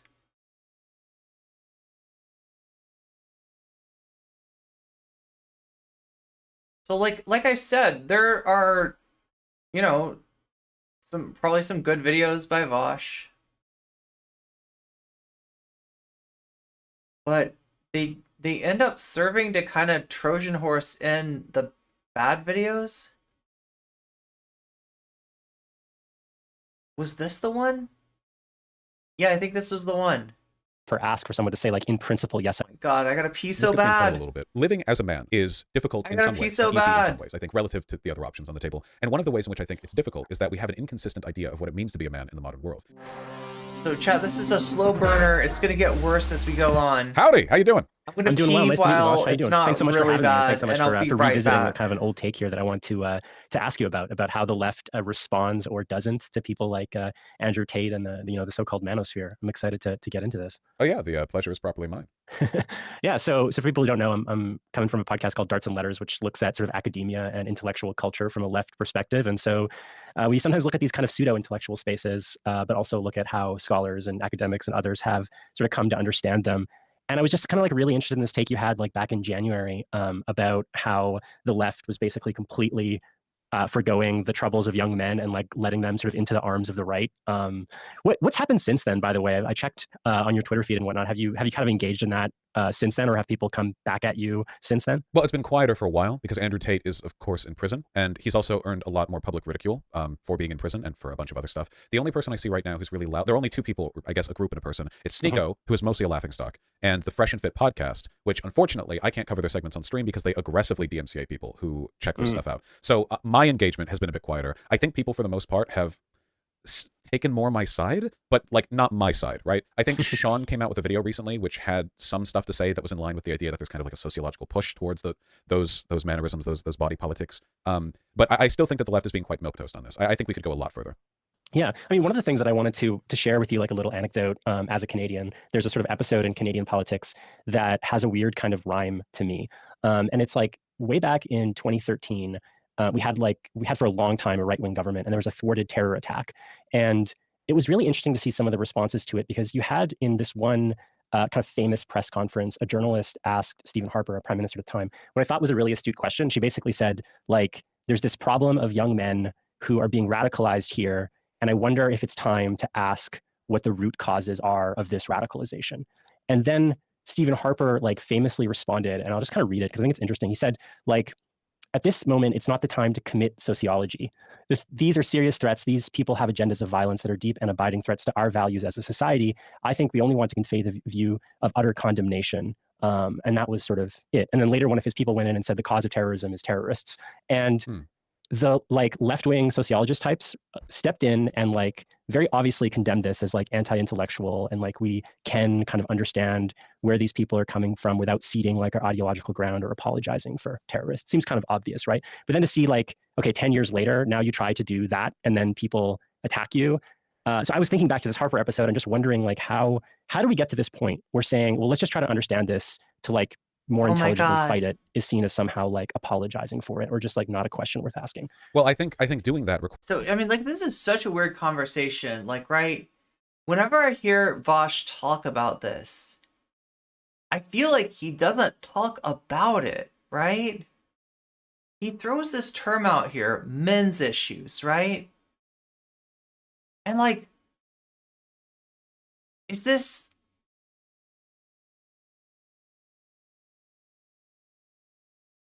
What does he mean by that, right?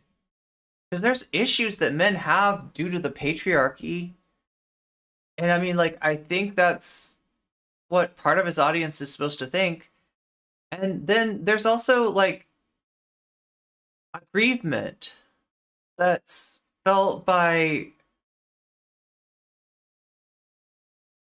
men in the throes of misogyny. Either of those things could be codified as men's issues, right?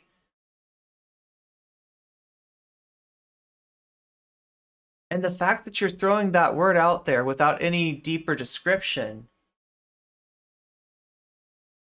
it just, well, I mean, it shows that he's casting a really wide net, right? He's looking for a new audience.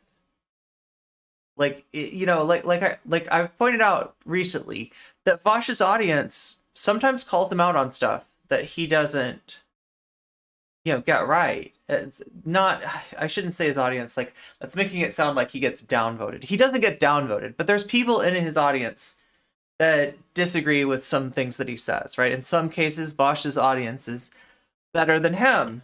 And, well, I mean, like, there's two ways for him to take this, right? There's, I guess, him, like, he could question it himself and say, I don't know, maybe, am I wrong about this? Or he can court another audience, right? And it looks like he's done the latter.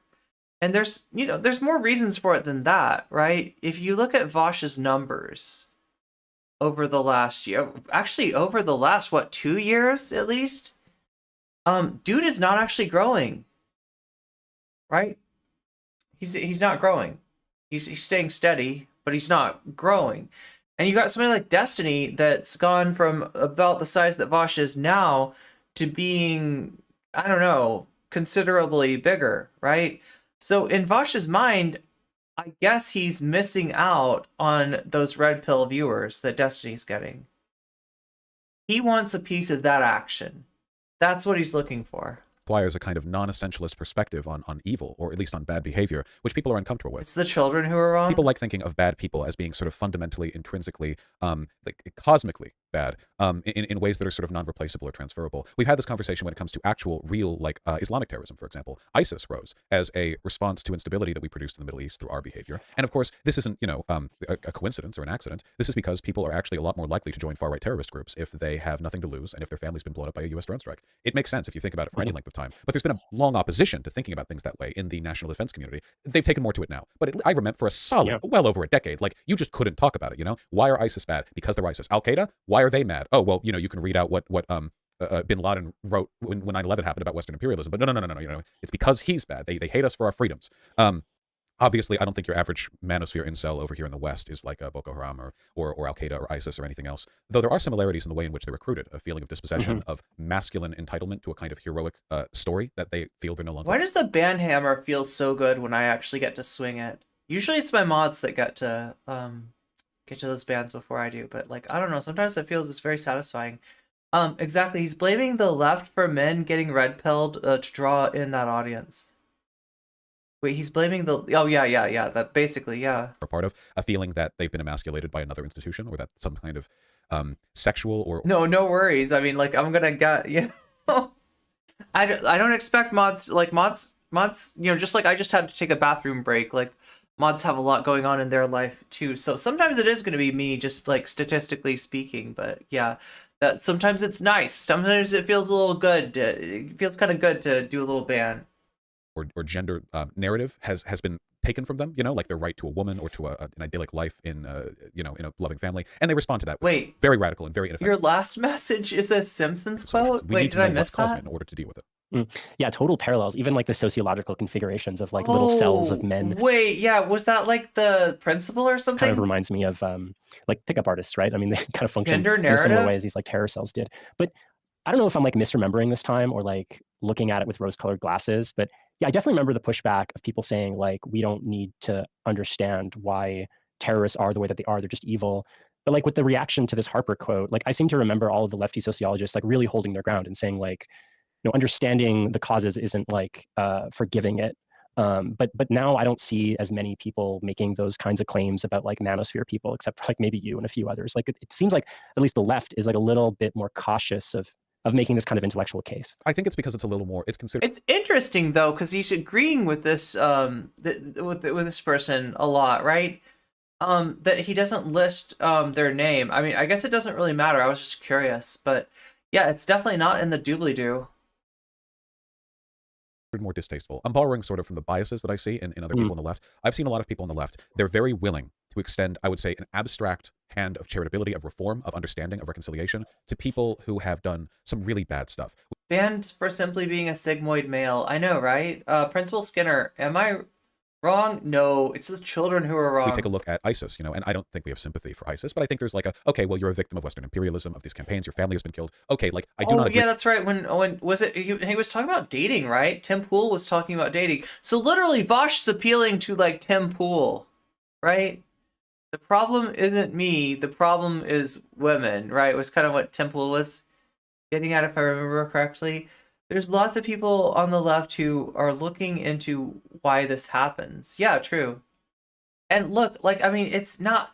Here's what I really disagree with, right? Vaush says that the left hates men. Like, he uses the term man-haters, unironically, right? This is... Dude's got Gamergate DNA. I don't know what to tell you, right?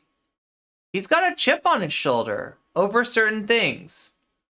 Right, over, definitely over his whiteness and apparently over his maleness too, right? He really thinks that people on the left are like, guys are complete pieces of shit.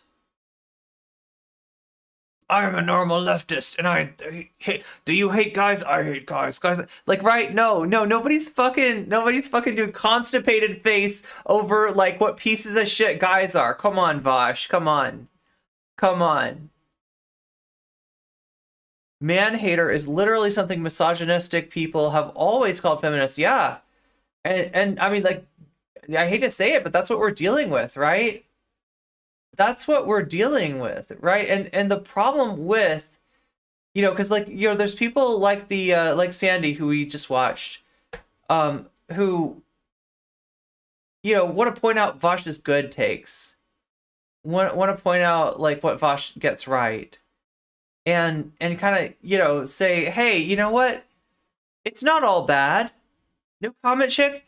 To listen to you, you think that everything that Vaush does is bad. And no, it's not. I don't agree with that at all. I don't think that everything that Vaush does is bad. However, I feel like some of the good takes he has are effectively Trojan horsing his like hardcore reactionary bullshit into the left. This is an example of it, right? He's not bringing attention to men's issues.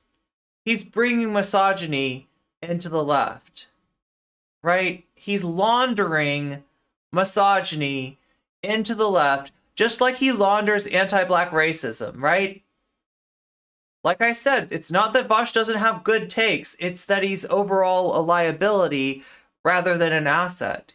He's not a comrade, right? He's just, a mixed bag at best, really. With what you have done, but I understand, and there's something intellectual about that. You feel smarter than, say, the U.S. federal government. But we're less likely to extend that kind of charitability to people who engage in relatively petty and much more personal kinds of harm against us. For example, I don't think most people would be willing to think of that as a guy they meet at a party who's callous and sexist towards them. If there's like a chick and meets a guy and the guy's just really rude to her and obviously sexist, I don't think the woman's going to go away from that thinking, oh, well, I don't agree with his behavior, but, I do sort of respect and have awareness of the sociological conditions of blah, blah, blah. No, because it just happened. It happened to you. It was right there. And he was mean and he was sexist. And you're not going to like sociologize that. And the manosphere stuff touches on patterns of behavior that we do see and experience every moment of our lives, pretty much, when we go online and deal with these people. I don't talk to ISIS radicals online. He needs to launder himself because he stinks like fascism. But I do talk to a lot of lonely guys who have decided to take it out on women. That proximity, I think, makes us weirdly, counterintuitively, less sympathetic. Yeah, that makes a lot of sense. It's like kind of a tougher ask for someone to say, like, in principle, yes, I will think we should sociologically understand terrorists. And like, yes, I think you should be like affording all of this extraordinary sympathy to people that are like sexist to you, especially when they show like no sympathy towards other people around them, poor and marginalized and racialized communities. What is he arguing for? Afford them the kind of humanity that they're not affording other people. Like, that's the tough ask, right? Like, what are they even talking about here? It's also a matter of perceived triviality, of course. Western imperialism, bombs, drones, those are big deals, Hundreds of billions spent on war. But so wait, what are we trivializing then? A lot of these guys, they're just virgins and mad about it. Yeah. Now, I want to be clear, by the way. Obviously, when we're talking about what motivates people to their behavior, this is like a descriptive undertaking. If you think a cause is trivial, you can think that. That doesn't alleviate our need to understand why it's happening. The pettiest things, a little pebble in your shoe can cause you to tumble off a cliff, right? You don't stop at analyzing a problem because it seems minor. And while it is certainly the case that it is probably better to be an 18-year-old virgin than it is to be killed in a drone strike, I don't have the exact numbers on that, but I think that's the case. You know, in the minds of people who are going through problems we consider trivial, there is like a monster there, right? Like to people who really care about being an incel or about like being waylaid or feeling hopeless when it comes to women, that weighs on them, and it weighs on them a lot. And obviously, when it comes to the extent to which these problems affect their mental state, you know, if we see Okay, so but like here's the deal, like being an incel, right? The problem is not that you're a virgin, right?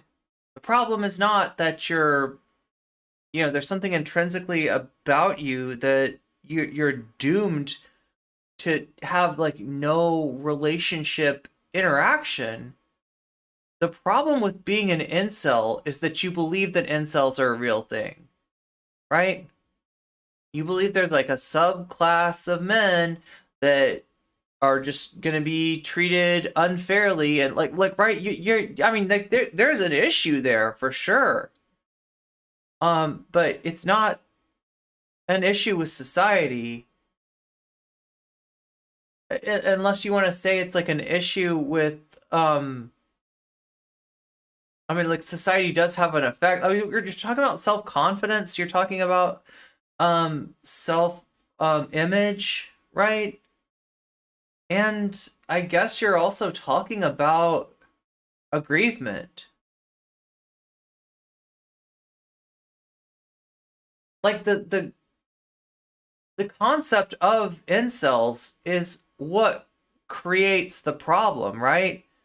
This is only an issue where like aggrieved people like this have a place on the internet to go and theorize that they are eternally doomed from having any sort of romantic contact with the other sex, and that this is because of the decadence of Western civilization, or whatever reason that they blame for it, right? This is the women's nature as being hypergamous, right? It's because women suck, right? I mean, and they end up creating their own like issue, their own self-fulfill, like inceldom is kind of like a self-fulfilling prophecy at the end of the day, isn't it? The issue is that they see losing their virginity as dominating a woman, which validates their masculinity. And so it's like they perceive it as a part of their identity being denied to them then. A consistent, disproportional, outsized effect on people's behavior based on what we consider relatively minor initial circumstances, well then obviously, by definition, they never talk about men as survivors of SV. They just want to say that men's margin. Oh yeah, that's the other thing too. Vaush does admit that the left seems to care about like, you know, SV that men experience, like for in prison, for instance, right? We'll get to that in a second, right?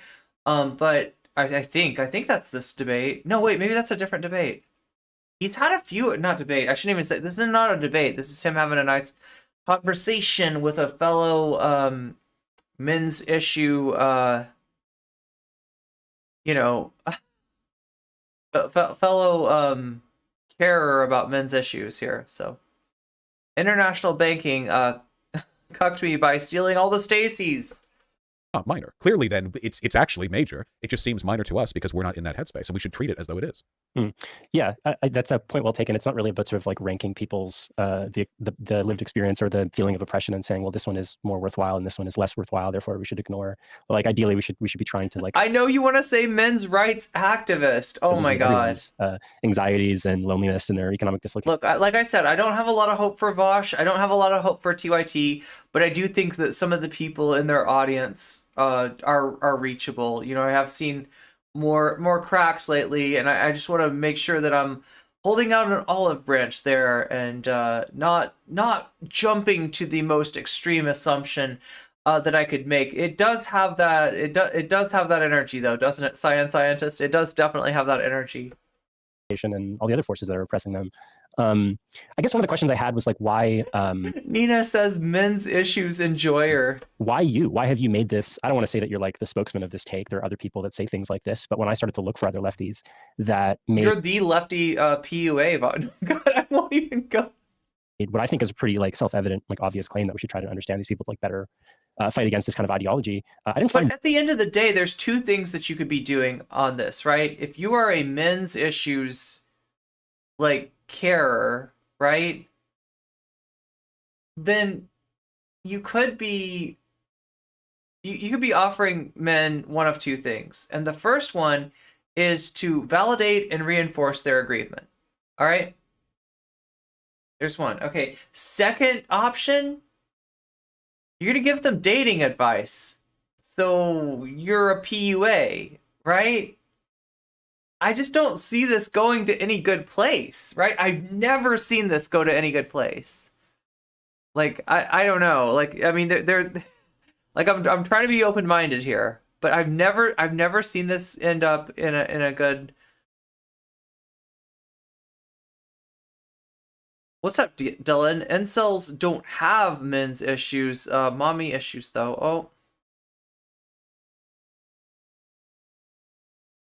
Do you think these two care about men's loneliness when the man is black, trans, or oh my god, or disabled? Yeah. Yeah, exactly. It also brought up similar JT Tran wannabes, Roosh V wannabes, Tommy Sotomayor wannabes, Kevin Samuels, Andrew Tate, Sneeko, Aiden Ross, and Christian Tate. Oh yeah, I forgot about Christian Tate. Oh, do we all know that like Top G is back, right? He's in home confinement. I guess he's got like an ankle bracelet or something, but he's out of prison. So yeah, house arrest. That's the word I was looking for. Wait, who's that? Does anybody remember of the PUAs? Who's the guy that looks like he was like a scene kid and he then like who's the guy that looks like the world's like he's got like scene hair, you know what I mean? Oh my god, I can't remember this guy's name. But he does like courses. It's an abuser's understanding of how love and loneliness works. Yeah, I'm lonely. It's your fault for not being my G. Yeah, exactly. Fluffy hair. I don't know. Is he? What is? But you know who I'm talking about, right? He's got like. Oh my god. I will never find his. He made Tristan film him pacing around the bathroom. Oh yeah, Tristan Tate. Yeah. The worst PUA MRA is Roosh V, but he's a fascistic Orthodox Christian now. That many people making the claim. So I was curious as to why you found yourself here. I think a lot of people on the left consider it kind of passé because you are, they see it as a kind of legitimization, where by catering to their interests or trying to understand them, you're sort of placating or legitimizing them in some way, which I completely disagree with. You know, I no more than I would think you're legitimizing like fundamentalist Islamic terrorism by making an effort to sort of alleviate the conditions by which it arises or understand how it is. You know, I think that's nonsensical. And I also think there's a difficulty because this gets me in trouble a little bit, but okay, living as a man is difficult in some ways and easy in some ways, I think, relative to the other options. Is his name Mr. E? Is that his name? And one of the ways in which I think it's difficult is that we have an inconsistent idea of what it means to be a man in the modern world. We have a traditional understanding, which is, of course, very patriarchal, very authoritarian, very, like strong, silent, keep your emotions in, that kind of stuff, you know. And then we have a more like modern interpretation of what it means to be a man. Which is to Vadim made a video that included Roosh V and used the term God pill. Yeah, that's what we were talking about earlier. The way that the new atheist Ouroboros has swallowed its tail. From those behaviors in some but not all ways. We still like it when men are big and strong. Hegemonically, culturally, interpersonally, that is still a popular trait. Assertiveness is considered attractive, but assertiveness in the wrong way is considered creepy. A lot of guys fear being called creepy over stuff that I think a lot of women get away with easily because people don't see an innate social threat with women's behavior, at least not often. And all of this together, I think, means that a lot of people are having a kind of crisis of identity. And there are not many roads out of this. You see the manosphere road, where it's like, a society hates you, feminism has ruined women, and the only way to overcome this is to focus on the grind. Focus on, don't care about women, make money, whatever. Wait, Not so, a good idea. So wait, that's like the MGTOW thing, right? Mental health in the long run, and a lot of these people, they're not going to make money just because you tell them to. This doesn't solve their problems. But a lot of the lefties' attitudes towards this is like well, you'll be more happy if you just check your privilege, reconcile the problematic aspects of your behavior, and sort of detoxify yourself, get rid of the toxic masculinity. This is incredibly patronizing, obviously. First of all, the introspection required to just take negative parts of your personality and twist them off, this is an incredibly difficult task, even for people who have, that's like a lifelong thing. We are both the sculptor and the sculpture. It hurts to change yourself. And it also doesn't immediately solve anyone's problems. Being less toxically masculine doesn't make you more confident, make you more happy with yourself. We are both the sculpture and the sculptor. Has anybody heard that before? It maybe means you're less likely to lash out at yourself and others when certain conditions take place, but it's possible that for a lot of these guys, some guys don't like being called off-putting. Anger is actually a cathartic outlet, in which case simply removing that actually creepy behavior, like repeatedly threatening people, creates more problems to their mental health. It makes them feel like they have no outlet. The solution is synthesis. You have to find ways to promote positive masculinity, not just talk down the toxic elements. And the left struggles with this because I think a lot of them consider it beneath them to have to give instruction on how men ought to behave in a way that is actually useful. Oh my God. I really want to know what he thinks positive masculinity is, right?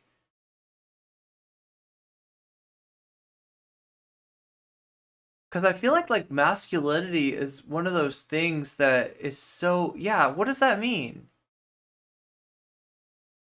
Like, how do you get to something called positive masculinity that isn't like gender essentializing nonsense, right? Yeah, Sandy needs to move past TYT for her mental health. Yeah, probably so. What's up, Lynn? It's patronizing to tell people to self-reflect. Yeah, right?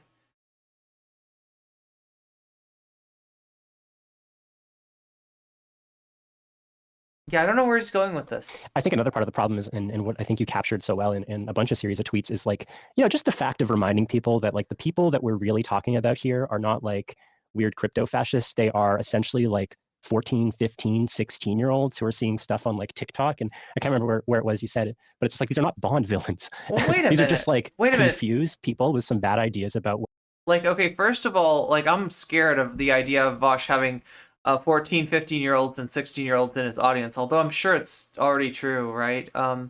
But secondly, when I think of inceldom, and like I said before, I don't think it's a real thing. I think it's an explanation that a bunch of aggrieved online dudes came up for, their feeling of not being satisfied by modern life. I don't know, right? Everyone who disagrees with me is a child, and children are always wrong. Maybe just try being a positive person who identifies as a man. I mean, if that's what he means, then yeah, I mean, no problem, right? I'm just I feel whenever I hear let me show you let's concentrate on about positive masculinity, it's some kind of weirdly essentialized version of masculinity that really kind of I don't know, and also those, the way those essentialized roles work is that you're not just empowering men to do a thing, you're disempowering women, right? In that essentialization of this is a example of positive masculinity. I mean, a lot of those things are no, that's just positive behavior, right? That's positive for whoever, that, that everybody should strive to be like that, right? I don't know what the functionality of kind of gatekeeping that behind masculinity really is. That's what I mean. Why do men have to have a different standard of being positive? They'll listen and might vote for left candidates, and we might need to suppress the left for democracy. Every time Vaush talks about men's issues, he never elaborates. That's what's so frustrating about this, right? He talks vaguely, as vaguely as possible. Yeah, and what it feels like is he's casting the widest net he possibly can. I wonder if he's talking about Xander or Hall. Maybe. what masculinity is, and we can sort of counsel them through that, right? Like why the invocation to like make them into this like dangerous straw man. It's like that the teenager is standing in for all of the sins of patriarchy. Yeah, and the average person who falls into this stuff is not even aware of the conditions that they're responding to or creating. People Mm-hmm. get into reactionary movements not because they want to be the domineering victors, but because they think they're victims. Look at the language behind literally every reactionary movement ever, ever. Even when the, to go as far as we can, the Nazis were at the apex of their power. You go listen to one of their. There's a difference between thinking you're the victim and like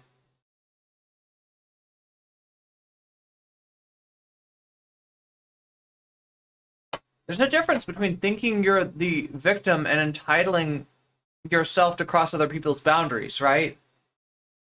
Or the other speech, and interspersed between the glory of the fatherland or whatever, is crying and whinging about how they're victimized by international Judaism. They cannot, these reactionary movements, they cannot operate without the victim complex because the feeling of grievance is what drives them towards these perceived solutions. So, the idea that these people are just like Machiavellians who are choosing. But it's not just grievance that comes out of nowhere, or it's not grievance that's like legit. It's what it is it's entitlement that manifests as grievance. Fantastic Mr. Fox makes good videos about positive masculinity. He goes by Swolesome? Wait, Fantastic Mr. Fox changed his name to Swolesome? That's so Swolesome.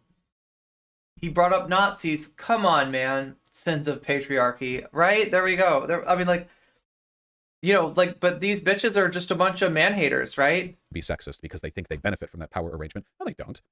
No, they don't. And also, no, they do not. He needs to be careful because he's making I don't know what man-hating is, right? But you're making it sound really cool. And I feel like there's some guys that would be into that too. I feel like most of the guys that I feel like there's so much energy out there that wants me to be a man-hater. That's like, oh yes, look down on me with your glasses, mom. You know what I mean? I feel like there's like, right, I don't know, it's not really in my nature, but I feel like there's a lot of like a lot of people out there that want to see me like that. You know what I mean? That they want to give me that power, that to be a giant woman. Yeah? They don't benefit from it. No more so than the white man benefits from white supremacy. He may be better off than the people he mistreats, but in fact, the giant woman life of many white people all is made I worse wanna because do. the systems of slavery and labor exploitation, the institution of the police, which help me grew out of turn former slave into force, these institutions are recursive. They hurt people who are not giant woman. just of a different race, but of lower stature, of lower power. And race is not the only power hierarchy in our society. There's also class. There's also health. There's mental health. There's a lot of stuff that intersects. People do not, in the long run, benefit from systems designed to hurt those other than them. It's so weird to hear somebody that attacks people over mental health and denigrates people over mental health, like acknowledge that there's a hierarchy there. That's so weird. Yeah, exactly, right? Frog Power Train, exactly. Or perhaps maybe a very tiny minority of people on top. The population at large, certainly. So I reject the idea that there's any Machiavellian self-interested intent here. I think people are sad and desperate and lonely. And being young people mostly, they're impressionable. And I think it's our responsibility to give them a narrative that contradicts the one that they seem to keep falling into. What exactly does that look like for a left? Like, You're talking about the forever computing guy. Yeah. I watched this. This is a video that's a few years old. You're talking about the God Pill video, right? That was the first person I saw mention the God Pill. If you're talking about what I think you're talking about, Shakespeare. Yes. Okay. There's a market for it, but it could also be Turf Pipeline. Oh my god, that song is so good. I love that song. Yeah. Like I can't sign off on everything about Steven Universe, but I love the music, right? I thought he acknowledged intersex people for a second, but nope, of course not. He only acknowledges them when directing hate. I feel like there's a lot of manosphere adults. Dave Cullen? Wait, is that who he's talking to? we sort of speak to these issues without like ceding any kind of ideological ground and sticking to the principles. We're not talking here about like abandoning feminism or anything like that. We're just talking about like speaking to people before that they go down the rabbit hole of like far right manosphere bros. The main thing I think you need is to teach confidence and self-reliance in ways that are actually positive. And the thing that's difficult about teaching confidence, this is pickup artistry fundamentally. That's what I'm talking about. That's what worries me about this, right? Like, okay, like, right, I don't know. Can you teach confidence, chat? Oh, Dave Dullen is the name of Computing Forever. Yeah. What do you think about this, right? Like, I mean, I've like trained, I've like, train people at kickboxing and other like physical fitness kind of things, right? And I feel like I've inspired some confidence. Like that's a lot of what I do is try to, to get people to enjoy kickboxing is to teach them to acknowledge their inner rock star. But like I don't think I'm teaching confidence. I don't think I know how to teach confidence. I feel like isn't that a weird, like am I the only one who's just like teaching confidence doesn't make sense, right? Maybe I'm wrong. Maybe you can be taught confidence. I don't really know, but like I feel like I've definitely inspired confidence in people before, but I wouldn't say I was teaching them confidence, right? It was like I wasn't instilling knowledge that I had that they didn't, and that knowledge was confidence. I was like helping them find a confidence that was already there, like underlying them. I don't really think I was teaching them anything. Anyone who complains about progressive spaces ignoring men every time they talk about women's issues, or why women don't want to talk about men's issues with those guys, yeah, I have dealt with this too. Being tangential, a little too close to the Destiny community way back in the day, right? I don't think it can be taught directly. Yeah, that's what I can't imagine how, right? Confidence seems like a part of a process. Yeah, it comes from within. Yeah, it's their confidence. I'm not teaching them confidence. I'm not instilling my confidence. I'm not like, I am so confident you could be confident like me. Like, it's like you just sort of.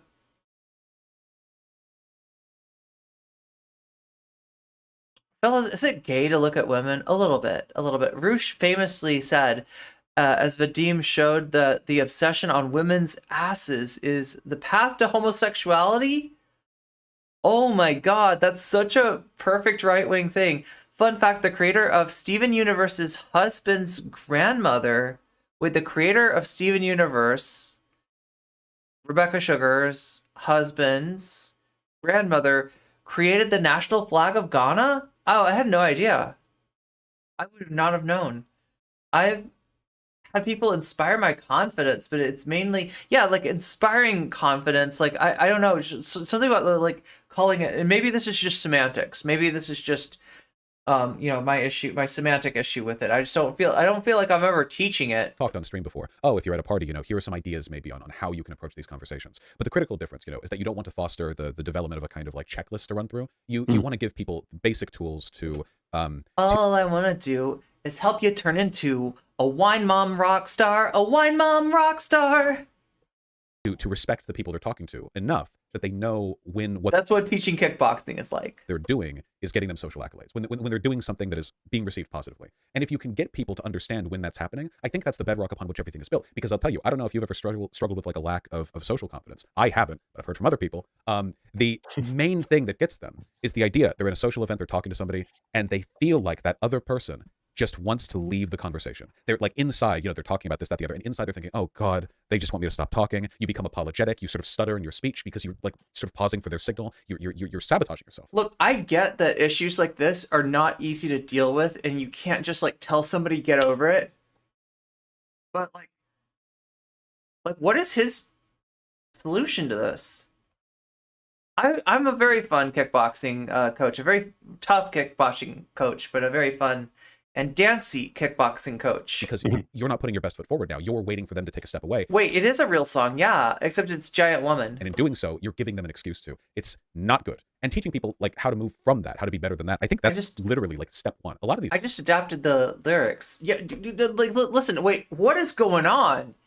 Is Vaush gonna like become like a self-improvement? Is he gonna have like a paid Discord? Is he gonna have a Cobra Tate Discord where he's like, I will teach you how to be the alpha Chad that you know you really are. Let me help you unlock that. Let me help you go from incel to Sigma. Right? I don't know. Like, what's he doing? Guys in the manosphere can't even talk to women. They're terrified of them. That is so true. I mean, look, I would be terrified of me too. I'll ask you a little bit. I don't know if this is exactly pushing back, but one of the questions I had in seeing some of your takes is like, can this be veering a little too far into left bashing? And I say that because in this episode that I'm producing, we also were talking to folks with QAnon Anonymous who are doing this series on the Man Clan, and I talked to Andy Kelly, and I sort of said, like, anybody know who this guy is? you know, what should the left do? And she's like, yeah, that's all a good point. But actually, I think maybe the left is like, I mean, the right is talking to these people. He's got self-help classes coming. God. But like the left is too, right? Like the liberal center is like completely ignoring this and, you know, wanting to deplatform it. And that's the extent of it. But she said, like, you know, when she was doing her PhD, talking to all these like far right manosphere people, every time she ran into somebody who had left the movement, they were essentially a socialist. And they had a story about someone on the left talking to them. And so she came to the conclusion, I actually think we are actually doing a little bit, maybe not enough, but we're doing stuff. I don't think there's a total absence from the left in terms of responding to it. I think that there are 2 points to this. I think one of them is that there is on the left an assumption that the only way to get these guys out of the position that they're in is to move them over to another radical ideology to fill the same hole in their chest that the manosphere stuff did. So what? The leftist mafia take was fantastic. The one on the Anna Kasparian thing.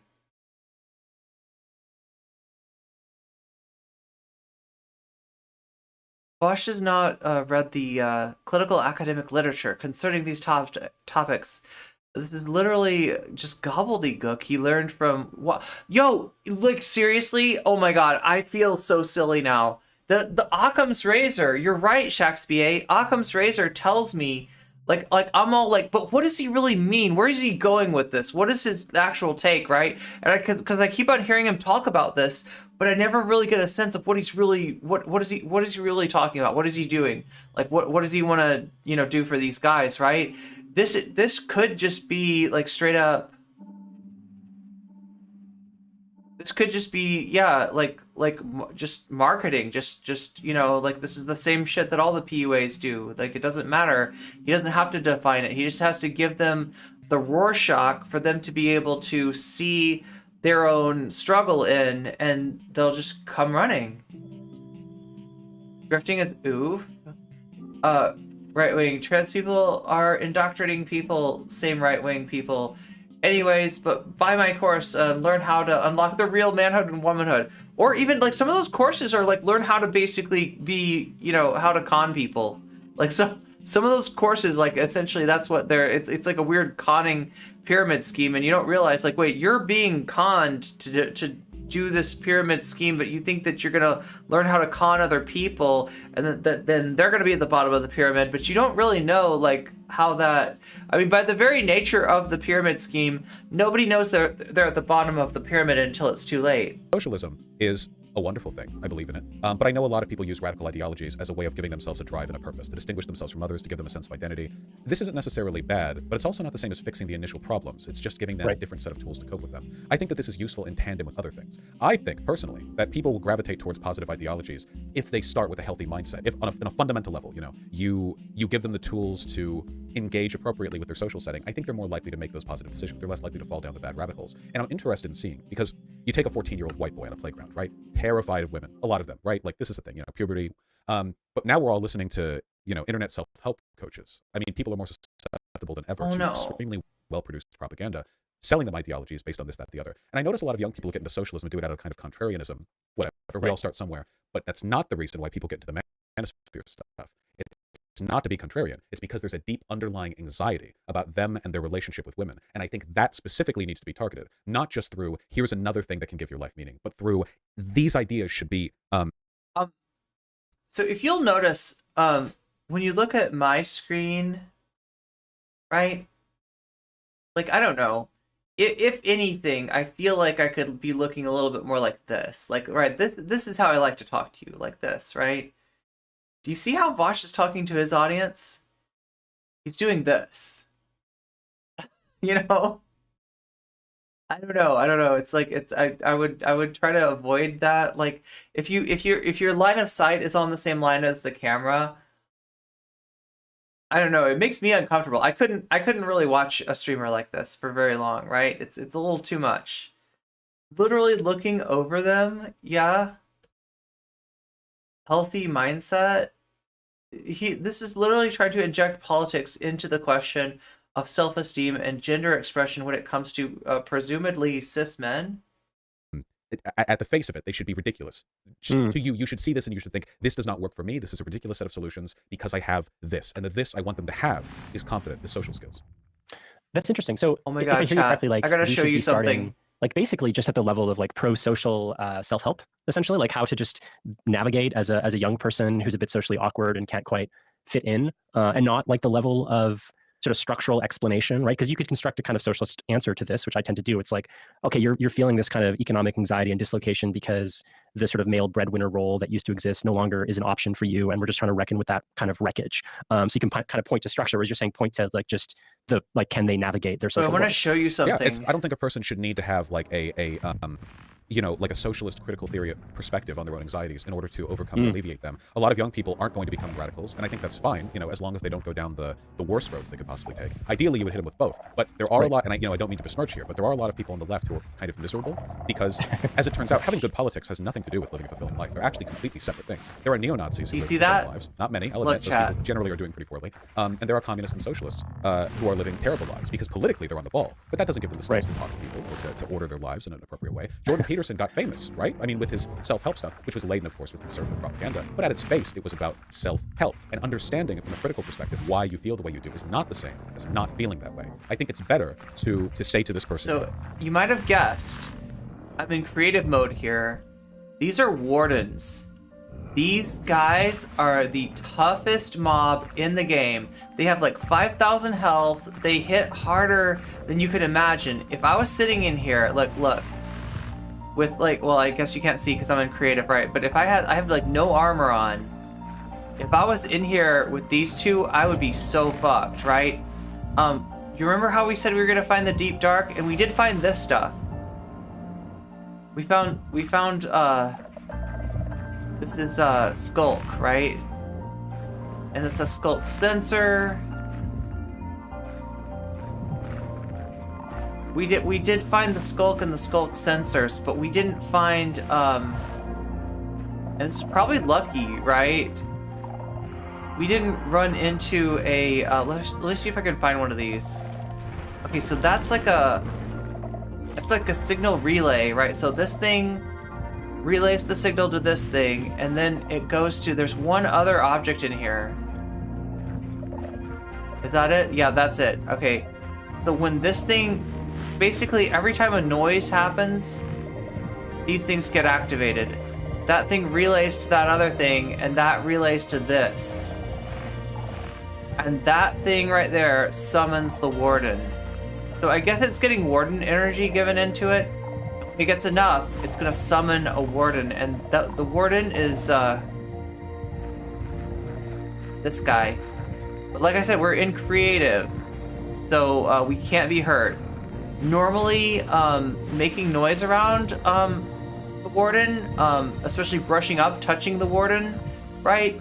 These are things that add to the warden's anger score, and if the warden's anger score gets to 100, the warden gets aggroed on you. So yeah, like this would not be safe. And like, let me show you something else about these wardens. Let's see if I can do it. All right, push. Come on, push. There's 3 of them. There's fucking 3 of them. Look at that. Oh, I can't push because I'm in creative, maybe. I don't know. If we can push one of them into the lava. That's what I'm trying to do here, right? Push, push, push, push.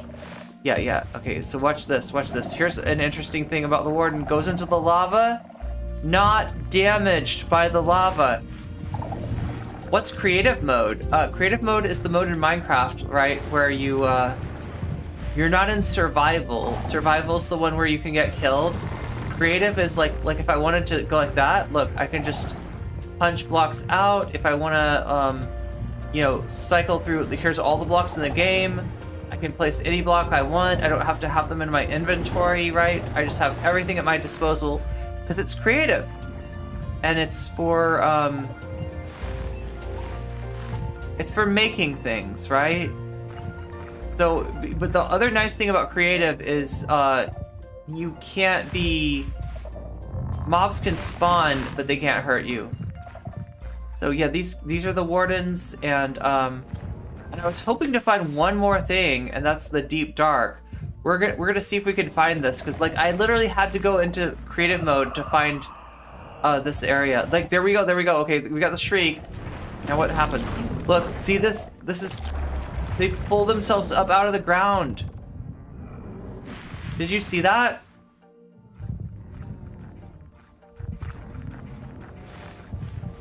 Slept all day today. It's so nice to tune into a Minecraft moment. Yeah, you good call, right? Because we're trying to get through this this whole Vaush thing. We're trying to find out if is there something that I missed about Vaush? Have I not been giving Vaush enough credit? Is Vaush right about everything? Is Vaush right about men? These are the questions that we're asking, and we've given Lucy Hayes a chance to Vaush pill me. We gave oh my god, what is her name?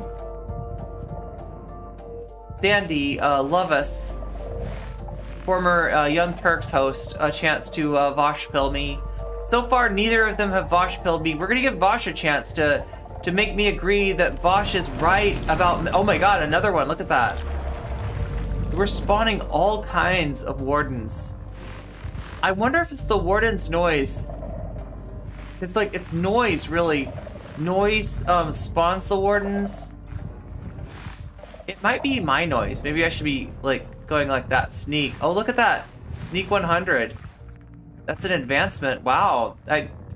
Oh, it's sneaking on the okay, so yeah, okay, so if I don't want wardens to spawn, I gotta sneak, because the more noise that gets made, the more wardens are gonna get spawned. Luckily for me though, I'm in creative, so I don't have to deal with these. So yeah, we're in the midst of watching Vaush talk about men's issues and how the left doesn't care about men's issues. And I mean, let's see where he goes with this. Vaush is not right when he decided to open his shirt like that. Oh my god. He needed to button it up. No, I didn't even notice. I didn't even notice. Is there some chest hair? But these are all wardens. These are incredibly dangerous mobs. Even one of these, even being near this close to one of these, would mean I'm about to die. But luckily I'm in creative mode, so. You know, here's how you alleviate your anxiety. Then to say, this is why you're feeling that way. Not only because most people just aren't that introspective to begin with. It takes time, I think, in education for many to get to that point. But also because that feeling is the core of their response, not their lack There's of another one coming out. I see your point. I think one of the tensions came up for me every single time I talk to other lefties about self-help. The kind of stock answer is that I'm not really sure there's a way to do it in a pro-social way, because it has like an individuating aspect where, like, even in this conversation, we're talking about like people and their inner world and how they like learn to navigate. That's new. Do you know what happened there, chat? Can anybody name how I died? Does anybody, like, right? I was in creative. I was very close to the bedrock. I guess I must have broken bedrock. I didn't realize you could do that in creative. I'm in creative, right? So like I mean I could have just flown and I would have been fine As individuals on the playground or whatever. Wow. And I worry, like, is there a tension there? Are we actually, if we don't forefront, maybe not forefront, That's but at least wild. include very quickly that kind of structural no clip chick. That's right. April answer, we Fools. end Yeah, up I with got like fooled. a new kind of just like lefty-ish Jordan Okay, Peterson, so that's still a manual, just 12 different rules. Well, I think you get a kind of political doomerism where people are, they have an ideology that I might agree with, but their attitude towards it is one of a kind of defeatist. The world is bad because of these reasons, and I am just sort of sleepwalking through it. I mean, we saw a lot of that back during the 2020 election, I think, especially after Bernie dropped out, where a lot of people's adherence to leftism seems to be an abstract, like, sit from the sidelines, crow when things are going poorly and cheer when they're going well, but it doesn't seem to order their lives very much. And I disagree with the idea that self-help is very individualized. I actually think this is a really negative leftist tendency, or progressive tendency maybe, or maybe it's just a tendency. The idea that, well, different things work differently for everyone. That's not true. There are a lot of things that work perfectly well for everyone, and most people don't do it. Exercise, properly regulating their diet and sleep schedule, making sure they go outside and get some vitamin D, doing their best to go to in real life Gosh, this is my lane. social events and speak occasionally with people in a non-customer service setting. These are objective bits of advice. There are very few exceptions to them, and most people don't do them. It's like this is why like talking with doctors is frustrating, right? You go to a doctor and you talk with them about your sleep issues, and the doctor will be like, okay, what's your sleep schedule? And you'll be like, what? My what? My what? And it's like, well, they can't help you with it. I'm not a bimbo cat girl, thank you. I'm not just a bimbo cat girl. April Fool's death sounds like a bad horror movie. Yeah, right? Any kind of medicine. If there might be like 17 basic physiological things you're messing up, do you do any exercise? I feel like the age of websites doing April Fool's jokes is over. Yeah, only streamers. What? You go outside? What? Like, so only streamers pretending that they changed their mind about Vaush. I think that basic lessons on confidence, social engagement for young men, I think have almost universal applicability. Obviously, there are some cases where there's some like much deeper specific thing, but man, if you could target 90% of people with a given social anxiety, I'd say that's a pretty huge portion if the manosphere is turning out millions of supporters. No kidding. Yeah. Okay. So is this what I think I'm hearing? Vaush is giving advice. Now, I don't think he's doing anything illegal here, right? But correct me if I'm wrong, is he giving advice on like a mental health issue?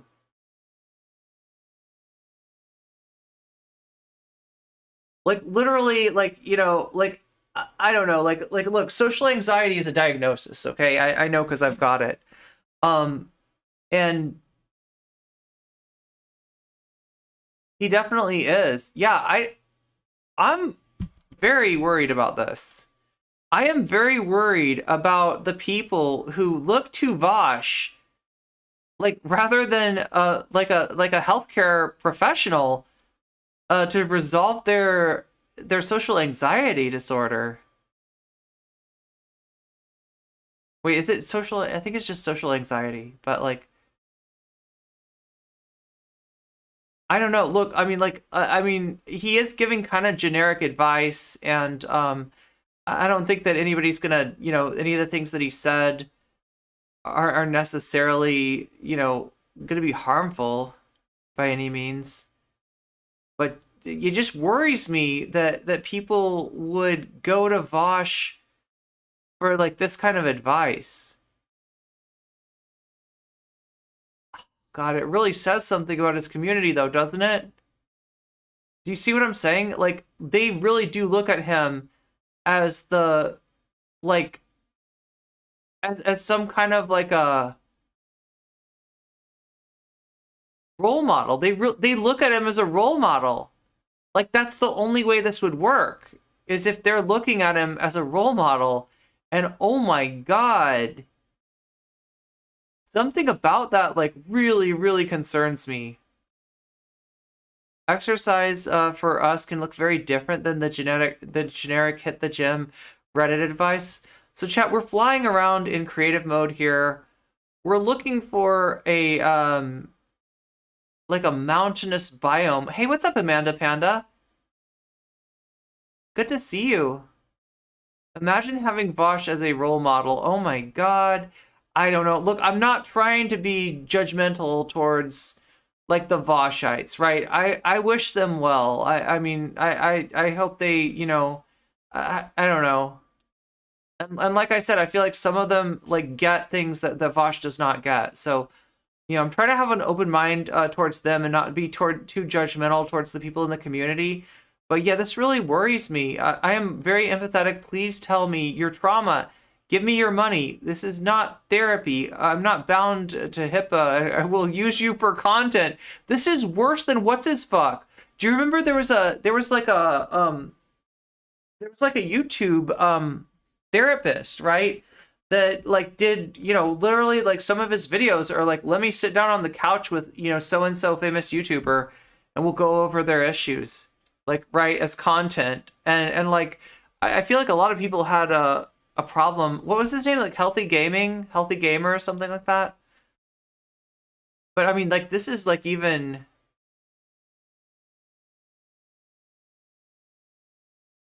Sixpence Heels on Tumblr. Very exploitive. It's wildly unethical. Yeah. Okay, I'm legitimately worried now. I'm legitimately worried. As a veritable self-hating leftist who can't get up on time, I think this is all a There are good therapists on YouTube, but they never practice for content. Yeah, good advice I should heed.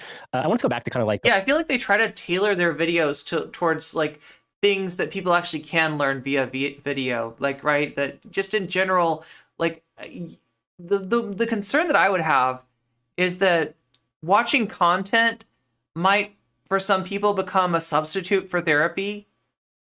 Like that would be the concern that I would have. Left responsibility, and maybe make like a bit of a finer point on that, like who in particular is responsible. And I have in mind especially like seeing some women respond to the feed, and like there's like obviously like people that are essentially like denying their existence or are like rank sexists. We shouldn't really expect women to be the one showing that sort of humanity and carefully sociologizing their history. Like, are we asking men to take this kind of responsibility to talk to other men? Are we asking women as well, or everyone? How do we go about not sort of like putting an unrealistic expectation or a kind of pushing someone into a very you're saying that like, yeah, YouTube therapists do generic things Yeah, to know and encourage you to discuss with your therapist. They always note that it's not a substitute for actual therapy. Circumstances as well. I think people should do it if they feel they can do a good job, and overwhelmingly men will be the ones who can do a better job. Not because their arguments are better, but because the kinds of people that we're talking to will feel talked down to if a woman is the one giving them advice. I know for a fact that when I was 14, 15, and There's your problem. There's your problem.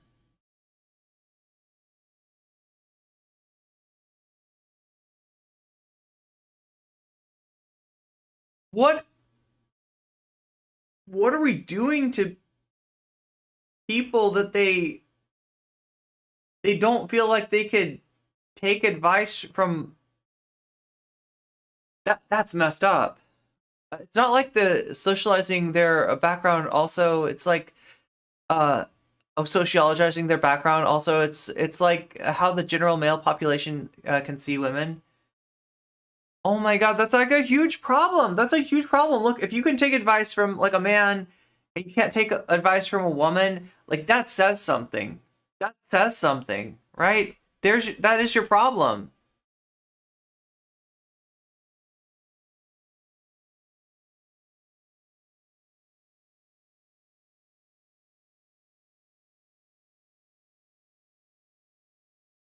And look, despite what Vaush is going to tell you about this, and he's got some complex take where he sees like men as being marginalized in like a social way or something like that. Like he's got this like parallel marginalization concept that he never really fully fleshes out, but that's as near as I can tell it, like kind of what he's saying. Is that men are marginalized in like a different way, right? But he's very specific. Men as a group are marginalized, right? I think what's really going on is that you've kind of got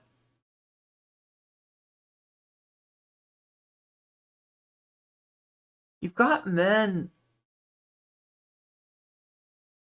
sort of struggling within their own privilege. Like some of these problems in fact, most of these problems are issues with the patriarchy, right? And so this is, if they're being victimized by anyone here, they're being victimized by the patriarchy. And the solution to that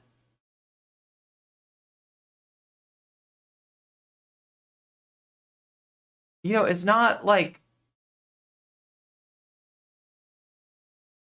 theorize about some kind of victimhood that you suffer as a man.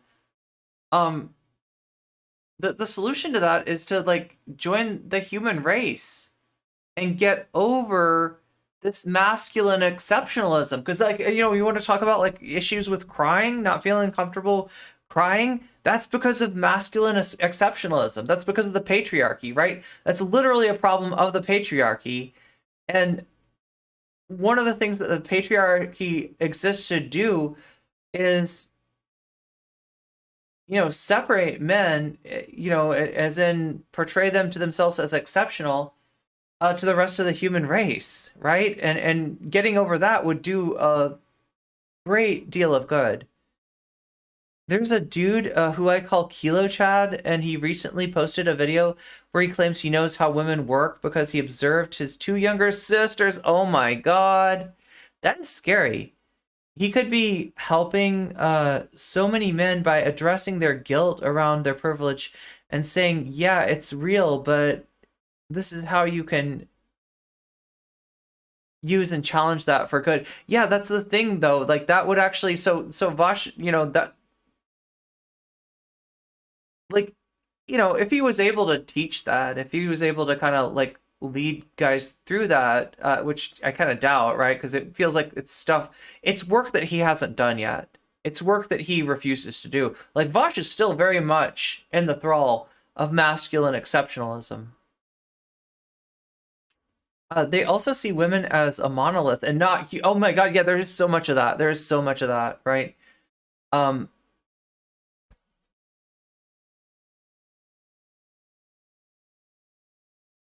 Yeah, this dehumanization disguised as defying deifying womanhood, and TERFs buy into the, oh, we're special because we can birth a legacy for a man, and for the race. Like, this isn't the most dehumanizing way ever to frame birth and parenthood.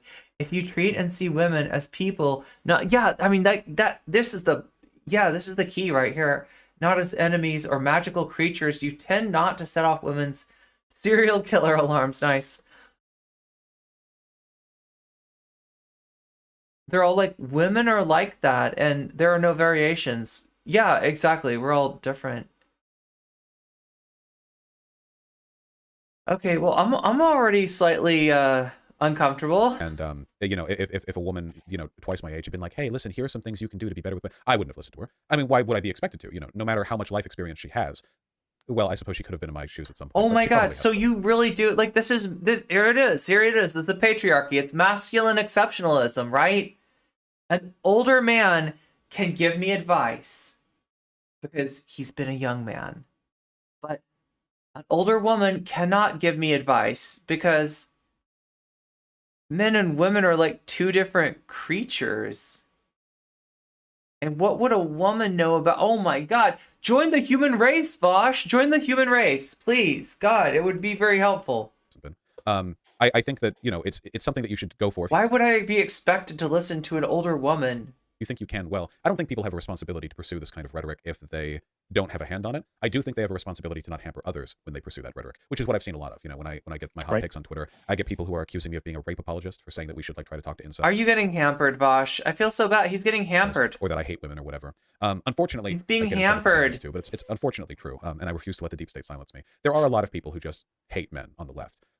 That hate is not very socially consequential in the long term. It's certainly not an institutional force like patriarchy, white supremacy, whatever else, but it exists. Or in the true incel fashion, women are manipulative and liars. To people's judgment. Men are, after all, very annoying. If you've ever been on Grindr, and I have, and if you've dated men, and I have, you would know that. They're quite a hassle to deal with. And interpersonal experiences with men, particularly for victims of sexual assault by men, I think often have a predisposition towards wariness towards them. I don't think that's wrong. I don't think that's unjustifiable. I do think that making political decisions based off of that bias, however, can really it can really hamper an effort to address a serious social problem.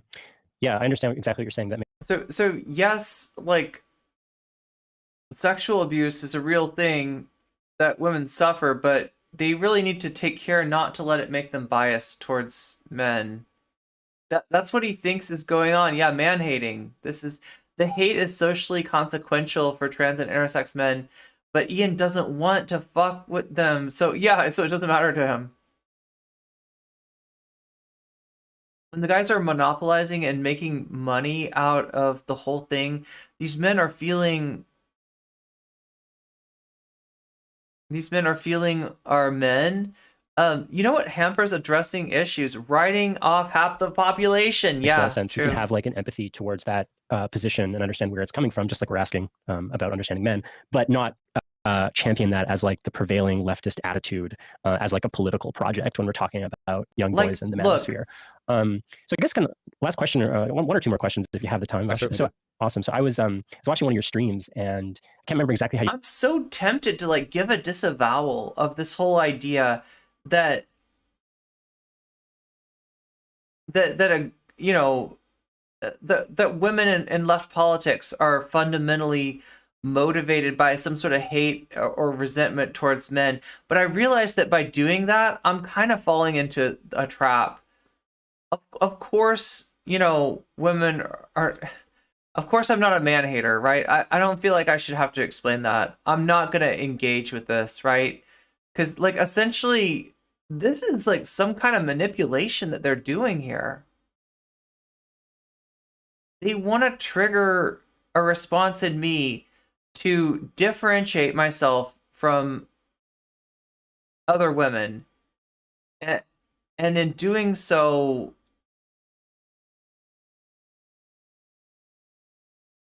like, in doing so, I'm being manipulated, right? They're like provoking a different disposition for me to prove that their characterization of women is incorrect, and I don't want to fall into that trap. I feel like this is a trap. Holy shit, this dude who got scoffed out of an anarchist meeting for whinging about damaging women, making spaces unwelcoming to men. This guy might... Wait, is this the guy that Ian's talking to? Might have even been Ian for all I... Oh no, so just some like random person at a... Same Darvo is crying about cancel culture.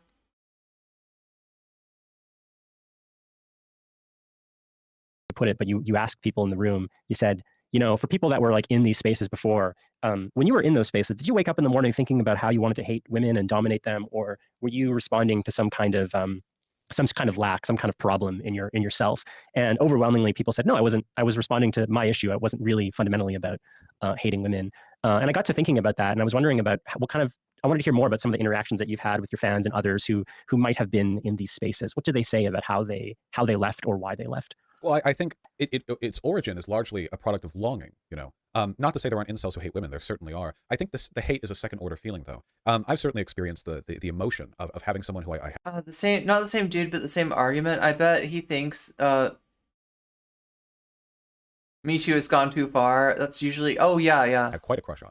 And, nothing was going to happen there. But, the feeling that I had for this person was significant enough that after a while, I kind of didn't want to be around them that much because it sort of dominated my mind when I was in their presence. And I feel like that negativity multiplied by it being all women, not just one person, and it being a perceived lifelong thing. Because, of course, these people, they think this is like forever. They're Right. 16, they think like, oh, I'll never get laid. If I haven't lost my virginity by 16, it's over. It's like, okay. But, I mean, tell a 16-year-old that they're wrong, right? You can, and you'd be right to, but they won't listen. What I'm saying is that the real manipulators and liars are those incel helpers. Yeah, well, I mean, it makes sense, like, right? So in a way, like, the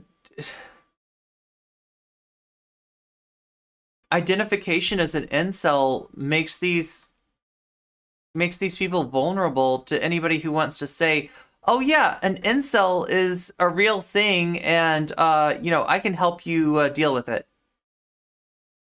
Whether that's I can help you become a Giga Chad Sigma master and master the art of pickup artistry, or whether it's like I can help you get over the need for women, because really what we got to do is be men who go our own ways. Like, both of these answers are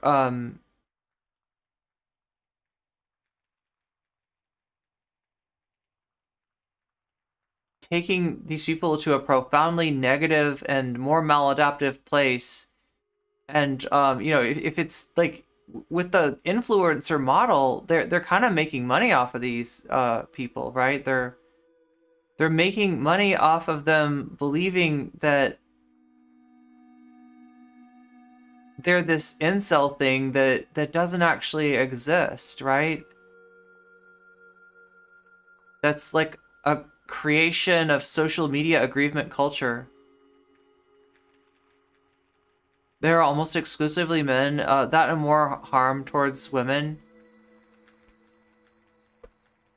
And the way to get out of that in many cases, I think, at least from what I've heard from my community, is that it starts with friendship. When you think of women, I'm speaking mostly here as like the idea of these incels being heterosexual men. There are, of course, gay or pan incels, but overwhelmingly this is a heterosexual tendency. Hell, there are femcels, God, it's a beautiful world out there. But The internet is weird. Oh God, yes.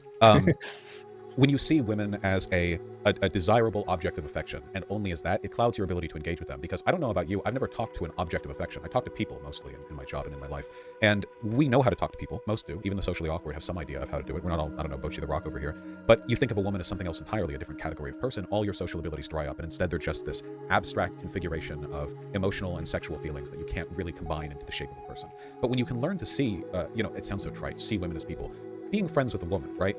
Women and men are basically the same. Women are also dumb and annoying. They're all dumb and annoying. It's in the same basic ways, really, especially out of high school. Because in high school, the differences get played up because of puberty. But for the most part, people act basically the same. If you talk to a lot of women, I think, and you talk to them properly as like a friend or as an equal, a lot of them are really relieved because women are so used when talking to men to every guy just secretly trying to sleep with them that they'll make the crass jokes. They'll let themselves relax. They'll drop their guard a little bit, as people should with friends. And when you see that, and if you're empathetic about it, you understand what it is they actually are, what they represent. I think all this manosphere stuff just becomes unsustainable nonsense. It completely dissipates with the understanding that this categorical distinction is almost entirely non-existent. Because that's what it's rooted in, right? The idea that men and women are fundamentally different is necessary to their ideology. That idea cannot, it can't be absent.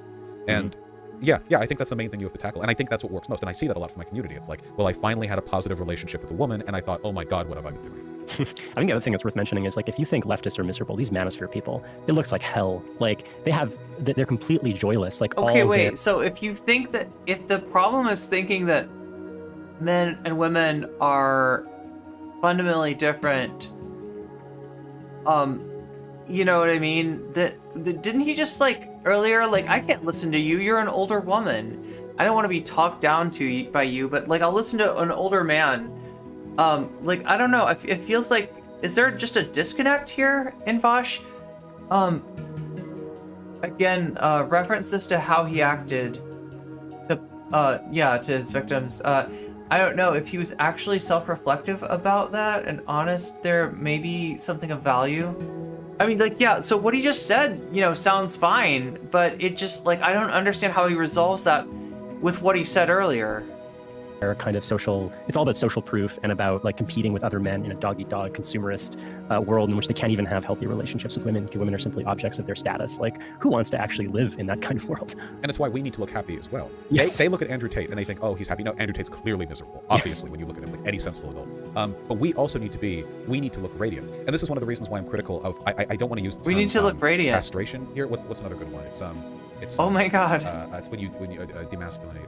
Emasculate. Emasculation. Right. Yes. Oh. Emasculate. There's an attitude I think that a lot of people on the left have towards men, where they need to like lower the man bit. You know what I mean? Like what men are politically as a group is in many cases harmful. They think.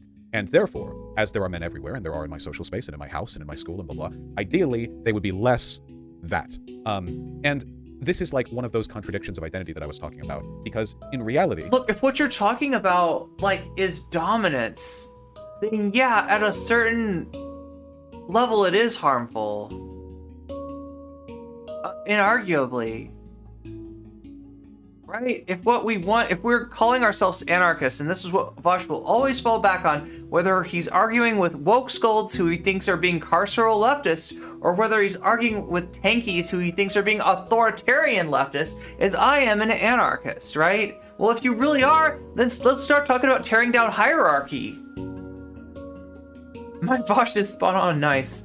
Nice. Okay. He is capable of identifying the harm in his own narrative, but only if it's being parroted by incels. His pride probably keeps him from having a "are we the baddies" moment. There's no way a man as aggressive and as horrible as Tate is happy.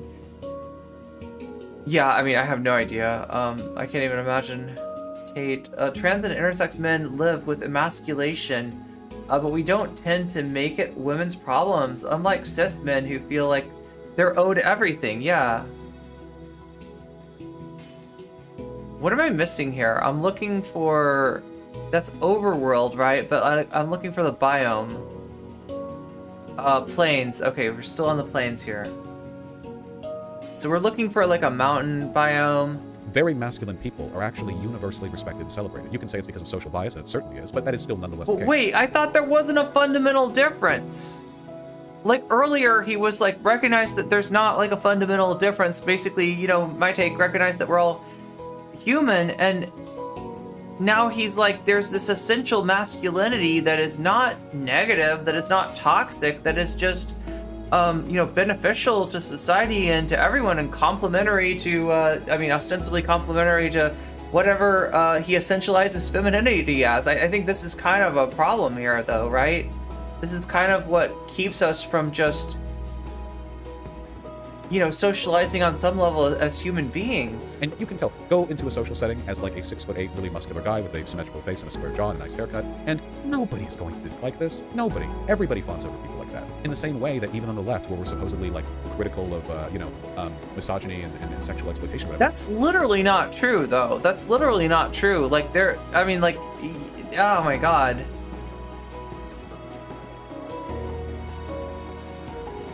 Like,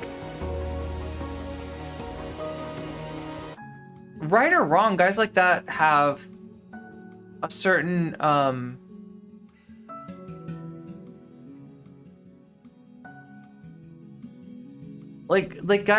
these chiseled, Chad-faced, whatever, tall, you know, guys, like it's not that people's reaction to them isn't like universally positive, right? I don't know. I think Vaush has got this wrong.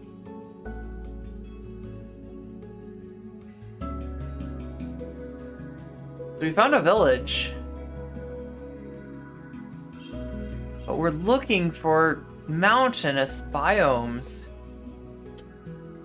Let's take a little, like, trip down here. Oh, like there's a zombie chasing villagers.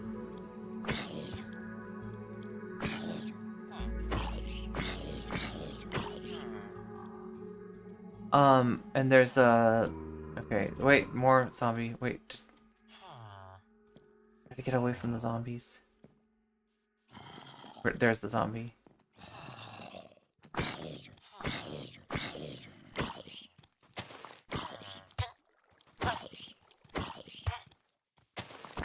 Stop hitting the villager. Get in your houses, villagers. Come on. Oh my god, now I gotta like punch zombies. No, off the cliff with you.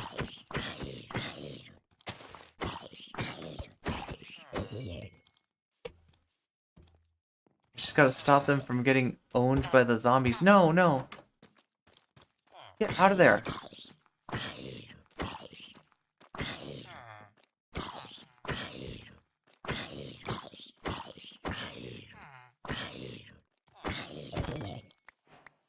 Okay, good. I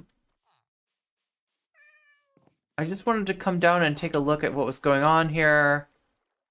But then when I did, I realized that just being there is like allowing like mobs to do bad things to the villagers, so I should probably just leave the village. Anyway.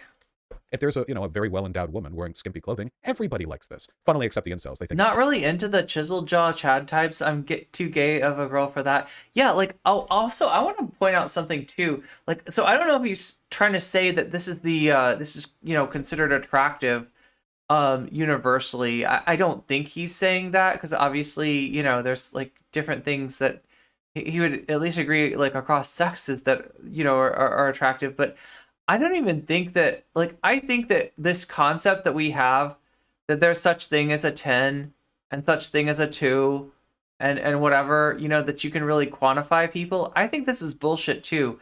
I think that people find different stuff attractive, and that if it doesn't get talked about enough, it's because like there's a hierarchy of like what is okay to be attracted to, what is considered, like there's expectations as far as what we're supposed to find attractive, and I feel like that's what gets in the way, right? I feel like not enough people talk about the fact that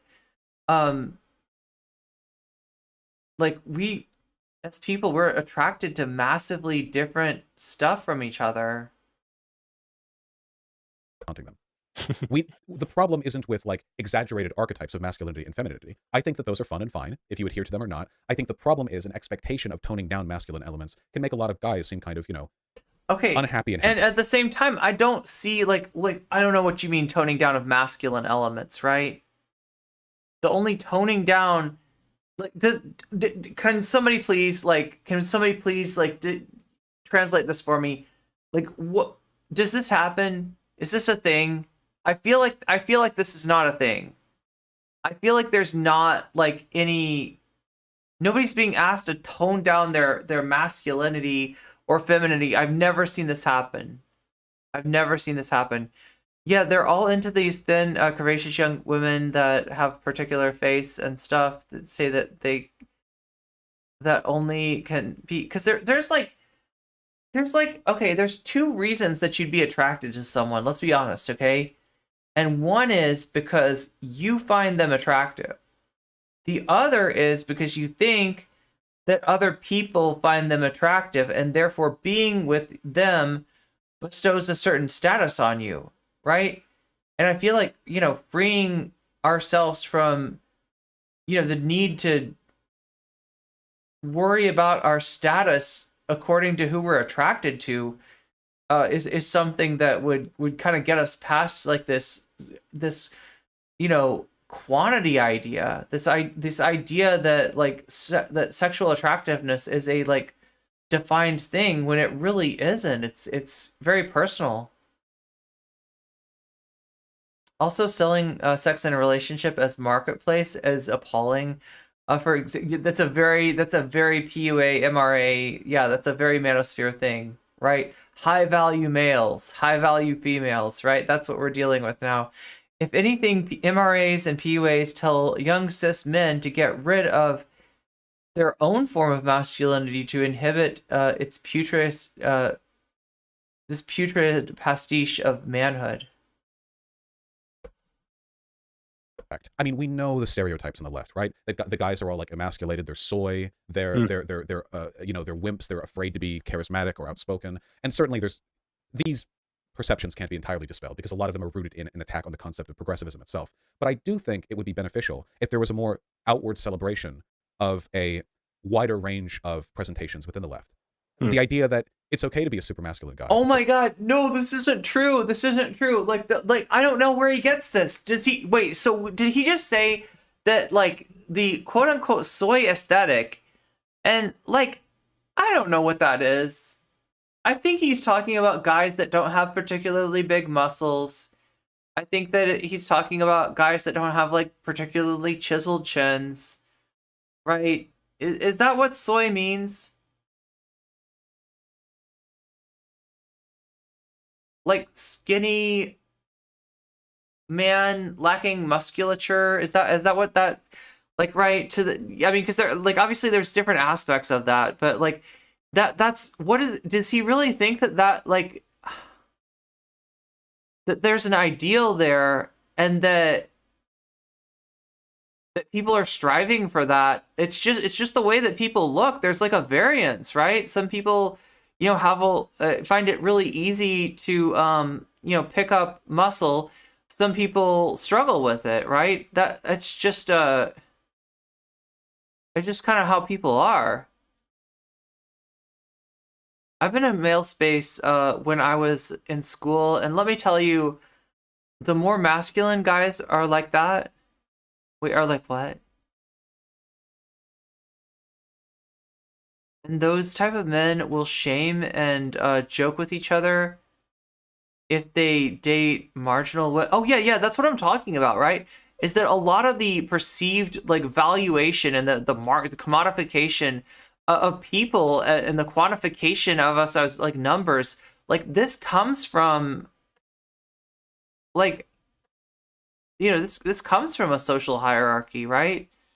This comes from our perception of what other people, you know, think about our partners. And it kind of gets in the way of people like doing their own thing and having their own okay, so chat, I can almost 100% guarantee you there's an ancient city under here, right? We're going to do a little deduction here. We're going to fly around. And so my understanding is that where do you find the ancient cities? You find them, you find the deep dark underneath mountains, right? And then when you have several mountains, when you have like a mountain range, especially like snowy, icy peaks like this, right? This is a perfect place to find it. My thought is that we're talking about in the middle of these mountains is going to be the best place to find. Now, I want to look at one other thing really quick, right? I want to see if this over here is, like, if there's other mountains on the other side, then this would be a good place to look. But if it's just like, if it tapers off into like plains or whatever, yeah, it looks like there's none. Okay, so yeah. So I'm thinking I know, okay, I got a good idea where that ancient city is. Like, generally they imagine the skinny fat dude that is always playing video games and masturbating to porn and has the wrong interest, etc. As long as you don't rep these negative traits. We certainly think that way about very feminine women, right? Like, you know, people on the left aren't usually talking down Barbies. The right says we do, but that doesn't actually happen all that much. And I don't know. It's difficult for me to point at a broader trend here because I'm kind of grasping at the margins of a tendency that I see. But yeah, it does have a seem good like dinner, a lot of people Nina. think that there's the checking your privilege thing comes with like a prerequisite of like you have to tone down the identity a bit. And we need to do away with that. I think we need to show that no matter what you're like, as long as what you're like isn't crap, you can be a part of the left and you can be happy and radiant and whoever you want to be. And you can do the kind of like archetypal alpha bro frat jock thing of, you know, being a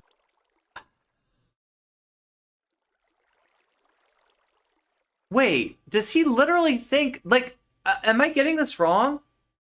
So Vaush has already talked about like a form of marginalization that men experience and identified it as being social. The fact that for women, going up to random people and talking to them, starting conversations is easy, and for men, there's a block, and that block is that they're afraid they're going to be perceived as creepy. They're afraid they're going to be, you know, taken as a threat when they are not a threat, right? So he's identified this as a unique form of masculine marginalization, on par with, you know, any sort of marginalization that if not exceeding any kind of marginalization that women experience. So that's weird as it is. But am I getting this right? That he just talked about like oppression against Chads? Like, this is literally my tweet. Like, wait, let me read my tweet. Let me actually read this tweet again. Because I feel like this is, like, I was joking, right? It's April Fool's. I was trying to make a little jokey joke.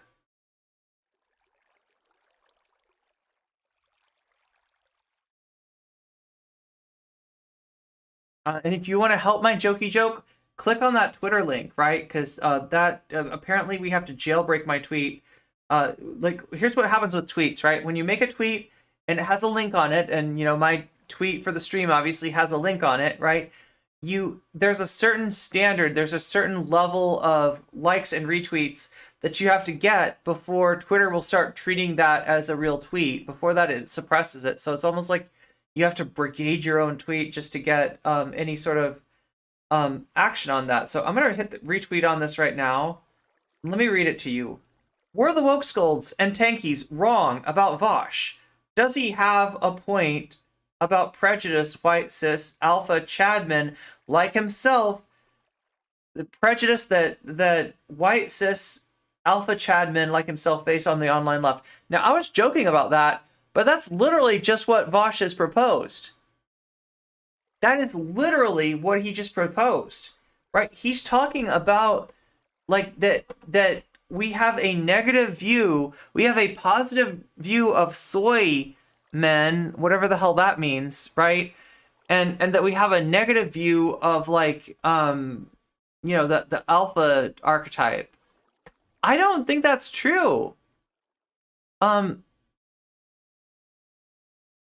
there may be an association between like the alpha male archetype and what we call the douche bro, right? And like being a douche bro isn't about like how you look or what style you wear or anything like that. Being a douche bro is basically about being a dick, right? And if what you're defending is being a dick, then I don't know what to tell you, Vaush. I really don't know what to tell you. But if what you're saying is that, like, looking hot, I mean, like I've said, like, I feel like that hotness is a little misleading because everybody finds, you know, a different thing to be hot, right? I don't think hotness is universal, but you know, stereotypically hot and fit and you know, wearing you know, expensive clothes. Vaush is saying that there's like some kind of a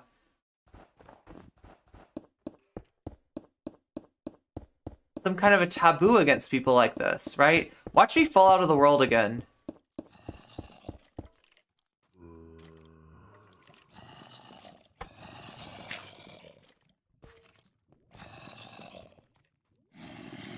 Oh, I love creative mode.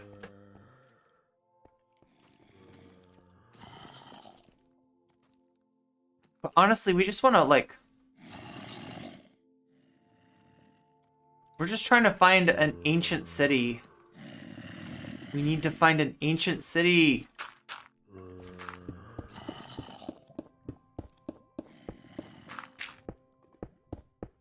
But yeah, I feel like he just said that, and I don't understand it. I don't know where this is coming from.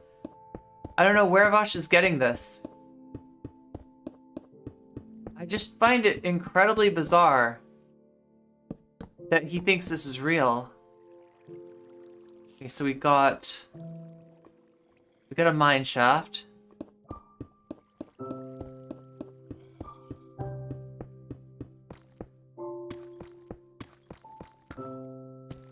We got the deep slate.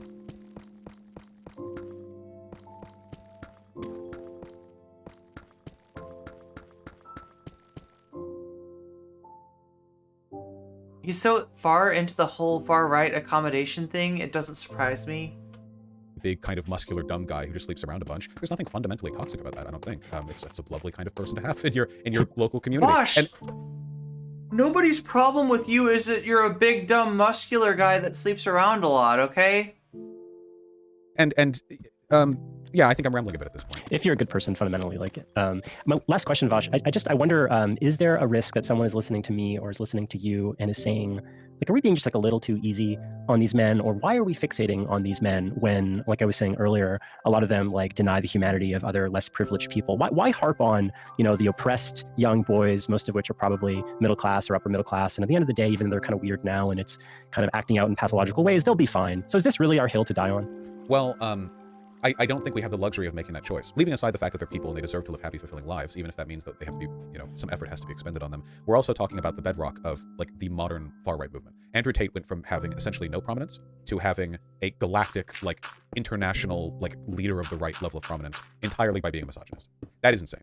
And, you know, people can bemoan the unfairness of having to take this group of people seriously if they want, but that doesn't change the descriptive fact that if we don't, there will continue to be problems, potentially severe ones, after all. Sexually frustrated, identity waylaid young men. And this is so weird, right? Because there's like who exactly is he putting the responsibility on? Is the responsibility on leftists? Is the responsibility on women? Is the responsibility on men? Like, you know, it just seems like it seems weird where he's. I'm not even entirely sure where he's trying to place the blame. It's just showing that he never. It's not an accommodation. It's just showing that he never had a mask. Are, after all, the bedrock of fascism in almost every country where fascist movements have developed. The idea that these 14-year-olds whose politics at that age are entirely rooted in misogyny won't then develop into all of the adjacent things. After all, Andrew Tate, I mean, anti-feminism, critique of Western progressivism from the perspective of being a fake Muslim, you know, all of this stuff. It eventually blossoms into broader anti-progressivism, and then from there, we must defend the West against the feminazis, etc., etc. And well, that's what happens. We see this happen. It's not even subtle. So we don't have the luxury of ignoring this problem, for one. But for two, also, from a purely humanitarian perspective, a person being white or upper middle class or kind of annoying online doesn't mean they're any less deserving of living a happy life, especially if the way in which they could live a happy life would be to make them less annoying online. They're potentially valuable allies. They're people who deserve to have a good life. And I do feel for a lot of them. Not all of them are Andrew Tate Sims. A lot of these people are just really sad and have no hope that they're... He's incredibly vague. I don't even... Does anybody understand? What is he even saying here? Life will turn out the way that, say, their parents did. They look at their father, they see their father, presumably, married and had kids, and they live in a house, a lot of them, especially if they are middle or upper middle class, and they realize that due to changing economic circumstances and social circumstances, they may never have the privilege of getting to live the life that is supposed to be the template, archetypal American dream. And people can go in a lot of different directions after that one, but if their primary concern is sexual frustration, a lack of self-confidence, it's likely they're going to go into the manosphere route. And I just think they deserve better than that. The right has been carving a path for them. They've been carving a slip and slide that they have been, you know, greasing the wheels of. This is a well-manufactured road, and people are the products of their circumstances. You know, you can bemoan the triviality of a 14-year-old's concerns all you want, but if that's the road that was built for them, I think we have an obligation to try our best to build them a better one. That makes a lot of sense. Well, thank you so much. This has been fantastic, Vaush. No, I enjoyed the conversation very much. Thank you very much for having me on. Great. Cheers. All right, I'll let you go, or you'll let me go, I guess. We'll both let each other go. That's egalitarianism right there. Have a wonderful day. You too. Take care. Bye now. Bye. Oh that was quite good, my God. I think I could have worded the acceptance of more masculine identities a little bit more. I think what I was trying to get at is that it sounds so trivial to use this as like a bedrock of the point that I'm trying to make. But if you think like there are so many memes where it's like, these are like far right memes, where there's like a blue-haired feminazi or whatever, who's like, you're a feminist now, mister. You have to be soy and be fat and have man titties and blah. And then like some big Chad walks in with like huge muscles, and the feminazi's like, oh my God, and then like take me now, you know what I mean? And I think what one of the like, oh my, what is this? What even is this? Oh my, wait, what even is this? Are we still on? Are we effing chat? Can you let me know that we're still here?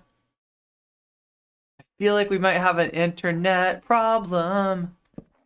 Internet problem. Not so good to have an internet problem. Chat, can you let me know we're still here? If we're still here? I feel like we have an internet problem. And the sooner that I solve this internet problem, the better. Wait, I still see Shakespeare talking and nobody's said internet problem, but oh wait, are we good? Are we good?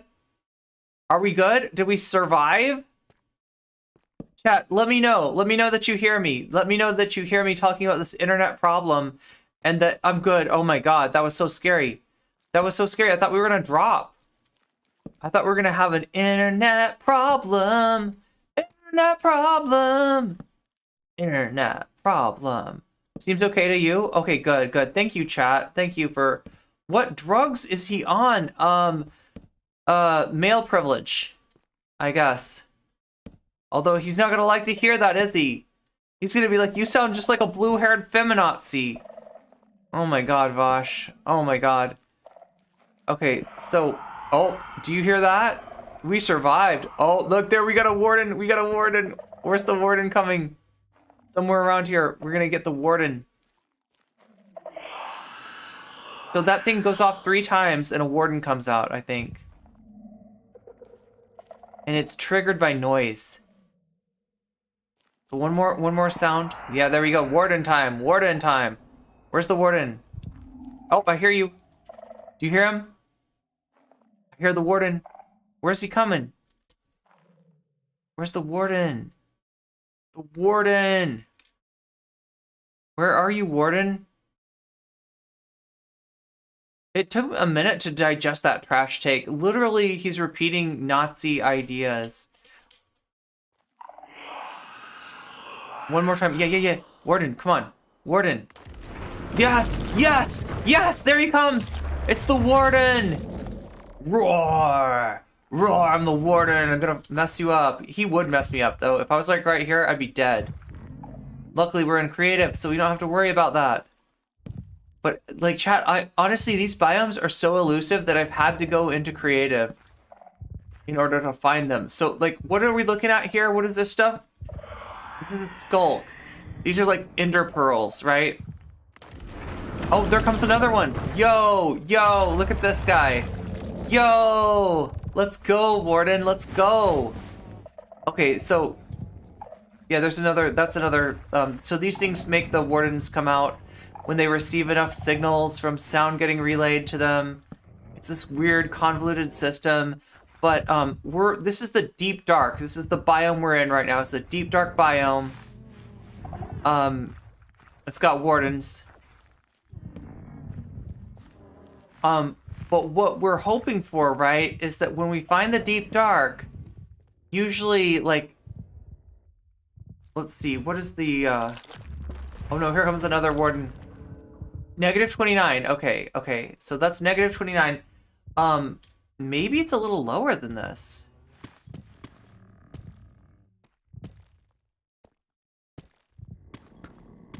I want to see, because, like, supposedly at, like, -52, I think, is where the, or maybe it's -59, the ancient cities spawn, right? And, like, deep dark is a good sign for ancient city. We want to find the ancient city, though. That's the one biome that we have not found yet. In 1.19, and it's about to be 1.20. Oh my god, diamonds! Wow. Let's see what we got here. -39. Okay, so we're gonna go around these diamonds. Too. Thank you for joining us, and thank you for, you know. No, not Jink. Oh no. Okay, let's. One of the presuppositions. Oh my god, he's gonna keep talking for like 15. No, for like 20 minutes here. Necessary for you to have before that meme makes sense is the idea that a really like beefy masculine guy wouldn't be on the left Like the idea is like the feminazi will feminize and castrate her own men, but still seek the like alpha Chad conservative. What? But why are they a conservative? Oh And then my plenty of God, you're right, Shakespeare. You're right. You're right. muscular leftists. I just think there needs to be a greater emphasis placed on the idea that the left is not a space where men have to be something. Vaush, we're not anti-muscles. I don't know where you got this. We're not anti-protein shake. We're not anti-gym. We're not anti-muscles. Even though the gym is kind of like anti-us, even though MMA, but I'll say it as somebody who's been involved in like fighting sports, like MMA culture is very like feminist, very anti-trans, right? But we are not, it's not because we're against these things, right? It's because we get gate kept out of these things. He's got this so backwards, right? F3. What do we got? Negative 45. Okay, don't want to fall through the, now I need a Shakespeare was right. You do with a, that's exactly what you need. Somewhere down here, right?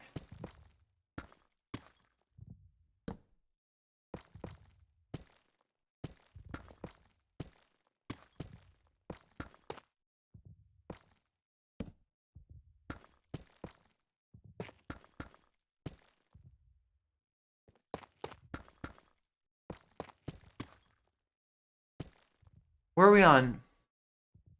Negative 54. Oh my God, really? I need to find the city. Find myself a city to live in. Find a city. Find yourself a city to live in.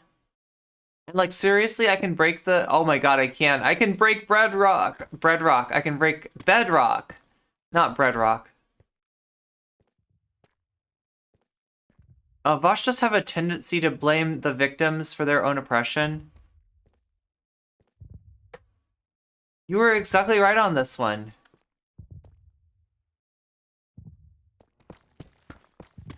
Come on, where is this ancient city? Like, I am so frustrated and have been like searching for this for so long. I gotta use creative mode to just find me one. Because otherwise we're never gonna get to see it. These are way too rare. Hopefully maybe they'll fix it in 1.20, which is coming out soon. The Trails and Tales update. Although, you know, the main thing, wait, what are they even adding? Like cherry blossoms, camels, I don't even remember. Maybe pets or something? Okay, I definitely hear a lot of wardens. Maybe I should move towards them? Where are you at, wardens? Are you up here? Are you up here, wardens? Where are you at? Wardens. They sound like they're up here, don't they? Maybe over here.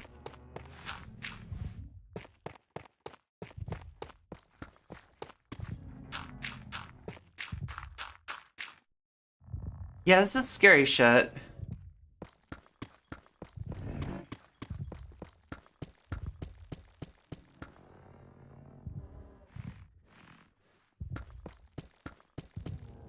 Wardens are cops. I mean, some people would say that in Minecraft the warden is the prisoner, but I'm not sure exactly what's going on.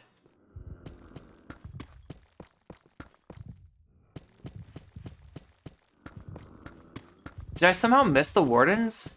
They're around here somewhere.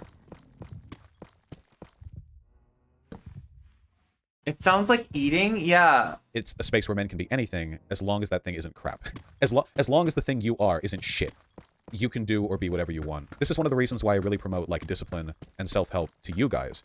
Because I do not stand for this lefty bullshit of like, you know, oh yeah. Oh my God, Vaush, pray tell, what the fuck is discipline? What does this guy mean by discipline? Whether or not you want to have a good sleep schedule and eat a decent diet and get exercise is your choice. No, fuck you. I mean, it is your choice, but like, it's good for you and you should do it because it's good for you. And things that are good for you interpersonally are good for us, the body politic, okay? The fact that fascists have a monopoly on that line of thinking is so stupid to me. Why? Like, it's like, what they do you makes you think they have a monopoly? Wait, what does he think? What?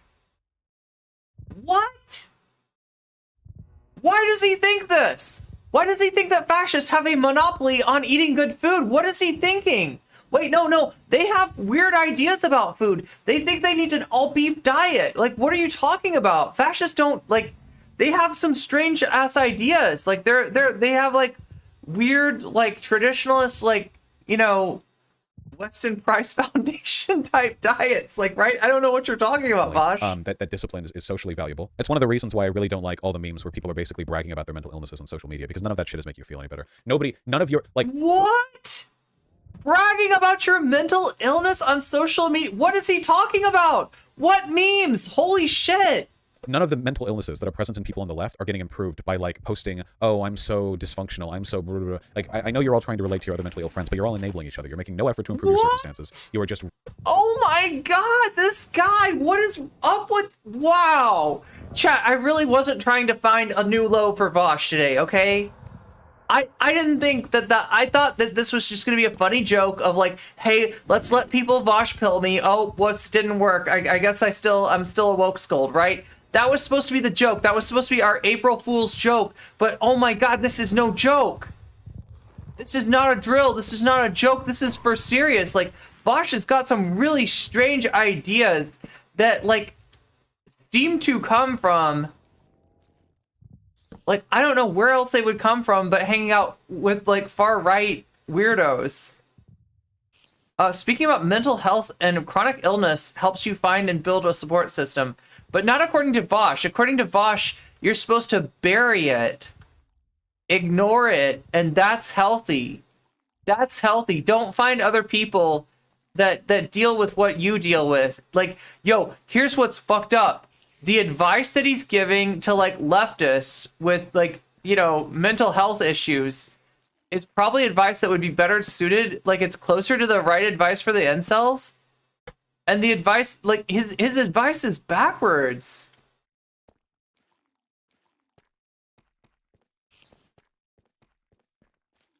His advice is, like, he's giving the wrong advice to the wrong people. Like, he's such a bad, like, I don't know what he's trying to do. What is he trying to be here? Like a counselor?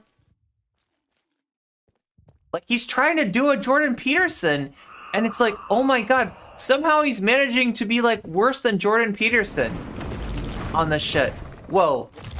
Where'd you just... Yeah, look at that. Look at that. Look at that Alpha Chad. Right? Don't worry, we won't keep you out of the left. Vaush has told me that there's nothing toxic about you and your masculinity. You're just fine, Mr. Warden. You're just fine the way you are. Thank goodness you don't talk about your mental health on social media, because that would be really maladaptive. But you eating that protein powder, you lifting those weights, you taking those MMA classes, that's fucking awesome, Warden. That's more people should be like you. More of those soy boys. We gotta get the soy boys to be more like the Warden here.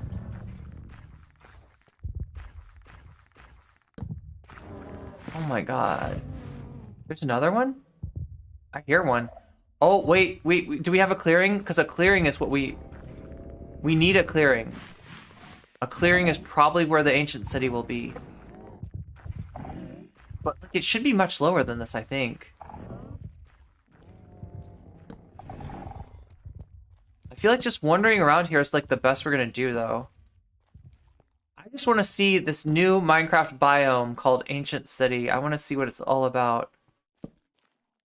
Okay, well, I mean, like, we're in a more expansive kind of place. I don't know if we're in the right Y level, though, to really find an ancient city. Usually they start lower than this, I think. Well, I'm surprised at how high up this deep dark goes. So the one funny fact about the deep dark, we saw the Warden. Now, the Warden is the most dangerous mob in Minecraft, the most deadly mob. There's another Shrieker box, yeah. Oh, here comes the Warden. There's the Warden. But, other than the Warden, nothing else spawns on Deep Dark. No skeletons, no creepers, no nothing, right? Now, we could have, like right over here, see? If this was dark, we could have something spawn here. It could spawn here, and it could wander around and go... And eventually, I can't remember what it comes to close to, but like maybe it's the Shrieker box or something. but it actually gets killed, right? And when it gets killed, are you gonna get another? That's just, nope, here we go, yeah. When it gets killed, it causes like, so let's say that like it dies like right here, right?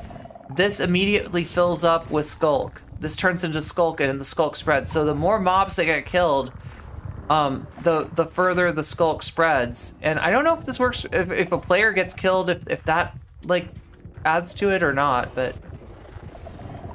kind of an interesting biome here. Reveling in your in real or imagined conditions that you might have. You're fetishizing them, you're aesthetizing them, you're making them a part of your identity. And I look, I don't have a problem with being open if you have mental illness. That's what incels are doing, Vaush. You're so backwards on this. That's literally what incels are doing. Like, that's literally what they're the ones that are problematic social media users. People being like, I suffer from X mental illness, and then somebody else being like, hey, me too, bestie. Like, that's not a problem. Fetishizing? Oh my gosh. Like, yo, you know what this is? This is him talking about that meme from TikTok. You know, the mental illness thing on, like, supposedly people go on TikTok and they're like, you know, talk about their mental illness. And well, the rap is supposed to be that they don't really have said mental illness, like legit, they want to, like, that's the meme. But Vaush is like acting like that, like talking about, like, you know, something that maybe you are diagnosed with is like, oh, there we go. Yeah, so did the warden kill the, I didn't even see that. These things will kill the mobs, and when the mobs die, the mobs will become part of the, like, the skulk. But I mean, like, this is an old meme. This is something that Samantha Banana used to come in here and, like, you know, hate raid me, and he'd be like, hey Irene, how many personalities do you have today? Haha. Like, you know, like, that was like, and it was a weird thing because she was both joking that I was like mentally ill and that I was faking it. And you know, having it both ways, I feel like I feel like this is part of some fashy meme. I feel like this is all some weird, incoherent fashy meme. That mental illness is a social contagion on TikTok, and just talking about it is enough to, like, cause you to develop, you know, or further sink down into, like, mental illness. But you're faking it, but it's also, you're also crazy. I don't know. It's like a, like I said, it's a weird fashy meme that I don't quite understand. But, you know, here's Vaush spreading it. Like, does he think that those of us who suffer with mental health issues choose them? Irene, what is he saying? He's saying, yeah, well, it's weird because, like, I mean, well, no, I guess he's not saying the part about it being fake, right? But that is part of the meme. Oh, look at this. Look, oh wait. Let's check this out. Oh, that's where we came down, I think. Yeah.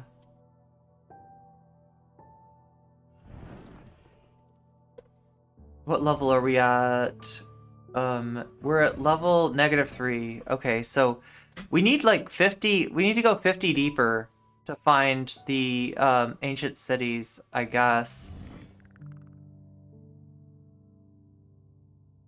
Next on Fascio, the Vaush Diaries. Suppress your mental health and eat raw yeah, eat raw beef liver and use the amount of sexual encounters that you have as a measure of your self-worth. Yes. Unironically this. Like, it's not that lefties hate, like, guys that are, you know, very fit and care about their health or anything like that. It's just that, like, we feel like that men shouldn't be valued by that, right? Like, if anybody is promoting, like, doomer thought processes, it's Vaush.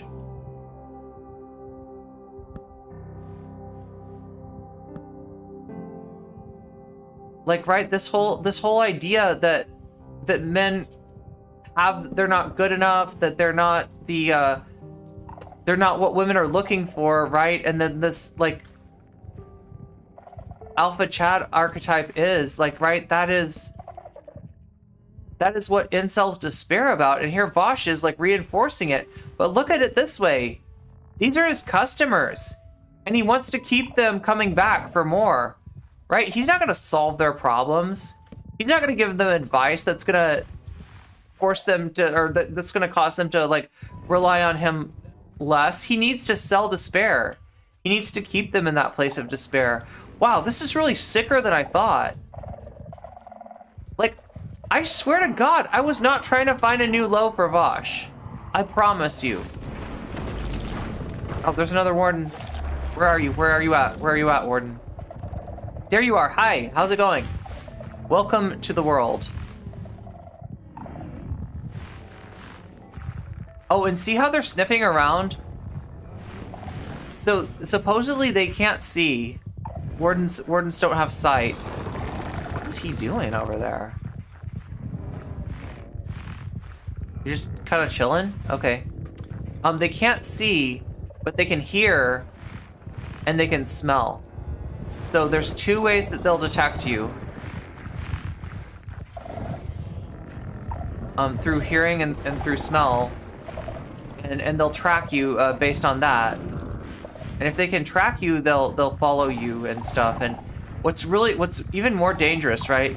Because like, look, see, like if this guy hits you, you're fucking dead. You're gonna go flying and you're dead, right? No chance of surviving.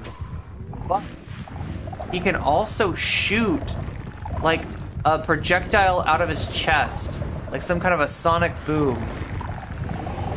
Like some kind of a sonic like there he is. He did it. Did he just kill something? I think he might have just killed something. Oh yeah, there's a mob right there. Let's see if we can get him to so if we can make this zombie make some noise, he will track the zombie. Come on, zombie, make some noise. Oh, do you hear the zombie making noise? Yep, look at that, Okay, so watch this. This is how he kills. Just fucking took the zombie right out. Wow. And I feel like there's some strange coincidence. The fact that I'm encountering all these wardens and Vaush is talking about the like alpha Chad archetype and how we shouldn't see it as toxic, and how the left wants to police your man muscles and your sperm count. The left says that's a little excessive, but at the same time we want to be railed by somebody with an excessive sperm count. You know, we're gonna like take our own leftist men and we're gonna say like your dick is just too big and you got to stop with this toxic masculinity of having a big dick. But at the same time, if anybody comes by us with a big dick, you know, we're totally into it. Like, I don't know. This is like the weirdest. This is the weirdest day ever on No Comment Chick. Like, what the